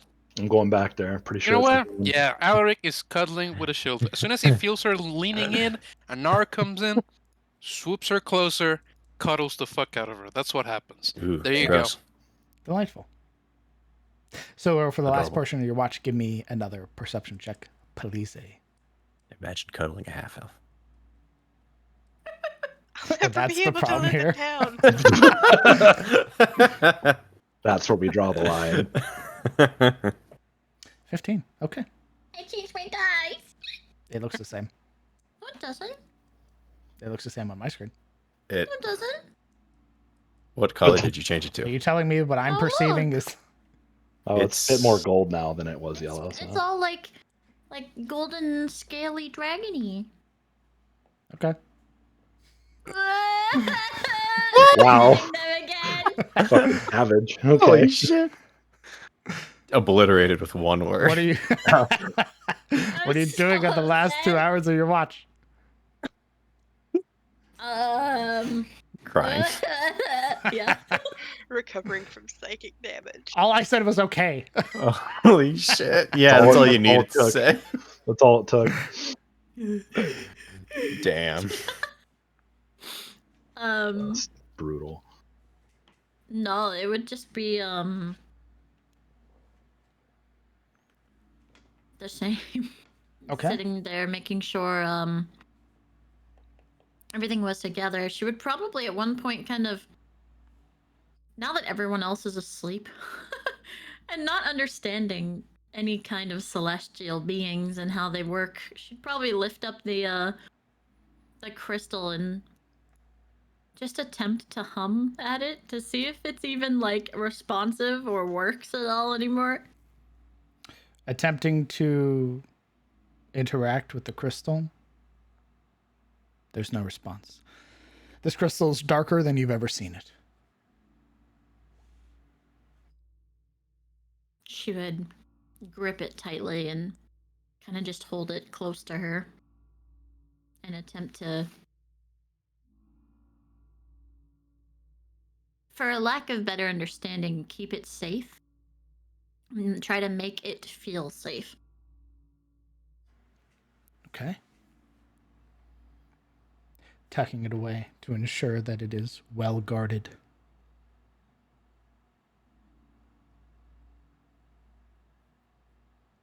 Nothing else happens.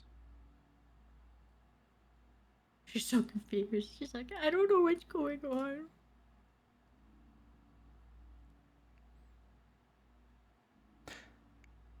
After a while, it would be during your watch where you realize that if there are any more patrols, they haven't patrolled this area. And She wouldn't eventually, have even known there was patrols. indeed. See, the game of telephone works very poorly in this party. The phone call gets hung up after about the second attempt. Bitch, I don't even hear it ring. Eventually, you all would finish a long rest. Go ahead and mark it on your character sheet, please. Thank God. Is it a new day, DM? Yes. It is the 17th of dawn. At what Nice. time? You have no idea. Nice.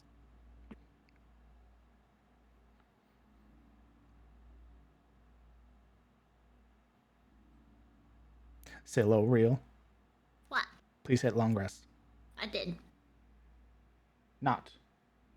I did. I say Kellen, Ashilde, Marana, Yuria, and Alaric. I hit mine up there earlier. Yeah, she hit it at the 4 hour If I mark. hit it again, I'll get 2 Oh. more hit die. I don't want to gain those like unfairly. 14 minutes. Gotcha. That was very cavalier of you, by the way, because you didn't know if the Grinch would show up in your watch. And that would have ruined your long rest. No, my long rest is in 4 Grinch. hours. Oh, and 4 hours had passed. You're right. Yeah. I sleep for 4 hours and then I'm awake for the rest of the 4. Okay. Alex Marana. not taking notes. are you Hi, I get 3 forgetting? because of my yes, boost. there you go. That's why I'm marking 3. Perfect. Stop. Stamp. Okay. So hostile. A new day. Same dungeon. The party wakes up, finding yourself in cell A6. What are you doing, party? Waking up. Realizing ashen Ashilda is a pillow now. Pushing her aside. Spooling up the bedroll. She would actually push your head down. Yuria, What? unfortunately, it is time to wake up. Well, at least I get to wake up. That's a fortunate thing. She hefts herself up, slips on the breastplate once again. He's rolling up the bedroll. Why you gotta keep doing that? Because you react to it, that's why. Oh. I can only get so back. I hate it here.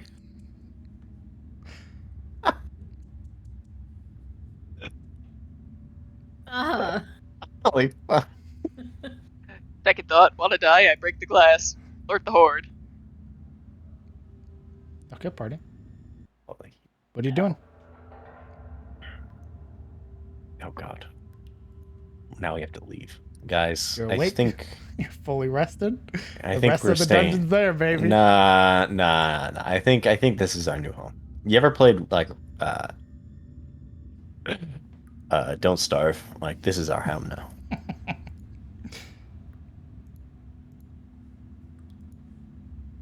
Yeah. Once she's done, she looks to Lucilla real. Hello, real. Silo real. What are you waiting for? Go open the thing. Let's go. Right. We should talk about what we're going to do first before opening the door. Oh, when Morana says this, Alaric's head slowly turns towards her, and something clicks in his expression. That is right. There is something we should speak of. Good that you mention it.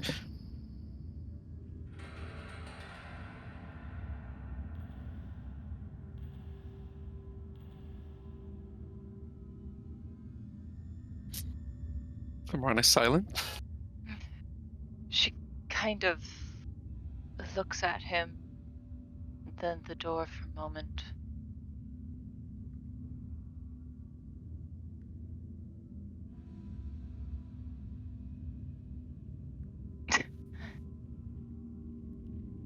She's circling her. He's coming into view. She kind of picks up her things And stands up. Yes? Oh, Lady Lamordia, if we can even call you that, that it is your name. How come that you can run across walls and ceilings and see in the dark and must feed upon the flesh of my friends? He motions vaguely towards Kellen. Is this part of your condition? Kellen just crosses his arms and is like, "What?"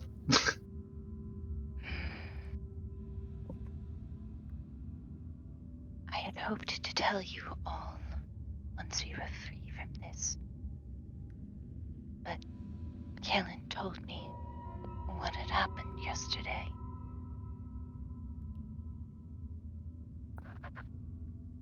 She does her best not to look nervous, but you can tell one hand she is kind of holding her cloak and mulling it over in her hand. But you are correct.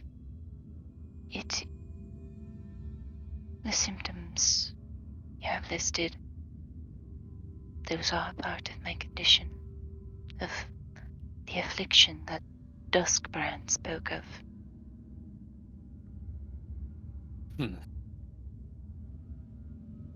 Usually when one corners a cannibal, they have the decency to let you know that they like the flesh. She They don't squints hard they don't at call it a disease. They don't hide behind it like it's some kind I of condition. am. Alaric, do yourself a favor and be quiet for once in your life. And explain yourself.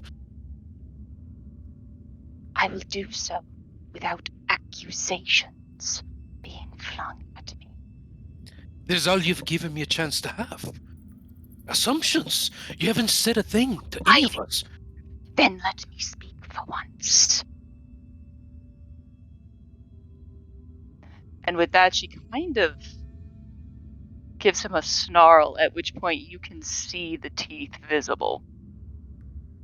He motions out with an open hand, expectant.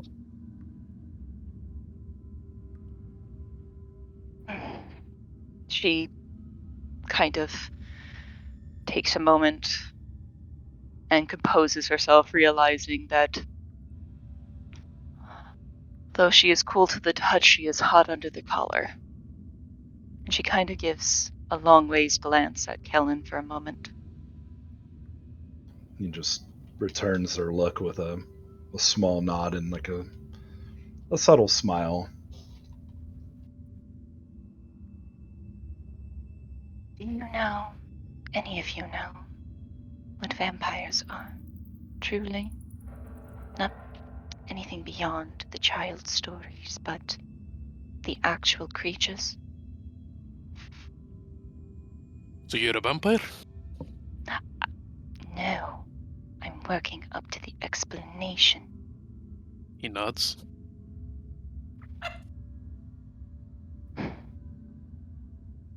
Well, I am what is called a Dampier. Sometimes they call it half vampire, but that's a misnomer.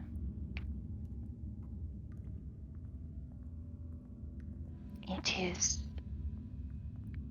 a sort of lesser form of the vampire's curse. And it was passed to me before I was born.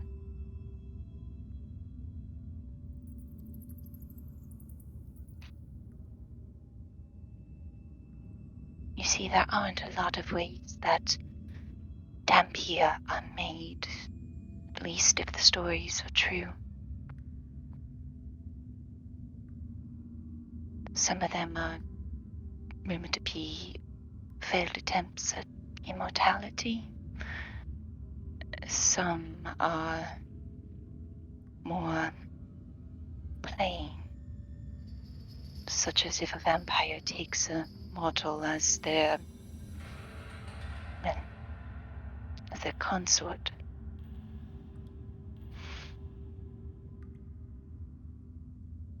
But mine was passed to me through the vampire's bite that my mother inherited.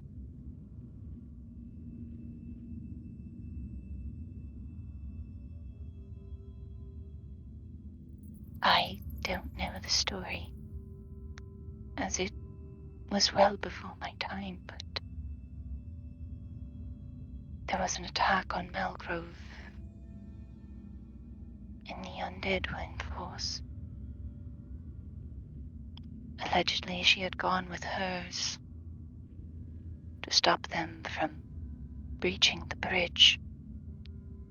They're rumored to not be able to cross running water, so she could stop them before they got to Melgrove.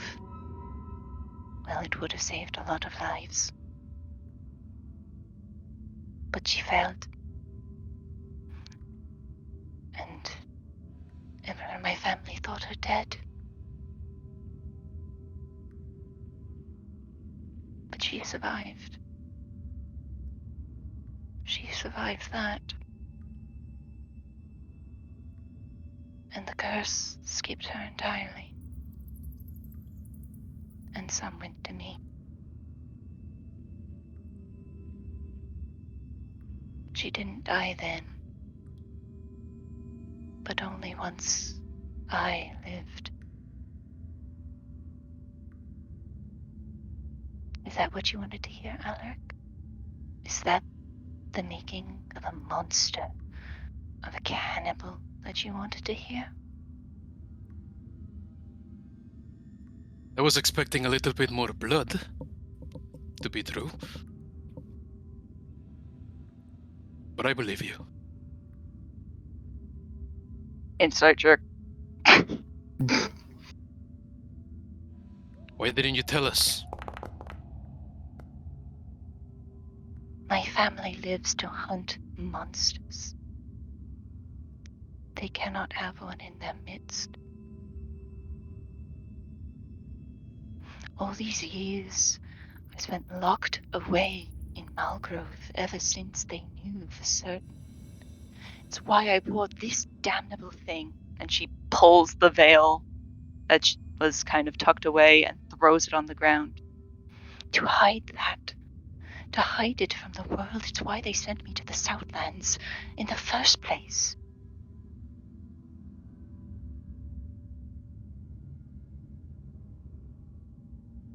A monster in the house of monster hunters.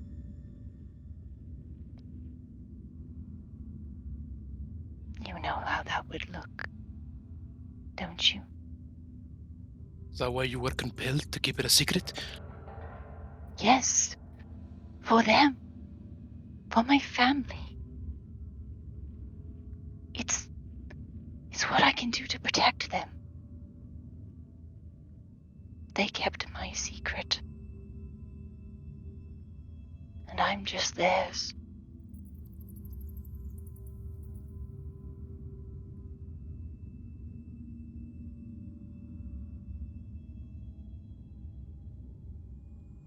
I'm their secret.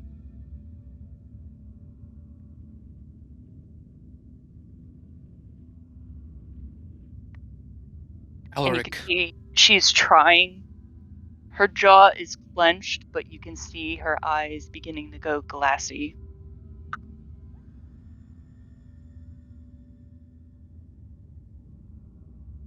rather than speak right away, he catches himself and, with a palm to his features, looks the rest of the group, searching for insight, for opinion.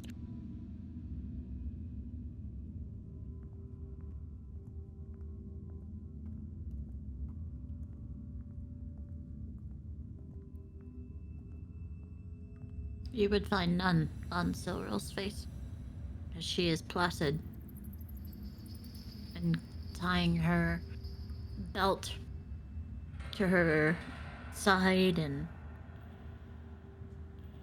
listening. But there is no expression.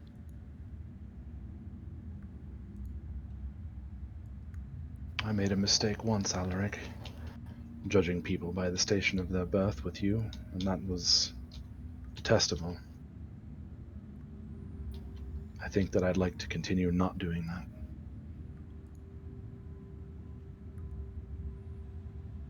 I understand what you mean, Kellen, but I never hid anything from you. No. I'm just saying in general. To be fair, I did know. She explained it to me earlier, but it wasn't my secret to tell. This sort of speaks to Alaric in a sense, and he up-nods to the ceiling, letting his thoughts sort of wander there for a moment. If Kellen kept it to himself, then I do not think he saw a danger to the rest of us. If I thought that she was a threat, that is not something I would have kept to myself, you're correct. But that does not mean that she did not hide it from us. And I know why she did it. Honor, the name of her home, her house, compelled her to. I can respect that too. I just wish she had shown us a little bit more trust. Frankly, I am hurt.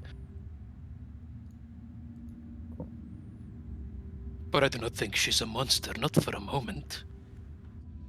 I've seen her fight to keep us safe. Think I'd forget such a thing? I would suspect that you, of all people, would recognize that, yes. Oh, I still see her for who she is, what she's done for us. Mm-hmm. But it hurts my pride to know that she kept this from us. Alaric, I mean no disrespect, but you're a prince. And the weight of your word holds what it could have meant for me and mine. Why, if it made it to a land, who knows what the High King could then decree or do? You understand? It cannot come to light. For my family's safety and the safety of those they watch over. Safety which will now be in danger. He knew about me. He knew who and what I was. And that's why looking back on it, I suspect that's why he lured me there.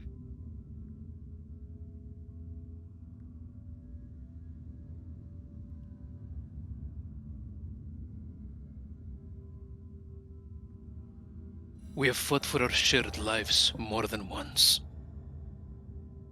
We knew each other first as battle brothers before we knew each other as princes and lords and ladies. Things we've experienced compel me to keep your secrets. And I would have, and I still intend to. Is that what Hain wanted you to go to him? To be with him in that fabled meeting that when you came back you just weren't the same? Is that why?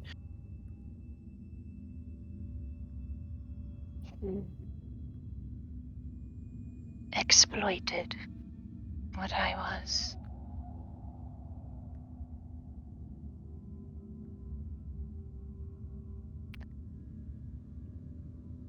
He wanted me to debase myself for his amusement.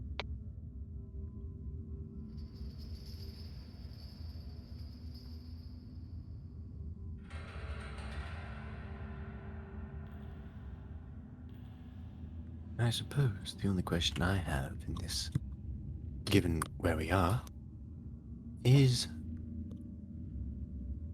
do I have to worry that you'll, well, do what you did to Kellen when push comes to shove?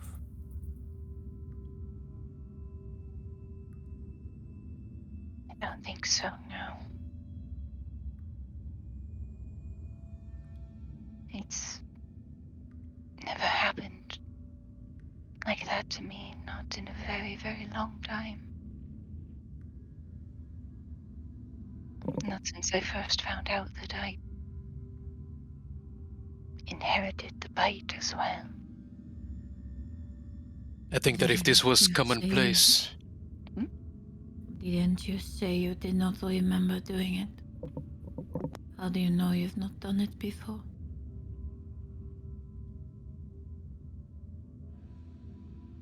I'm sure if my family had found out I'd done it before, I wouldn't be here speaking to you. It would be all too easy for a frail, sick girl to simply pass on, wouldn't it?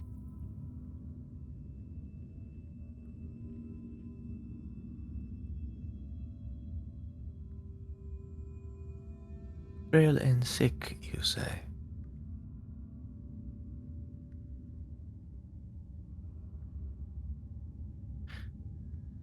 I don't know about how frail you really are, considering what I've seen you do. Your speed. that is what she means. It was a lie. Purposeful. A disguise. Marana kind of gives a affirming nod. I thought I was ill as a child, but as I grew, I realized it for the ruse it was. But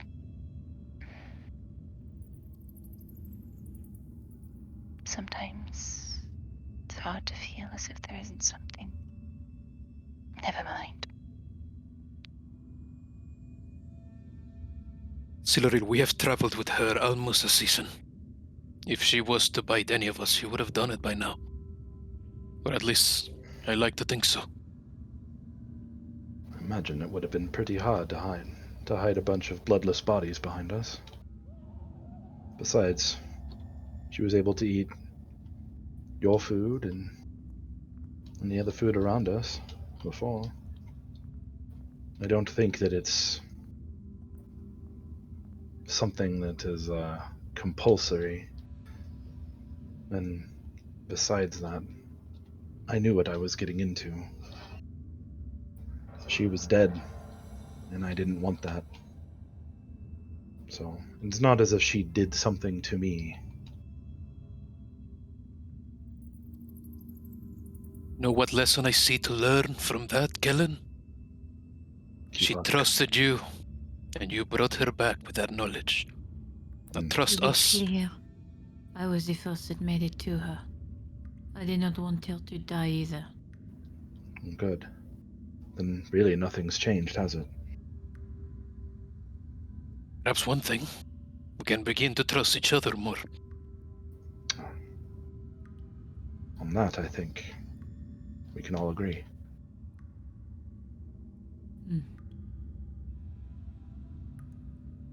Are we going to hug now? No. You're too new. You'd have to wait. Give it 2-3 weeks, maybe. All right.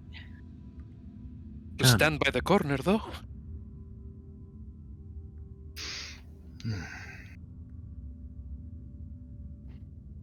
Well, that was charming and insightful. But to get to the matter at hand, what are we going to do when we open that door? The kindness fades away and reveals prison cell A6 that you are currently in.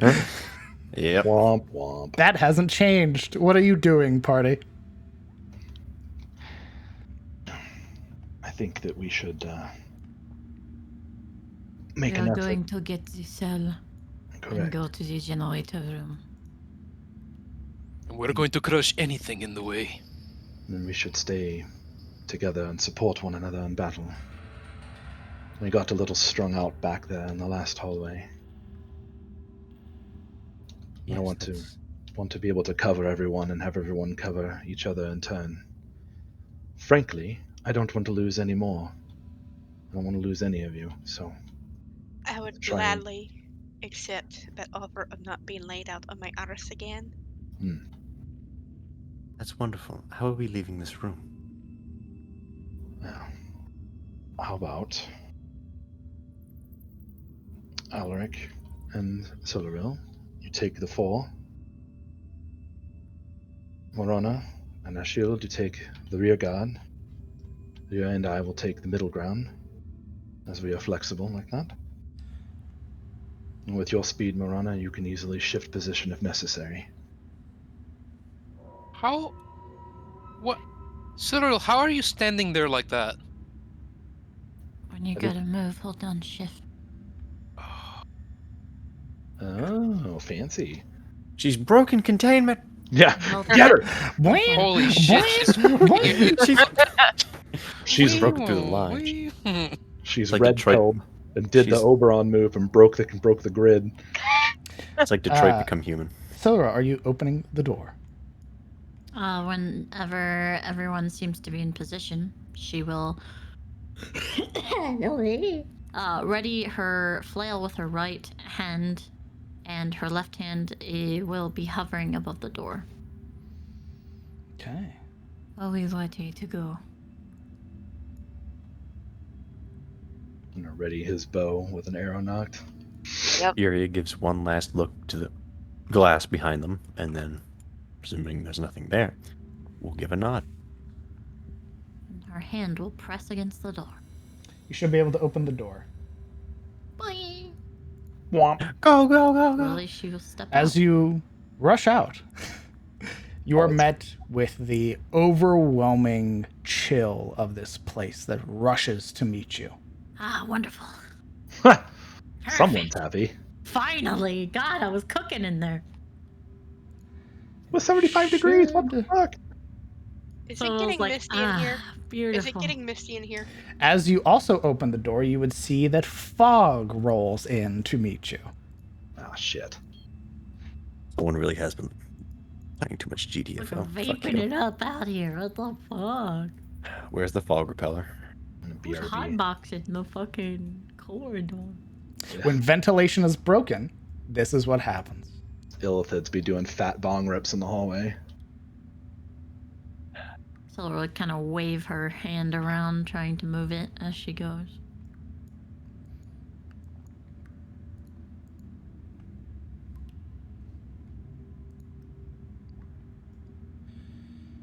Flail at the ready. Okay, partner. Tell me where you're going. We're going to the cell.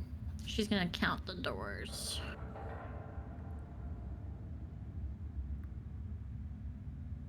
Yes, that was A6.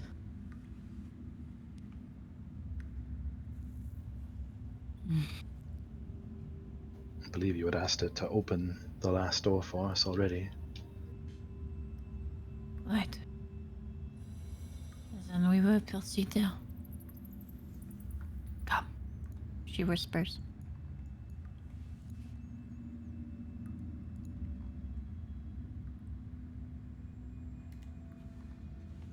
Yeet, Alaric.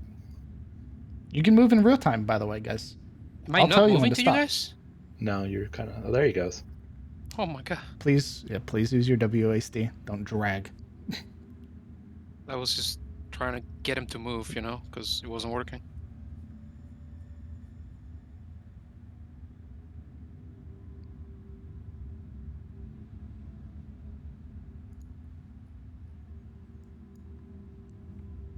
What are we doing? I was about to ask, where are you going?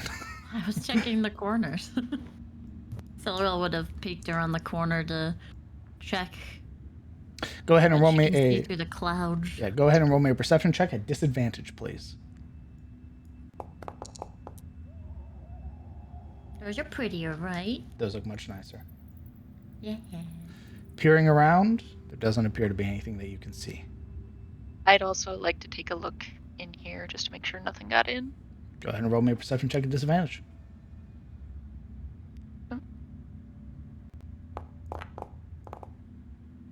God, what a waste. Mm-hmm. Peering around, trying to look inside of this chamber. If there's anything in here, it's not moving and you can't see it.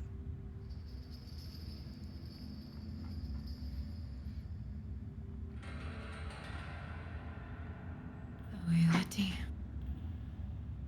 From the other side, there were 4 skeletons on the ground in here. I am unsure should they move. Be prepared. She'll place her hand upon the crystal. You may open the door. I like elbow Jury out of the way. Oof. Like slam her with. Fucking rude. Alright. Alright. Wow. Dirty. Why? Alaric. What? Why? What do you mean why? I mean, it was a joke because she was in the way, but Oh. yeah. Why? Just to bring violence, visit violence upon somebody else. Why do I need more reasons? Because I asked you to give me a reason. Well, there you have it. Oh, fuels. Stepping into the chamber and being able to see it while it's properly illuminated would reveal a ghastly sight. 4 skeletons, partially skeleton, more desiccated than anything. You would see that the skin is pulled so taut over the bone that there is little to no muscle beneath. You would see the 4 figures bound at the wrists, these helmets fully encompassing the entirety of the top of their heads all the way along the back, sort of fixing it in a permanent sort of staring forward. They're not allowed to turn or rotate their head to any degree. Gruesome. And you would see that one of them, compared to the 4 in here, one of them has something still being drawn from the helmet. You would see that the tubes connecting the back of the helmet along where the base of the neck is all the way up in 2 other ports appears to be secreting or extracting some fluid still. Ugh. The other 3 are completely inert. I think this one might still be here. She kind of rushes to its side to assess it. Roll me a medicine check. Oh, I'm not. Shit. Oh, we're never fine. I know everything. This creature, it is by some miracle alive, but is too far gone. There are... alive. It's more than likely the machine that's keeping them alive. The basic necessities of human function. But they are long since gone.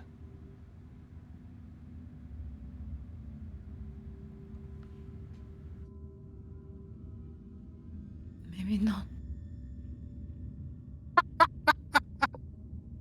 JK. They have signs of life, but I do not think they are here.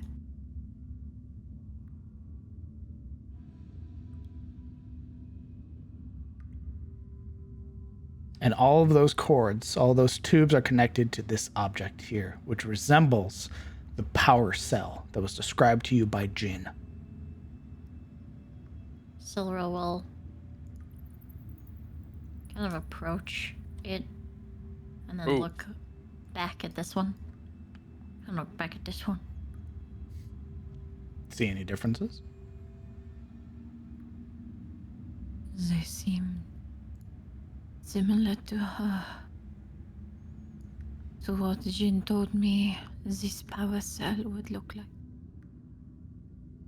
They're powered by people.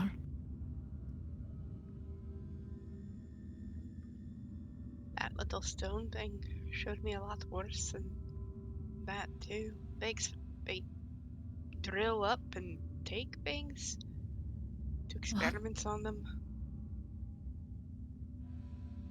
What are you talking about?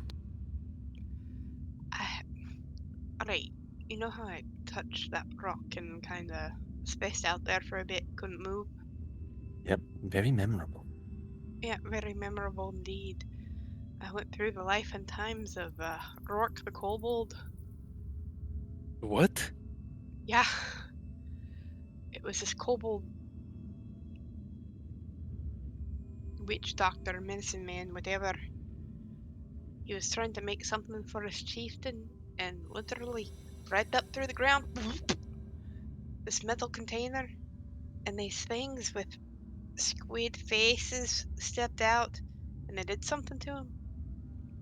And then he woke up and then he got dropped into some sort of vat and little things tried to burrow its way in. Well, they did burrow its way into his brain and it was really uncomfortable, and they kept him alive for some times, and I felt every moment of it until I was eventually murdered. Great. So, what is the lesson here? They're doing some pretty horrible things down in this place, and I don't really know how to say it, but we literally had our teeth kicked in a little bit ago. I'm not sure how a few Bjarns are gonna be handling it down here. If we were to fail here, that is the fate we can expect for Silril and Yuria. Maybe more. Whatever this is has been your foil.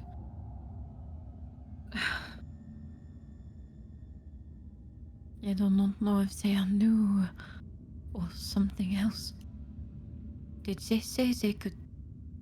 She kind of pauses. Did they say they found the body of the old woman?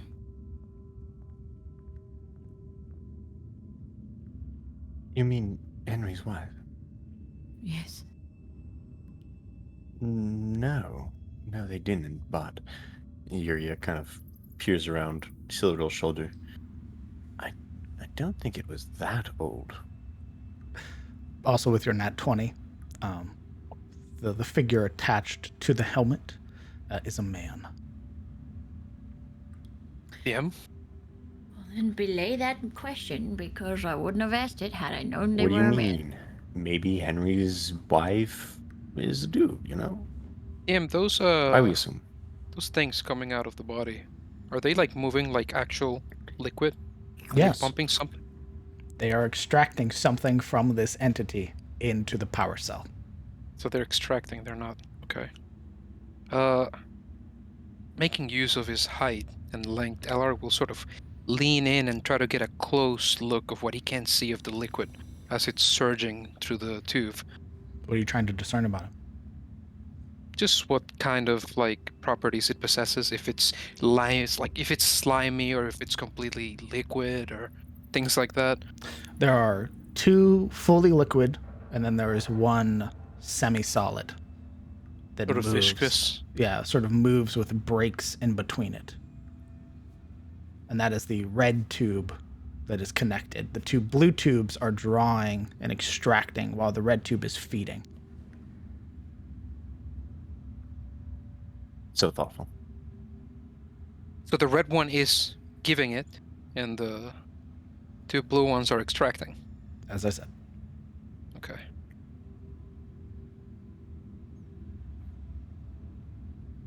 Yuri side-eye Silveril and then looks at the ominous purple terminal. This looks to be another djinn. Different color? I imagine so.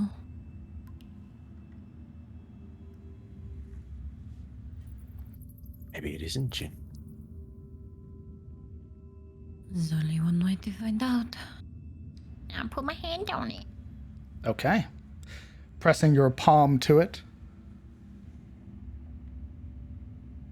Give me a moment. I was about to say, nothing happened. It explodes! I need to test something, so be mindful of my voice. I'll tell you when it's ready. Oh no! Whoa. Djinn 2.0! Testing. It's Jeanette. What?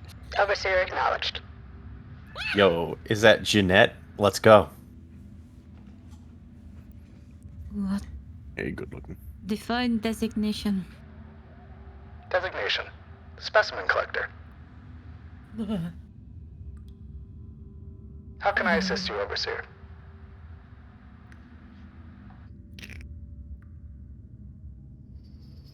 One moment. She turns her head to look back at them. Acknowledged. This one calls itself the specimen collector. How do they sound like? No like Jinn. That is it? They are the same but different. This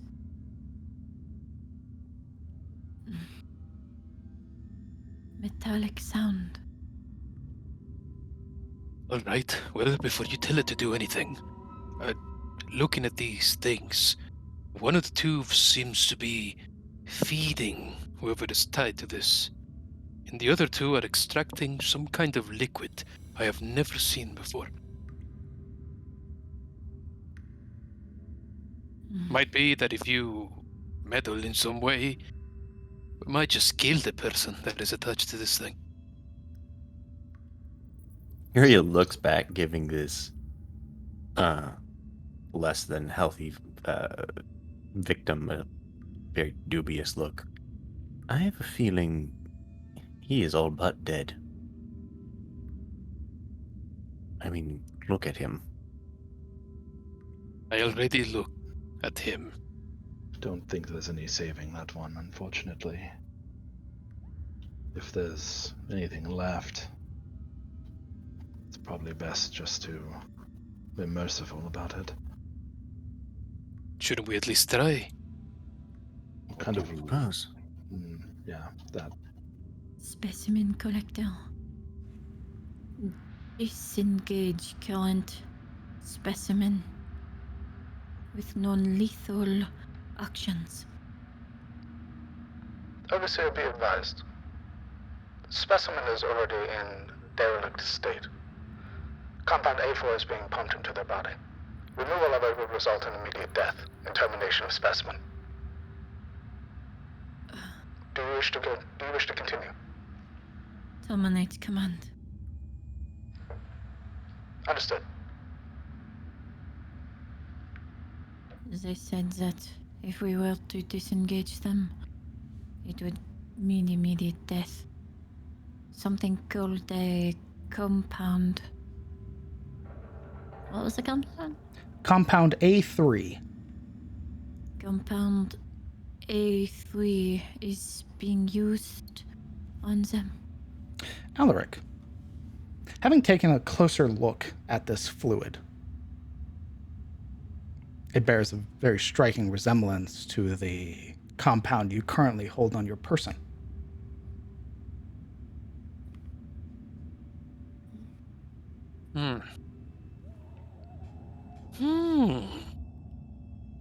no.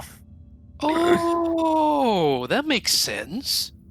Yo, DM, Allard. I want to ask you if Alaric could arrive feasibly at a conclusion that I just have. You tell me. When Yuria first donned her armor, it healed her. If he were to put the liquid vial thing he has in her armor, would it grant her another charge of sort of healing herself? Potentially. It also could do other things. You're not sure what the ports on her back do, but you're also not sure what this chemical does by itself.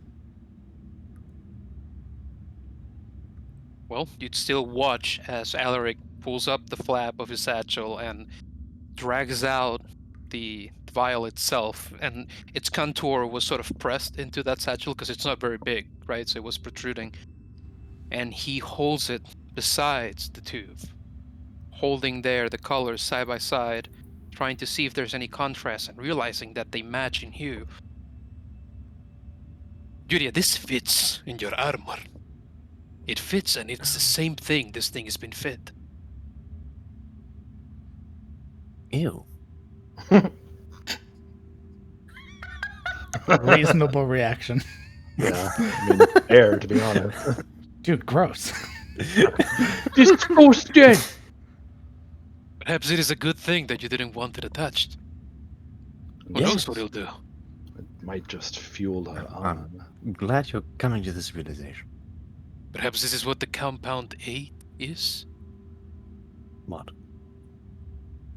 Food? Life support? Some sort of strange substance that keeps the body alive but disintegrates the brain? Provides a kind of lethargy? Makes you too weak to fight back?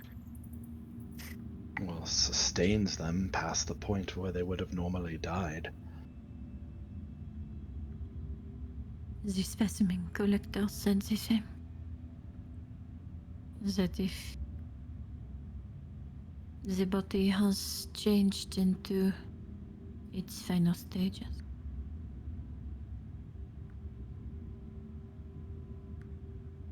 if we want that power cell, it means the death of whoever is sitting there.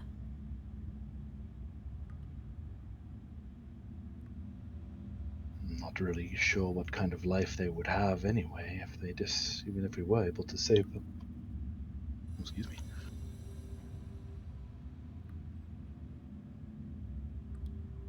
Perhaps the only mercy and solace we can give them is a painless death. Who knows how long they have been here?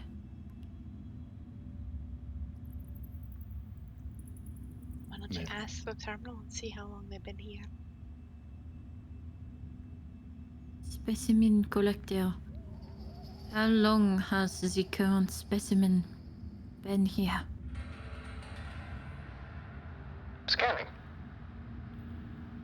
Oh god, it's culinary and prime happy. I don't like this one. Specimen H002. Unrecorded date of acquisition. Apologies, Overseer.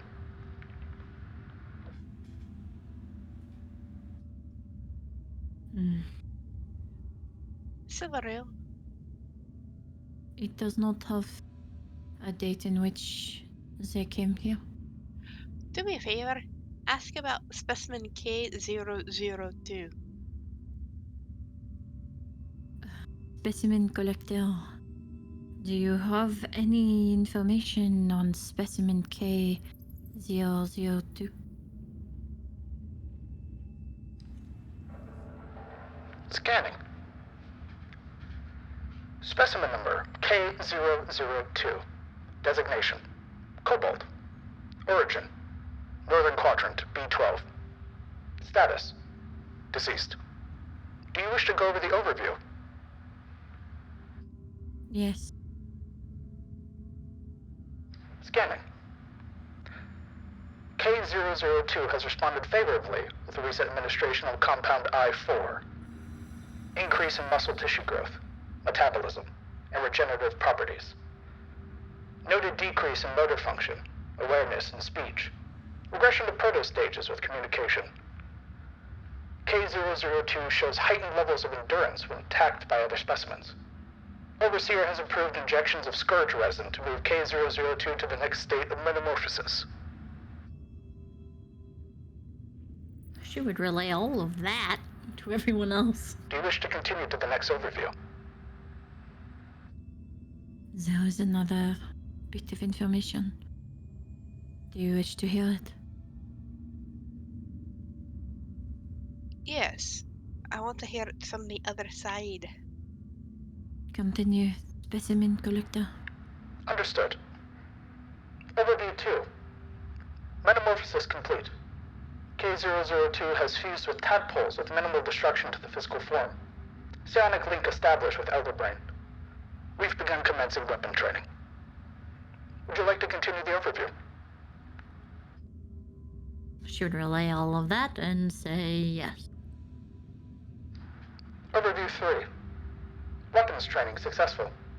K002 shows brute-like aggression when attacking proto-kobolds. Overuse of psionic link with K002 causes the specimen to become temporarily paralyzed. Caution is advised when commanding K002 for prolonged periods. Do you wish to continue?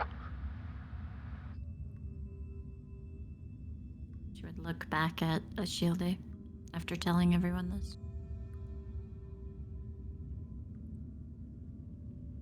Hadn't you mentioned something about an Elder Brain before? Could you ask it to define what that is without it trying to contact it? Specimen collector. In overview 3, define Elder Brain.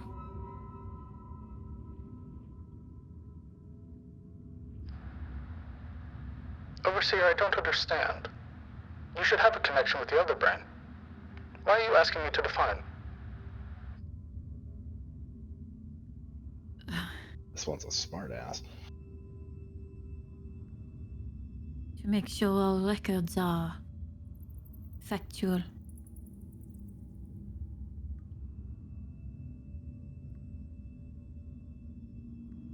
Do as you're commanded, specimen collector. Give me just a moment. High or low? Hello, Bunny! Hi! Oh, got him. Give me just a second. Whoop whoop. That's the sound of the police. Whoop, whoop, whoop.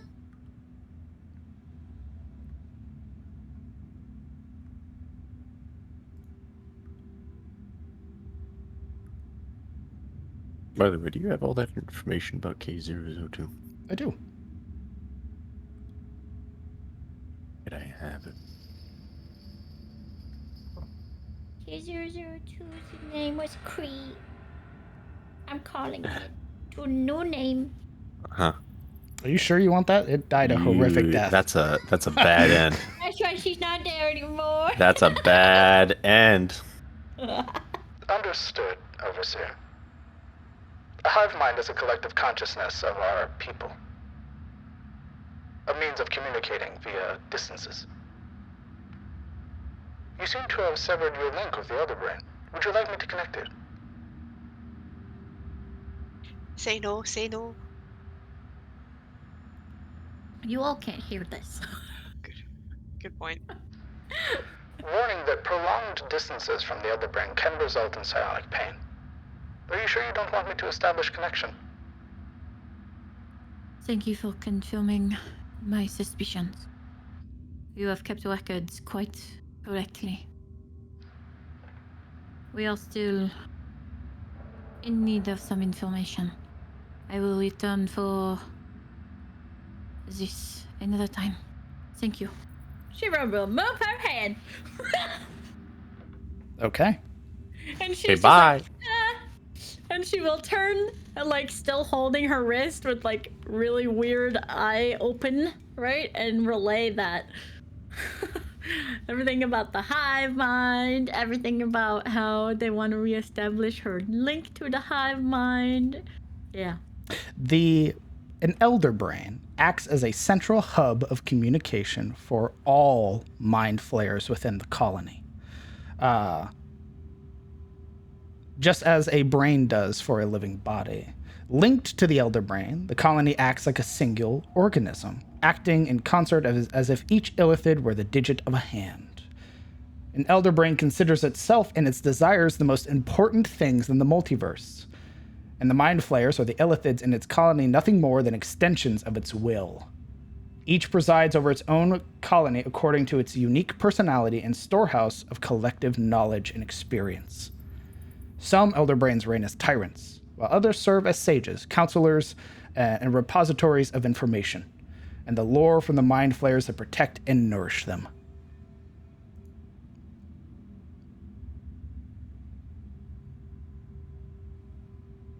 You feel that establishing connection with a mind flayer, at least on a person or a elder brain on a personal level, will jack you into just about every other mind flayer connected to that elder brain. Your thoughts are their thoughts, and their thoughts are your thoughts. Cloud! Bro, it's the cloud! Oh, Can you I read agree. that? I kind of feel like that's a bad idea. Oh, bro. It's like joining their Discord. Okay. Speaking of Discord, Uh-oh.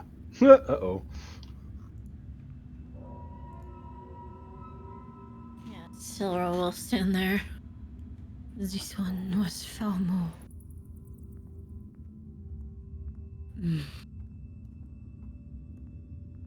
Falmo. Talkative. It spoke to me without being spoken to. Really? Perhaps this is stating the obvious, but are we getting the impression that this place is just very bad? It's incredibly bad and should be sealed up and destroyed.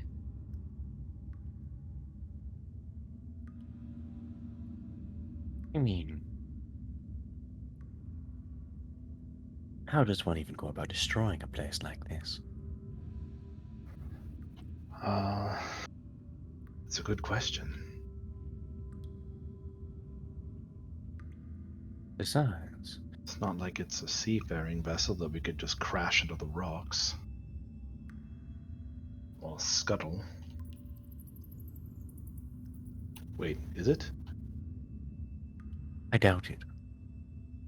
Hmm. I think if we want to properly dismantle this work, we'll have to take the time to really understand what it entails, what all this is. Otherwise, how can you be certain? Now, she looks to Cyril. She raises her brow at Yuria like, what the fuck?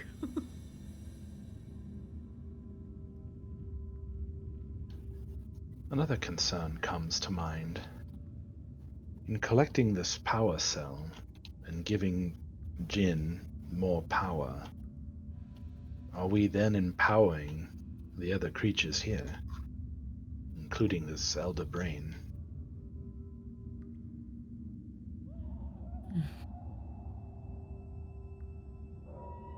More than likely. I really hope that you being the overseer and the only overseer might have some restrictive effect.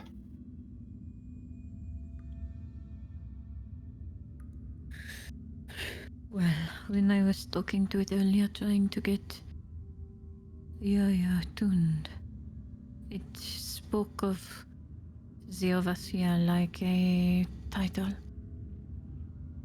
Like one would be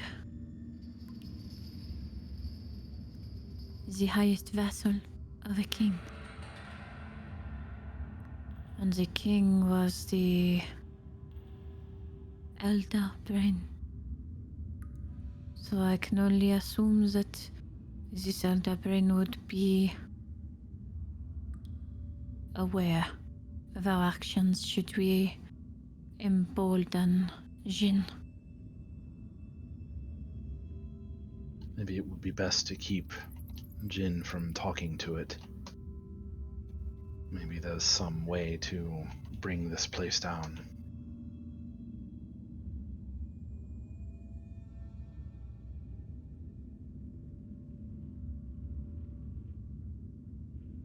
And yet we rely on Jin to tell us where to go.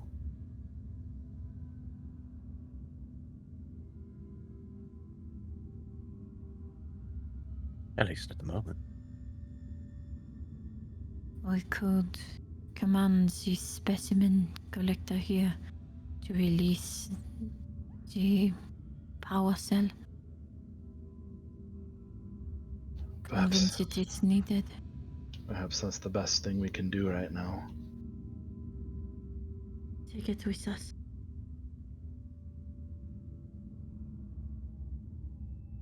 Perhaps I should do it this time. Just in case it decides you are, in case it decides you need to be relinked, as you said. Right.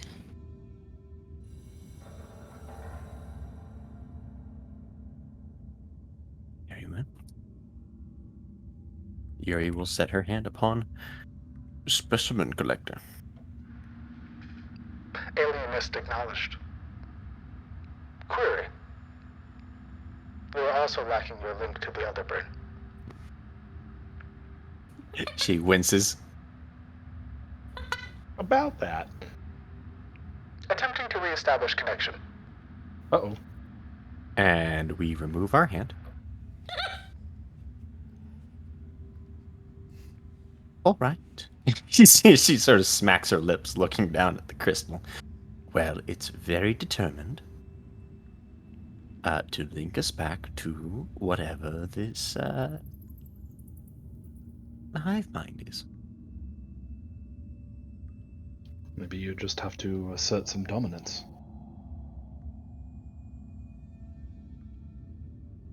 It did not sound like it was exactly... sounded very...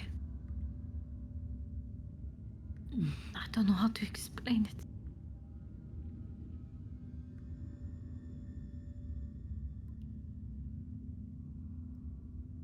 Sounded like it wasn't giving you a choice. More that it was trying to keep things in order, regardless of a certain thing. Mm.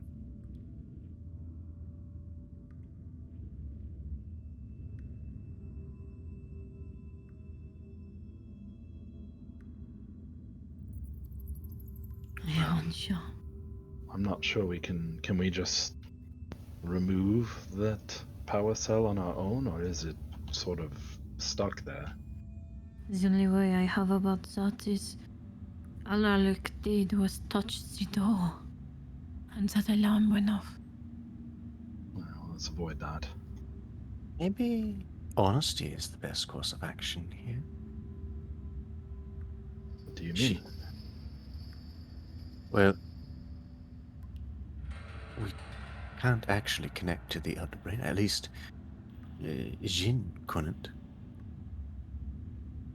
It's asking why we are not connected. Perhaps we explain to it that the power cell is required to empower the rest of the facility. Pretend that we are on its side.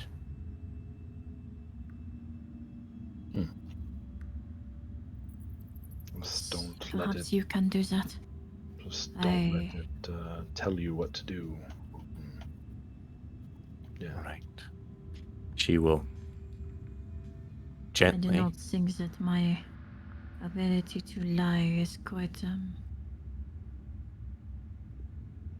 as high as yours. Yuri is a professional. You see, she's staring down at the terminal. There's a long breath. And she slowly puts her hand back upon the terminal. Alienist acknowledged. Did you mean to interrupt our connection? Confirmed. Specimen collector. Belay attempt to connect with Hive Mind. Elder Brain is unable to be reached at this current interval. Power cell, she looks behind her, is required for primary use of generator. Please disconnect. What the hell did you call it? Specimen. It disconnects the last remaining specimen from it, so we may move the power cell. Alienist, you appear to be struggling. Is everything alright? Long day, specimen collector. Acknowledged. Terminating specimen H002. Rick stumbles back. You would watch. There's a set of clamps or mounts that hold this massive power cell. You would watch as they retract, these sort of mechanical arms that relax, pulling and then retracting visibly. You would watch as it then relaxes, now being lowered to the floor, set down with a very soft thud. And you would watch as the cables that connect from it break off, now falling limp across the floor and spilling excess fluid there. You would watch the head of H002 just slump forward, the lights on it growing inert.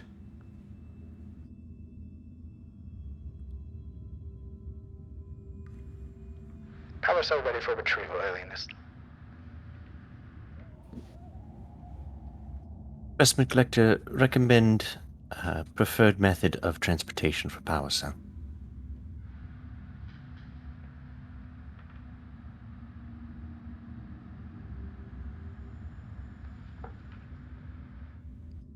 Give me a moment.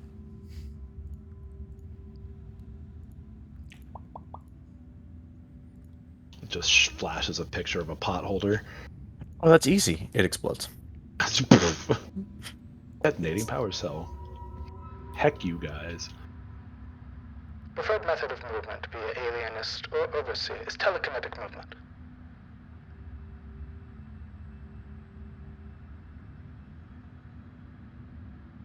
He side-eyes Cyril.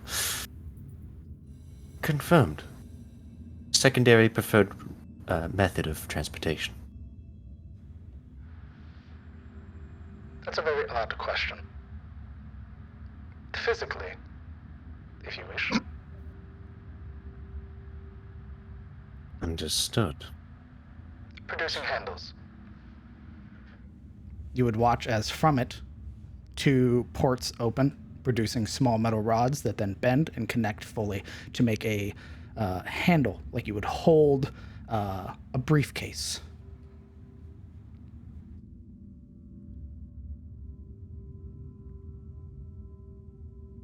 He says the preferred method is telekinetic, but has provided handles as a secondary way of transporting it.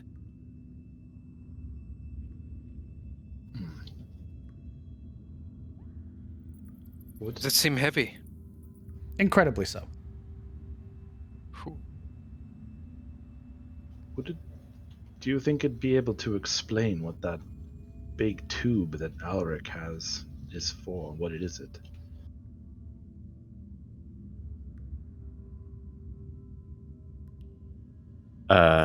You mean the thing with the liquid inside? Yeah, this thing that Alric was picking up, or that picked up earlier, that was almost about to shoot into your back before we were like,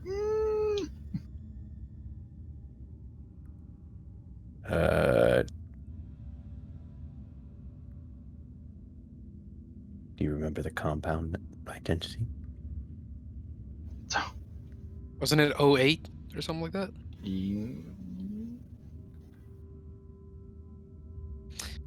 And Alric wouldn't know. Oh no, Cyril mentioned it. Yeah. And you could always just whip it out and be like, what is this shit?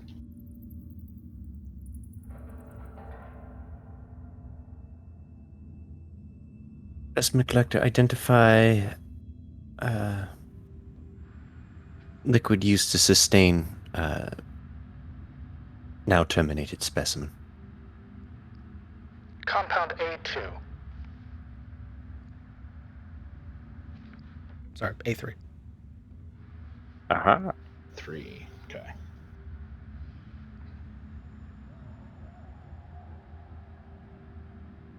Turns to look at Alric.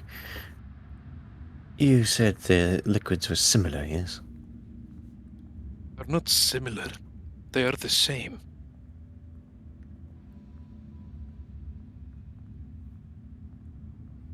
If specimen collector, define purpose of compound A3, its primary effects and side effects on the victim.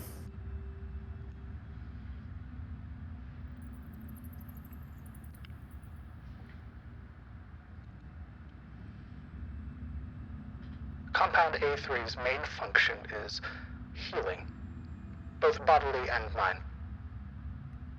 A release of chemicals within the specimen's brain of both serotonin and endorphins. This keeps the specimen in a relatively lucid state, allowing us to probe and draw psionic energy as needed. A3 by itself is inert. Requires proper distillation in... And as it talks, the word it's attempting to reference gets jarbled, redacted. Yuria sort of jerks at the sudden non-language.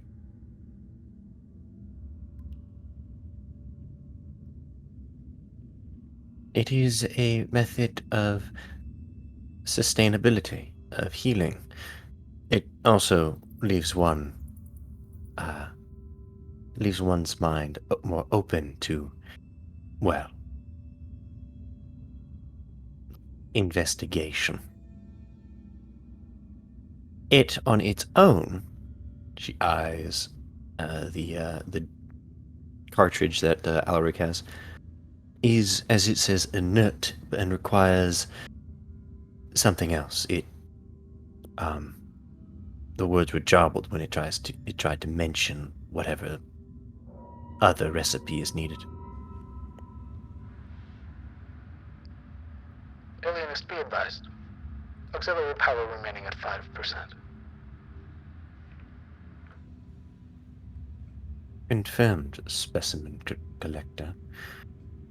Working on that right now. And with that, she'll pull her hand away. There's a moment as you pull your hand away where there's a weirder feeling than before. Instead of the tendrils brushing along the side of your brain, you feel like something was cementing itself at the stem of your brain, taking full physical hold there. Without telling you, the console was attempting to establish connection with the elder brain. Does Yuria realize that? Yes. Ooh, I don't like that. She stopped it just before it completed. Pulls away, and then that feeling hits her, and she stumbles. Like, And you're aware that this, at least this entity, is far more cognitive and aware than Jin. Devious, maybe. specimen collector, she sneers at it. Don't touch it again. This one is a liar. It just tried to connect me with, well, them, without my knowledge. You can see her sort of scratch the back of her, like the nape of her neck, shivering. Almost got away with it too, I imagine. Are you alright? I think so. I still feel myself. I don't feel any other presence in my head, and I'd like to think I'm pretty good at sensing that sort of thing.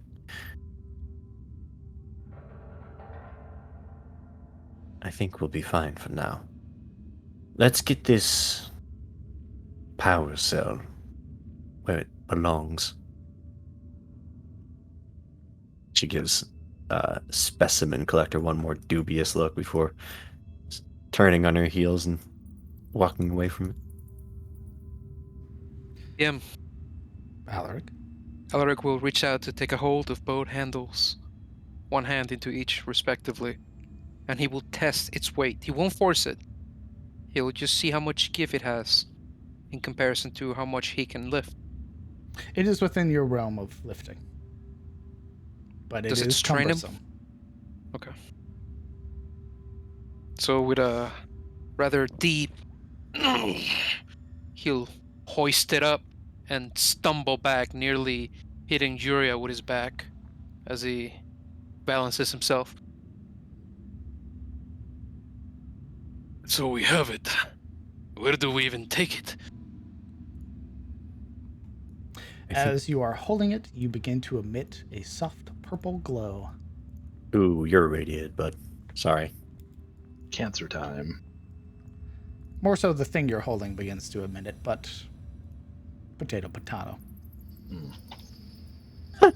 Oh, good. Oh shit. That glow isn't a joke. Oh my god, I'm the guy carrying the baby. Oh my god. Correct. You can't. Holy shit. You're gonna have to put that down if you want to go into combat, because your hands are shit. occupied. I'm carrying the baby, dude. He's holding the note. No.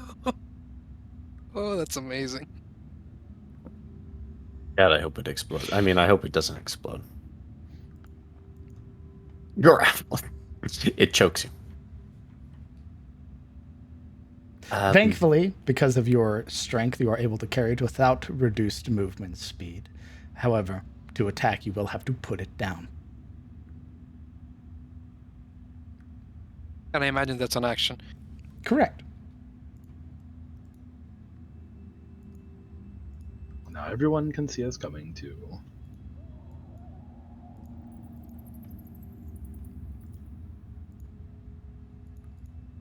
I should also do this. There we go. Okay, party. What are you doing? Well, we got what we came for, and a little extra. Shall we?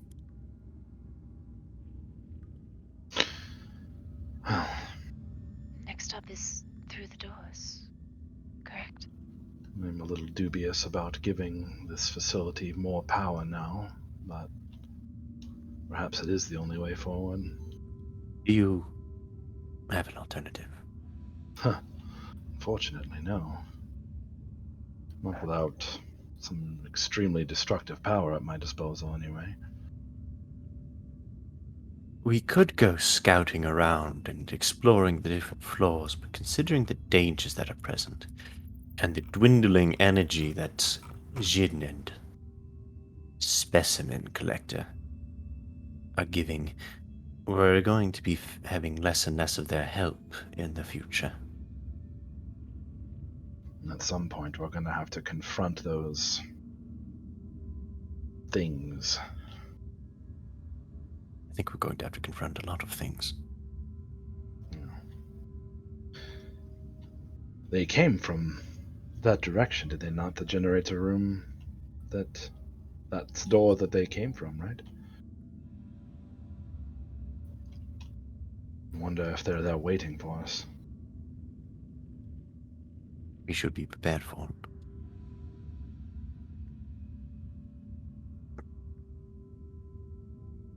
Any recommended strategy if should we face battle once again?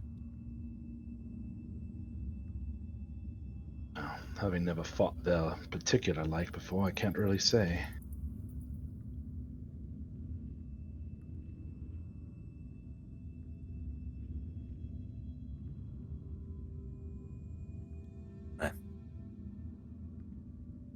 Perhaps something we should go over when we reach up top then.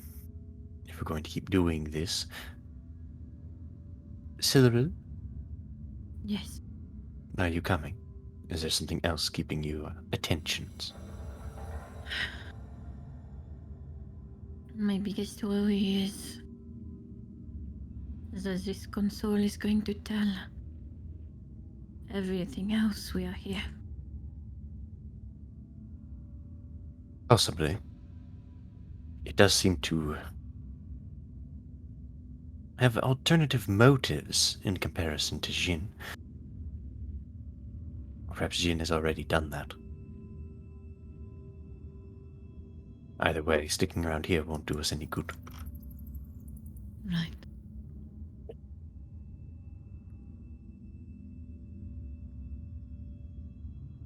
As you approach the door, you would see that emitting from it to this tile here is a soft purple light that covers the entirety of this square, this tile, from corner to corner.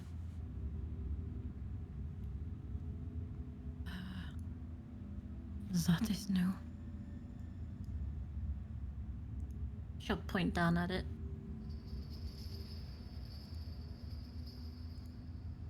It is? Look at the way the light is falling on it.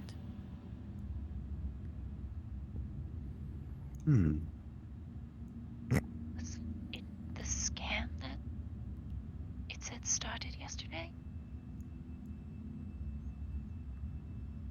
I halted it.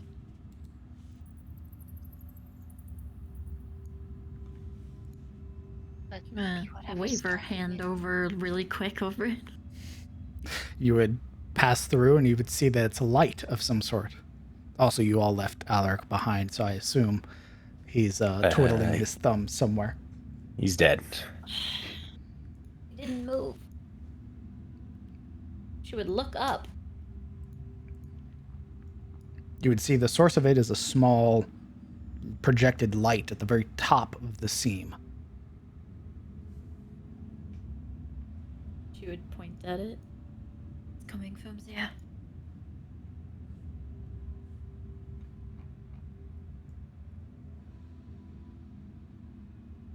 You could try standing in it. Well, maybe it's best to avoid it. I don't know.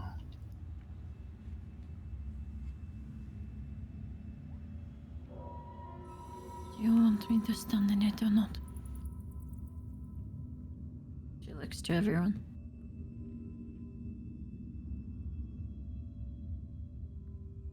Shin. Though he might start suspecting, like the specimen collector. Seems if the questions are basic enough, they start to get alerted. Maybe it is a good time to speak to Yojin about this. Maybe there's another way into this generator room or another place that we can empower just him and not the more nefarious specimen collector.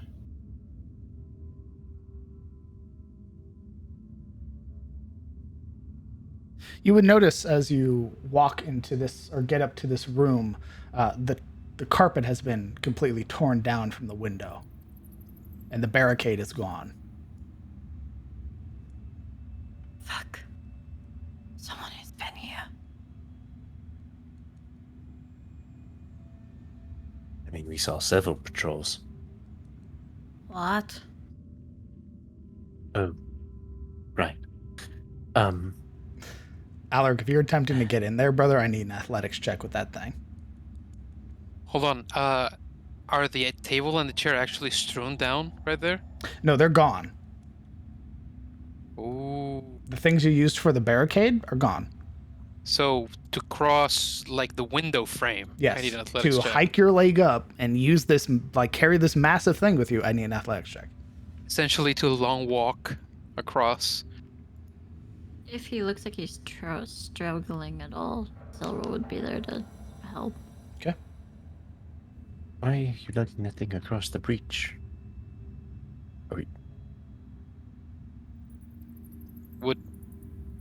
Would Yuri ask that before he makes it across or fails to make it across? About, halfway to be really useful. Okay, I'm gonna need one of you guys to like Rewind from me. There you go. Thank you. So with one leg arced up and his intent more than visible, he stops, freezing halfway, and looks back to Jura. Don't we have to fit this thing in there? Give it power? No, I think it's beyond whatever that door. I think it's a door over there is. She points over in that direction. But we can't open it. Jin told us it had no power. She looks over at the purple light. That looks like power to me. It did not say it did not have power to open the door. We did not open the door because Kellen did not want us to. We can just go and open the door directly? I can try. But let's try on this side, maybe. Whatever that purple light is, I don't want to step into it. I think we have to. No, we're here already. Why don't we just ask Jin, and hopefully it's a bit nicer than the other one. She put her hand on Jin's crystal. Overseer acknowledged. Greetings, Jin.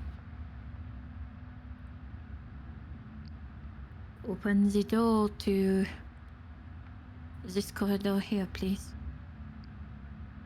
Question not registered. Bioscan needs completion. What? Question not registered. Bioscan needs completion.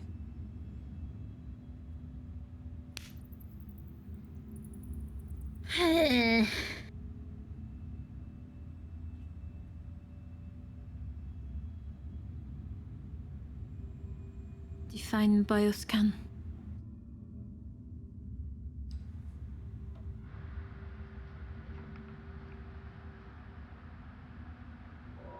Question not registered.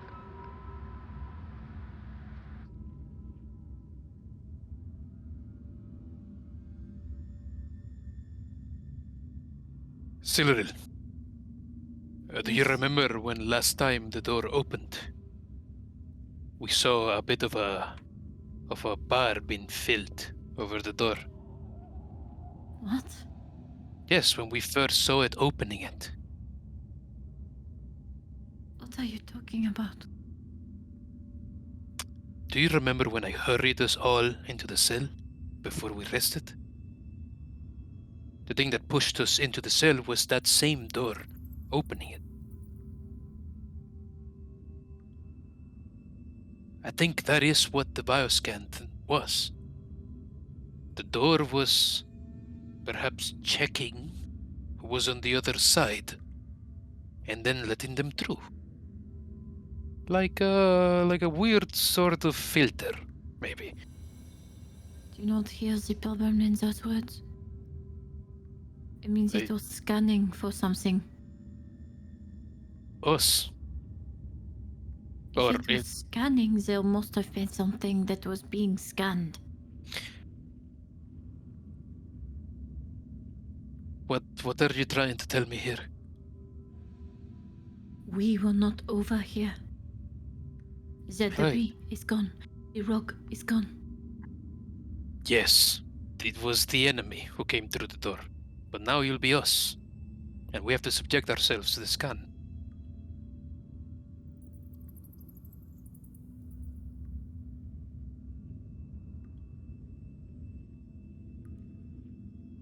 Jin, has there been anyone else here besides the overseer and the alienist? Acknowledged. Class 2, psionic.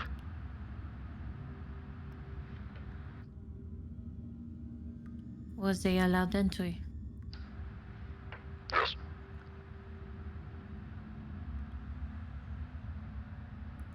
Did they enter the chamber here before us? Yes. Thank you, Jin. She will move away from it. There was another here. a class 2 psionic.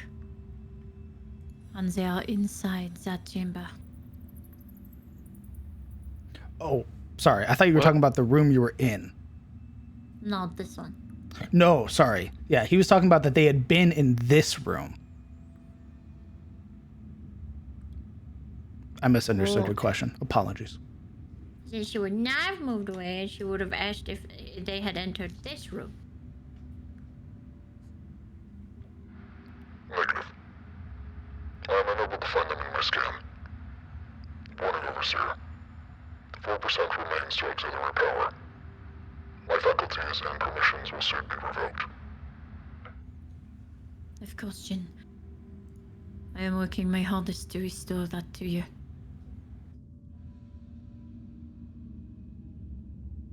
Should back away. There was a class 2 psionic that came through here, in this room. If my commands held, it was not able to access Jin. Perhaps he was our friend with the hood, Yuria. Maybe. We are friends?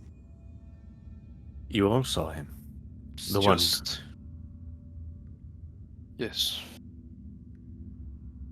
The hooded figure that decided to visit us before we began our slumber visited us again in a similar fashion while Alaric and I were keeping watch. He didn't do anything, of course, obviously. But it was then I noticed a familiarity with him.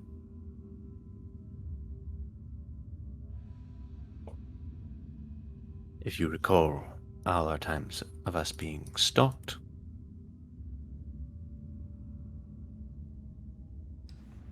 Bioscan in progress. Okay. He just steps into it? 5%. Hell yeah, he does. 10%. Maybe 15%. you should let Silril be in that thing, because she's the overseer. It continues to scan. The bar on top of the door begins to fill. Alec, Yes. what if you set off another alarm? He considers his surroundings for a moment, looks up again, and steps out. You would watch the bar stagger momentarily and then blink several times before emptying itself. Imagine if that thing somehow ate you. You're the one holding the power cell. All right. Let's hope it doesn't. Would you like to stand on it?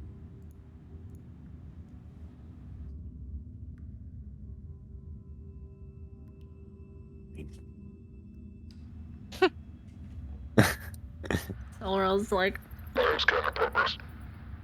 5%. 10%. 15%. prepare yourselves. It takes about 30 seconds for it to fully finish. You would watch as it reaches the end. You would hear an audible mechanical hiss. Class 3 psionic acknowledged. Welcome, Overseer. You would watch the door pull apart, revealing the chamber beyond.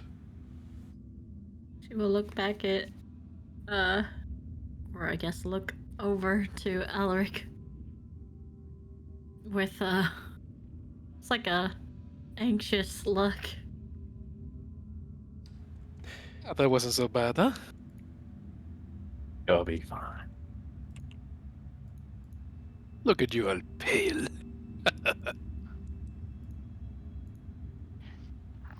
I think, considering our past events in this place, I have the right to be.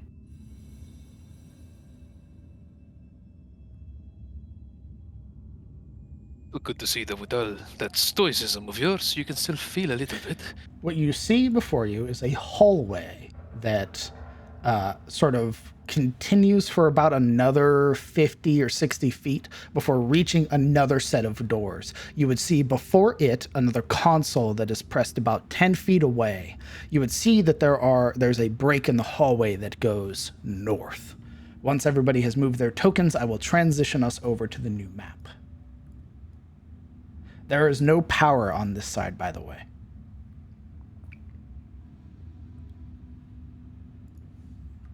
Or no lights, I should say. Okay. Back to Blindy Town. Well, you have a walking light source with you currently. Oh, how far does it shoot light out? You're about to find out. Transitioning. I don't like that. I don't like that. Like what? That What's that look like? looks like a broken part. Isn't that weird and quirky? Stop it. It might just be a path you can go. Who knows? Hold my power cell as Alaric whips out his shovel. Oh, yeah, I don't see the purpley thingy. It's on him. That only goes out like 5 feet. Yes. Yeah, it's not a huge ass light, brother. Does this look shovable, by the way? Yes, it does. Alright, Alaric will use his action to set down the power cell. This looks shovelable. What the fuck? She turns around and looks at Elric. Impelled by an unseen force, something beyond the veil of the universe, he acquires a shovel. The shovel And has been brandished. He will strike the earth. Let's see that athletics check.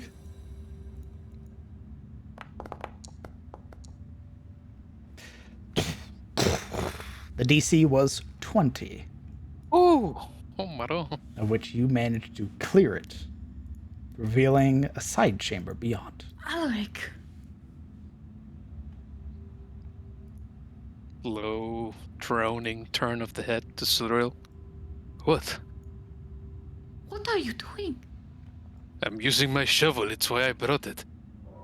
You do not think to ask the rest of us, the ones whose lives are all in each other's hands, surrounded by undead things? Like a They side do. glance in this general direction. Pray till I ask you, can I bring down this wall? What would you say? You could at least consider everyone else here. What is there to consider? We don't know what is behind it until we clear it. The sound.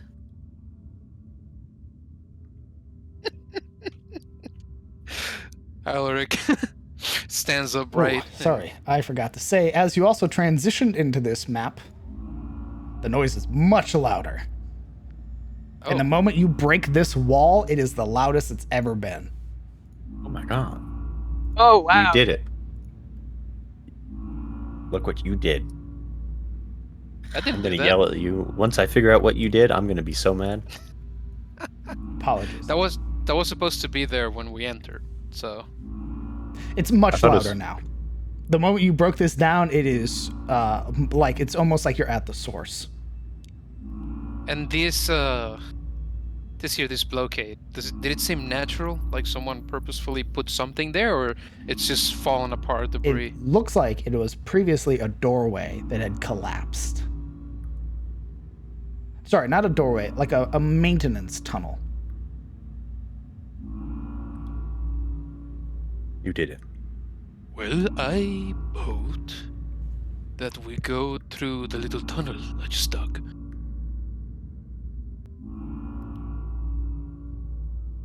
I suppose if they're expecting us to come through that door, they'd be prepared there. Maybe if they're waiting for us, we can catch them from the side. Indeed, I doubt I have accounted for our shovel. You don't even know where this leads. And yet I have a good feeling. Well, frankly, we don't know where any of this stuff leads. Thus far, the shovel has not disappointed. I know that way. She points down the long hallway.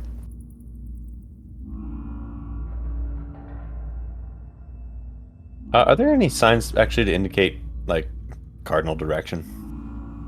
Since that's what Jin gave us. None that you would be able to discern. Because he can't Never read mind. the language. However, doesn't know. Jin is right there. I know one of these ways leads to a depot that's supposedly safe. We already slipped.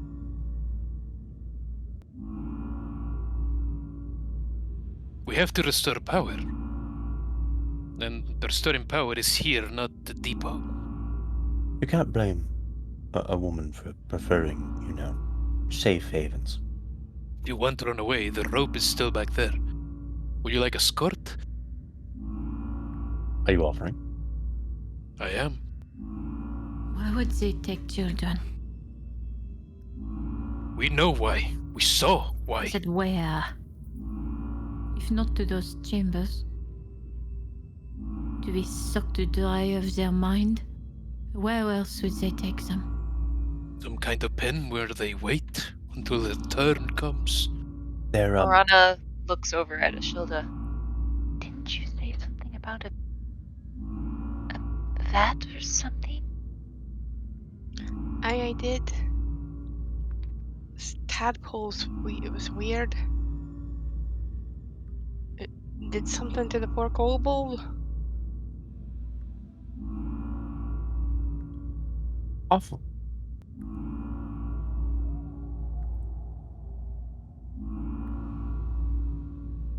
Well, either way, if we don't get Jin some power, then your access as Overseer would apparently not work anymore.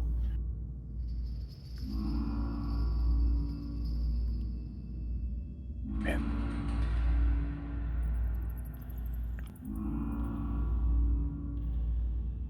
We have 3 paths, party. I need to know what we're doing. You have the path that leads directly above you, that leads to another set of ascending steps.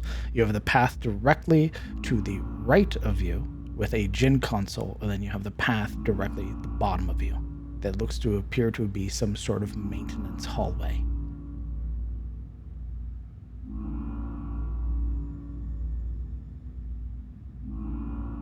I mean, there's a Jin console. We could always ask it where this maintenance tunnel goes. If they are Ask. tracking our thoughts in any way, speaking to it could be a bad idea. She'll pick up the power cell.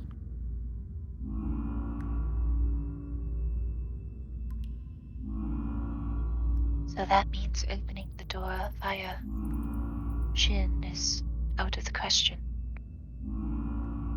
He said he only had 4% of power left. So I deem if we are to go any other direction, he will run out of power before that happens.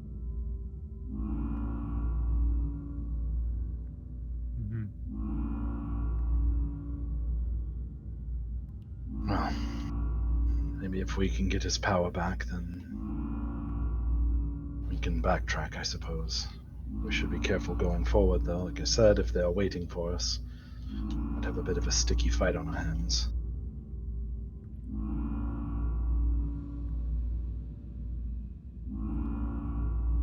Then lead the way, Alaric, through your tunnel. Great. You can see that by how glibly he reacted that he was hoping for that conclusion. And Just please be more mindful. There are more lives here. If that had fallen and gave some kind of alert to another of those hordes, we'd be in the same position we were in. Already gone. Poof. and that is exactly how you should interpret it, by the way.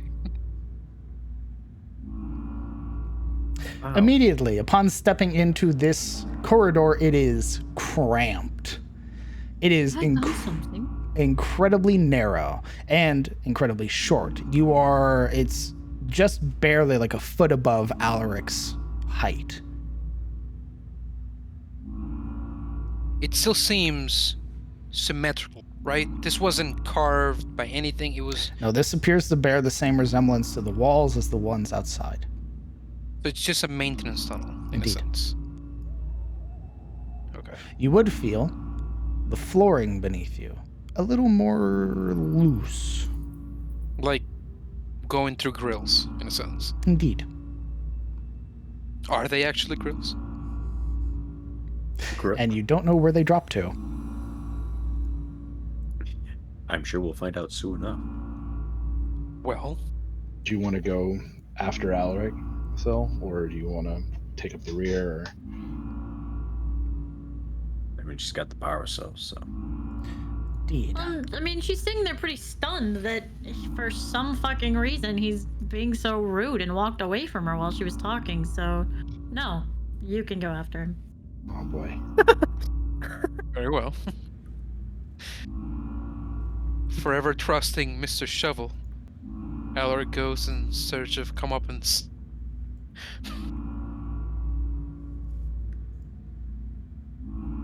You're moving in real time, by the way, so I'll tell you when to stop. I am waiting for people. Oh, excuse me. By the way, as you're stepping, you would hear the rattle of metal underneath the weight of all of you. Marana, kind of hearing this, is just like, I hope you don't mind if I... and she begins putting hands on the wall. Freak. Killen, Shilda, how about we space each other a bit? Spread the weight. Sure. Move it about 5 or 10 feet or so, I think. Sounds good. I think it's about this time. It's time to turn on the lantern so I can actually see some shit. How bright? Oh, yeah. How bright? Let's do like 15 feet. Oh, feeling luxurious, are we? Yeah. A conservative for 15 feet. Being so long in the dark, his light must be like blinding to us, in a sense. You just came from a chamber that was fully illuminated. Oh, yeah. This lady carry big glow stick. So I'm going to wait for you to move out of sight before I... No, you won't. Yes, I will. Alaric's heavy footfalls rattling the sort of grating beneath him. What a guy. He is walking with care, by the way. He's not just stumping like I do when I go up the stairs. He's, So you're attempting to move stealthily? I am, yes. Roll me a stealth check at disadvantage, please. Why a disadvantage? Because of the flooring. I see. I think there's advantage, actually. You fall through it. No, he's just making a bunch of racket. Clang, clang, clang. You're definitely not quiet. He's a big boy. Nor are you ever really. So this is par for the course.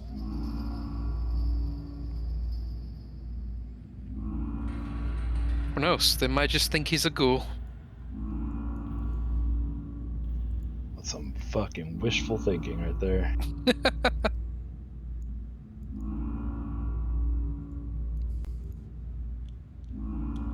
Can you imagine Kellen like following after Alaric and then Alaric is gone? Like when he makes that step?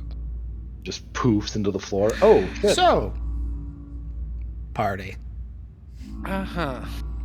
Alaric, you noisy, noisy boy. Stepping along, as you begin to round the corner, you would get...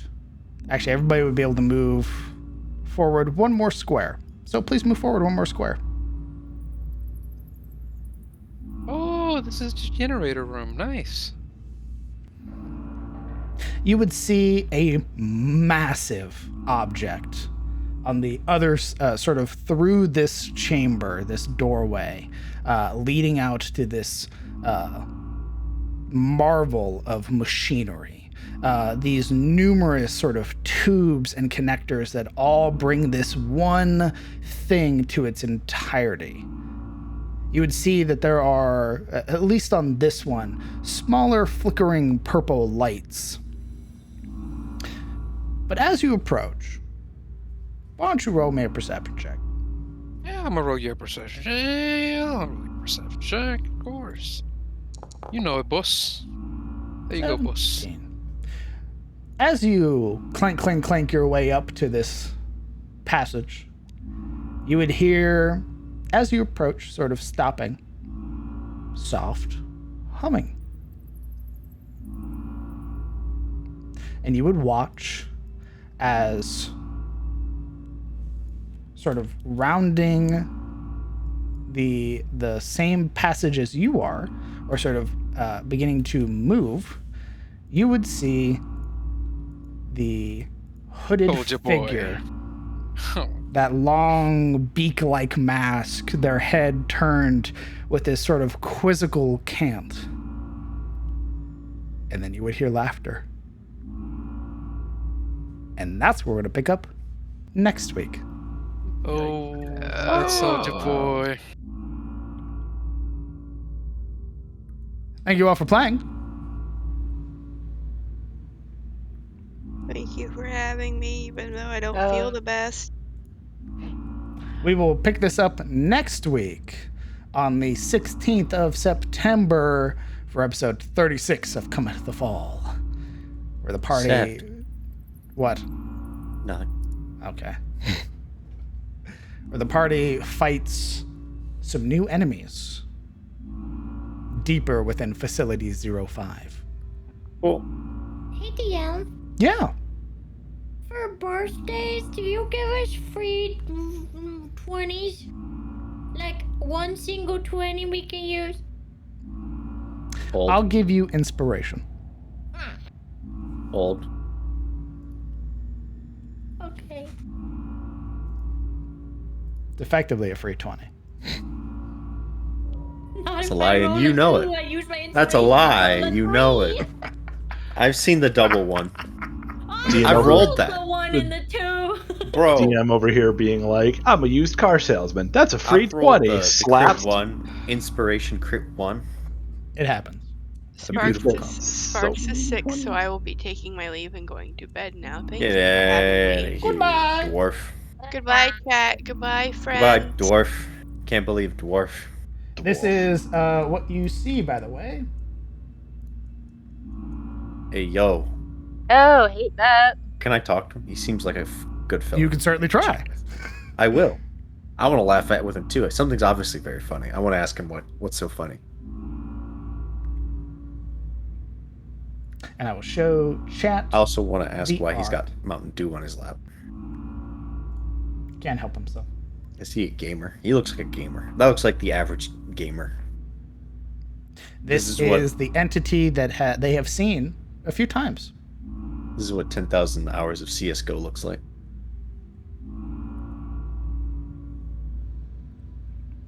The average Rust player. He just stands there and goes, this is what peak performance looks like. See those massive forearms? That's from beating people with rocks.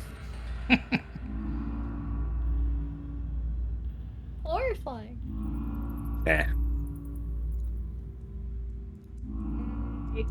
Dealing with vampirism on Friday and then lycanthropy on Saturday. Why are you so cursed? It's my nature. Why are you so weak-willed? Shit just happens to me.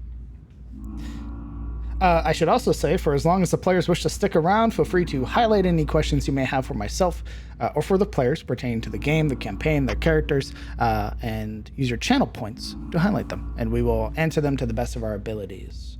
Fundin says, I noted possible inspiration from GTFO and SCP. Were there any other sources of inspiration for this facility? Yes, but I can't say them because they'll give away some other things, so you'll have to wait. Why not? Well, you could say them. No, I can't. Oh, go ahead. We can mute.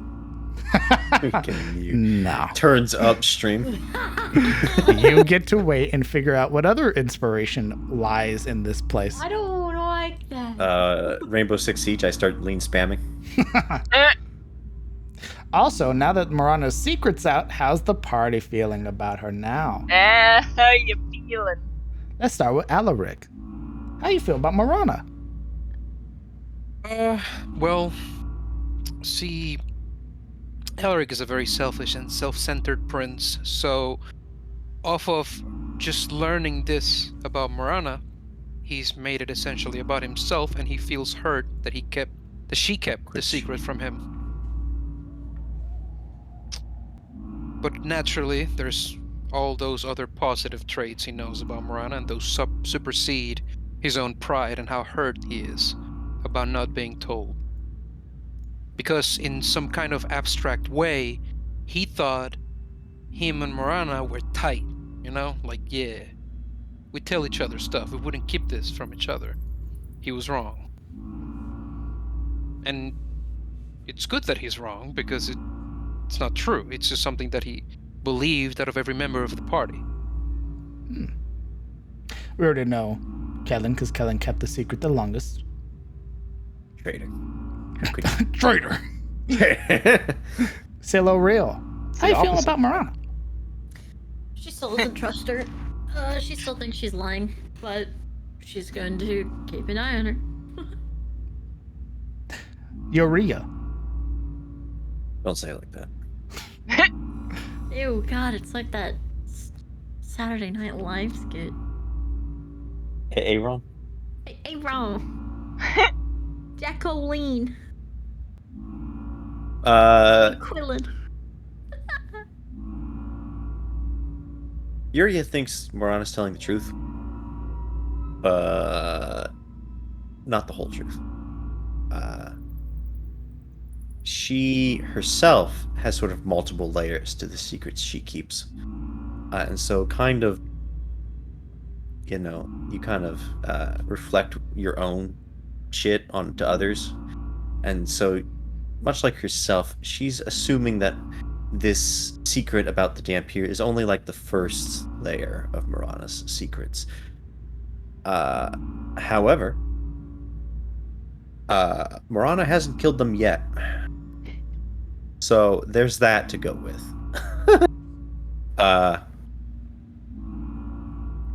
Yuria isn't really concerned about people having their own secrets. I mean, she'll try to find them out if she can, but she kind of assumes everybody has sort of something that they keep to themselves. That's how, in her head, people just are. If you don't have secrets, then you're probably not a human being. So she's not too concerned as long as it's not going to injure her in the long run. But she doesn't necessarily believe it's everything that Marana's saying is true. There's probabprobably a deeper layer to the blood-sucking onion. Delightful. The red onion, if you will.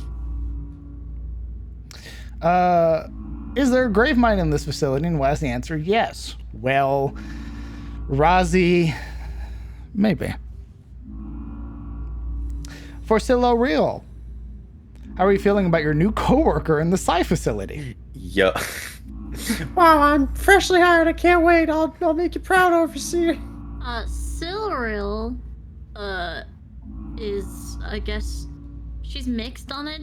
She is like, I don't want anyone else to feel exhausted, but is also thankful that now she's not the only person that can get, taken from. Player, I'm like, oh, okay. Oh.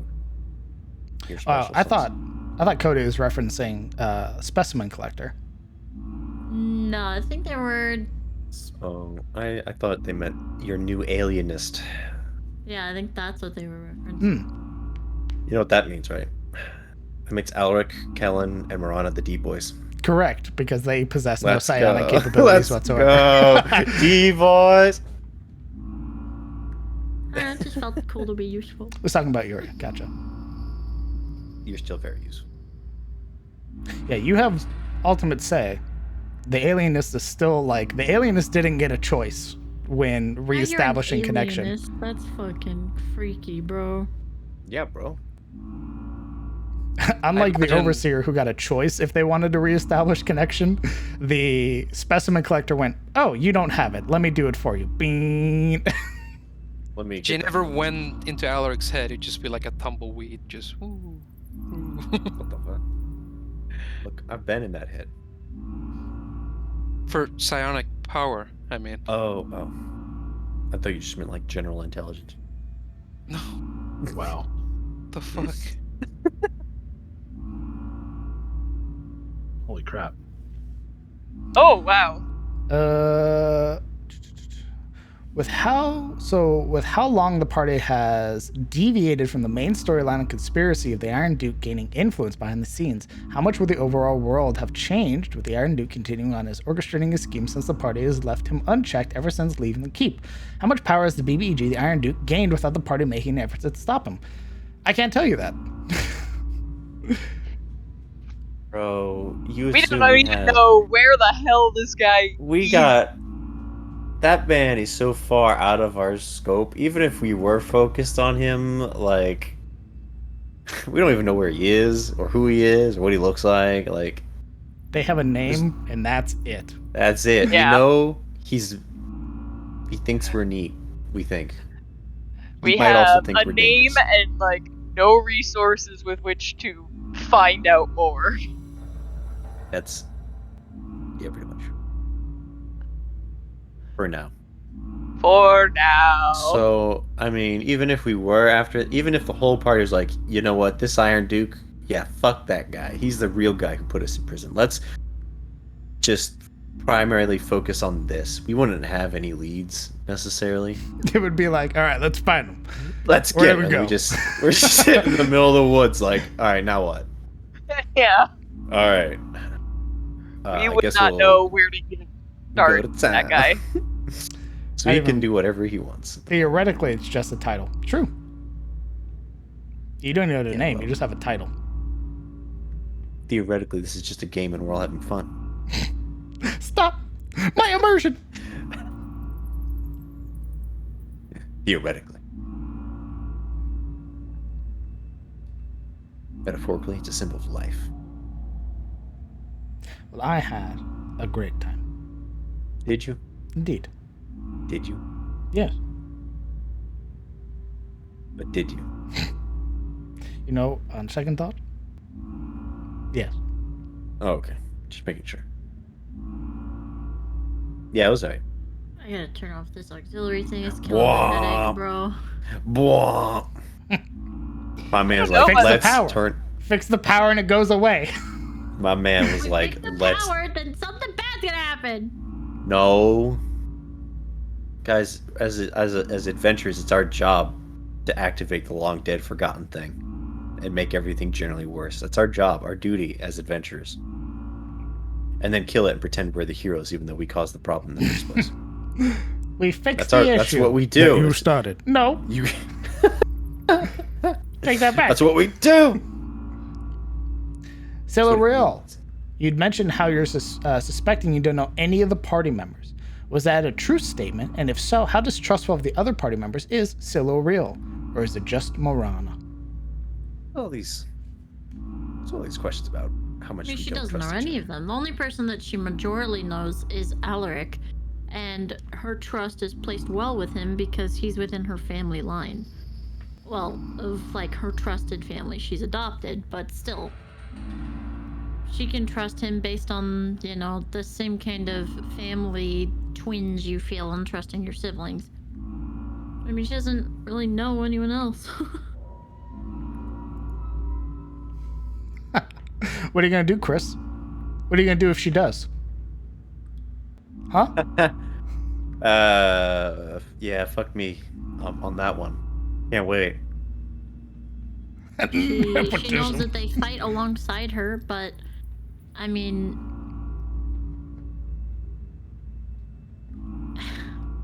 she's been around people where they go to war against their will, you know, like they go to skirmishes and fights and all of these smaller battles against their will. So to her, she's like, these people, you know, are safe, you know, up until probably they've been inside this dungeon or whatever this is. They're fighting for the safety of the group could be, you know, chalked down to the preservation of their own life. So, There's just a layer of trust that is harder to earn with her than just the smallest actions in battle. These last two questions before we call it for tonight. On the note of family, has Siluro questioned why her party doesn't seem to have a lick, or why her parents don't seem to have a lick of elf in them? Family. She knows she's adopted. She was taken in by her now father as a refugee from a dragon attack in their past. So that's just, she's their ward because she had nowhere else to go. Delightful. I can imagine the Iron Duke as he continues on with his own devices. He may take a moment to pause and wonder whatever the hell happened to my quarry. Potentially. I mean, he's doing other things. As is, the world is constantly moving, right? Things are reacting. So, who knows? Oberon's the Iron Duke. Currently, he's doing Sabine. Nice. Hot take. Keep him distracted. Keep him distracted, Curly. We have at least a decade before he starts doing shit. That's right. You got the BDG before it even happened. He's stun locked for 10 years. Okay. Let's go ahead and call it here. Why don't you guys go ahead and say goodbye to chat? No. Bye. Bye, chat. Also, Rossi, wrong Bye, Oberon. Goodbye. Goodbye, Chad. Just one more question. Yeah? No, not from Too me. bad. Okay. Bye-bye. I'll be back.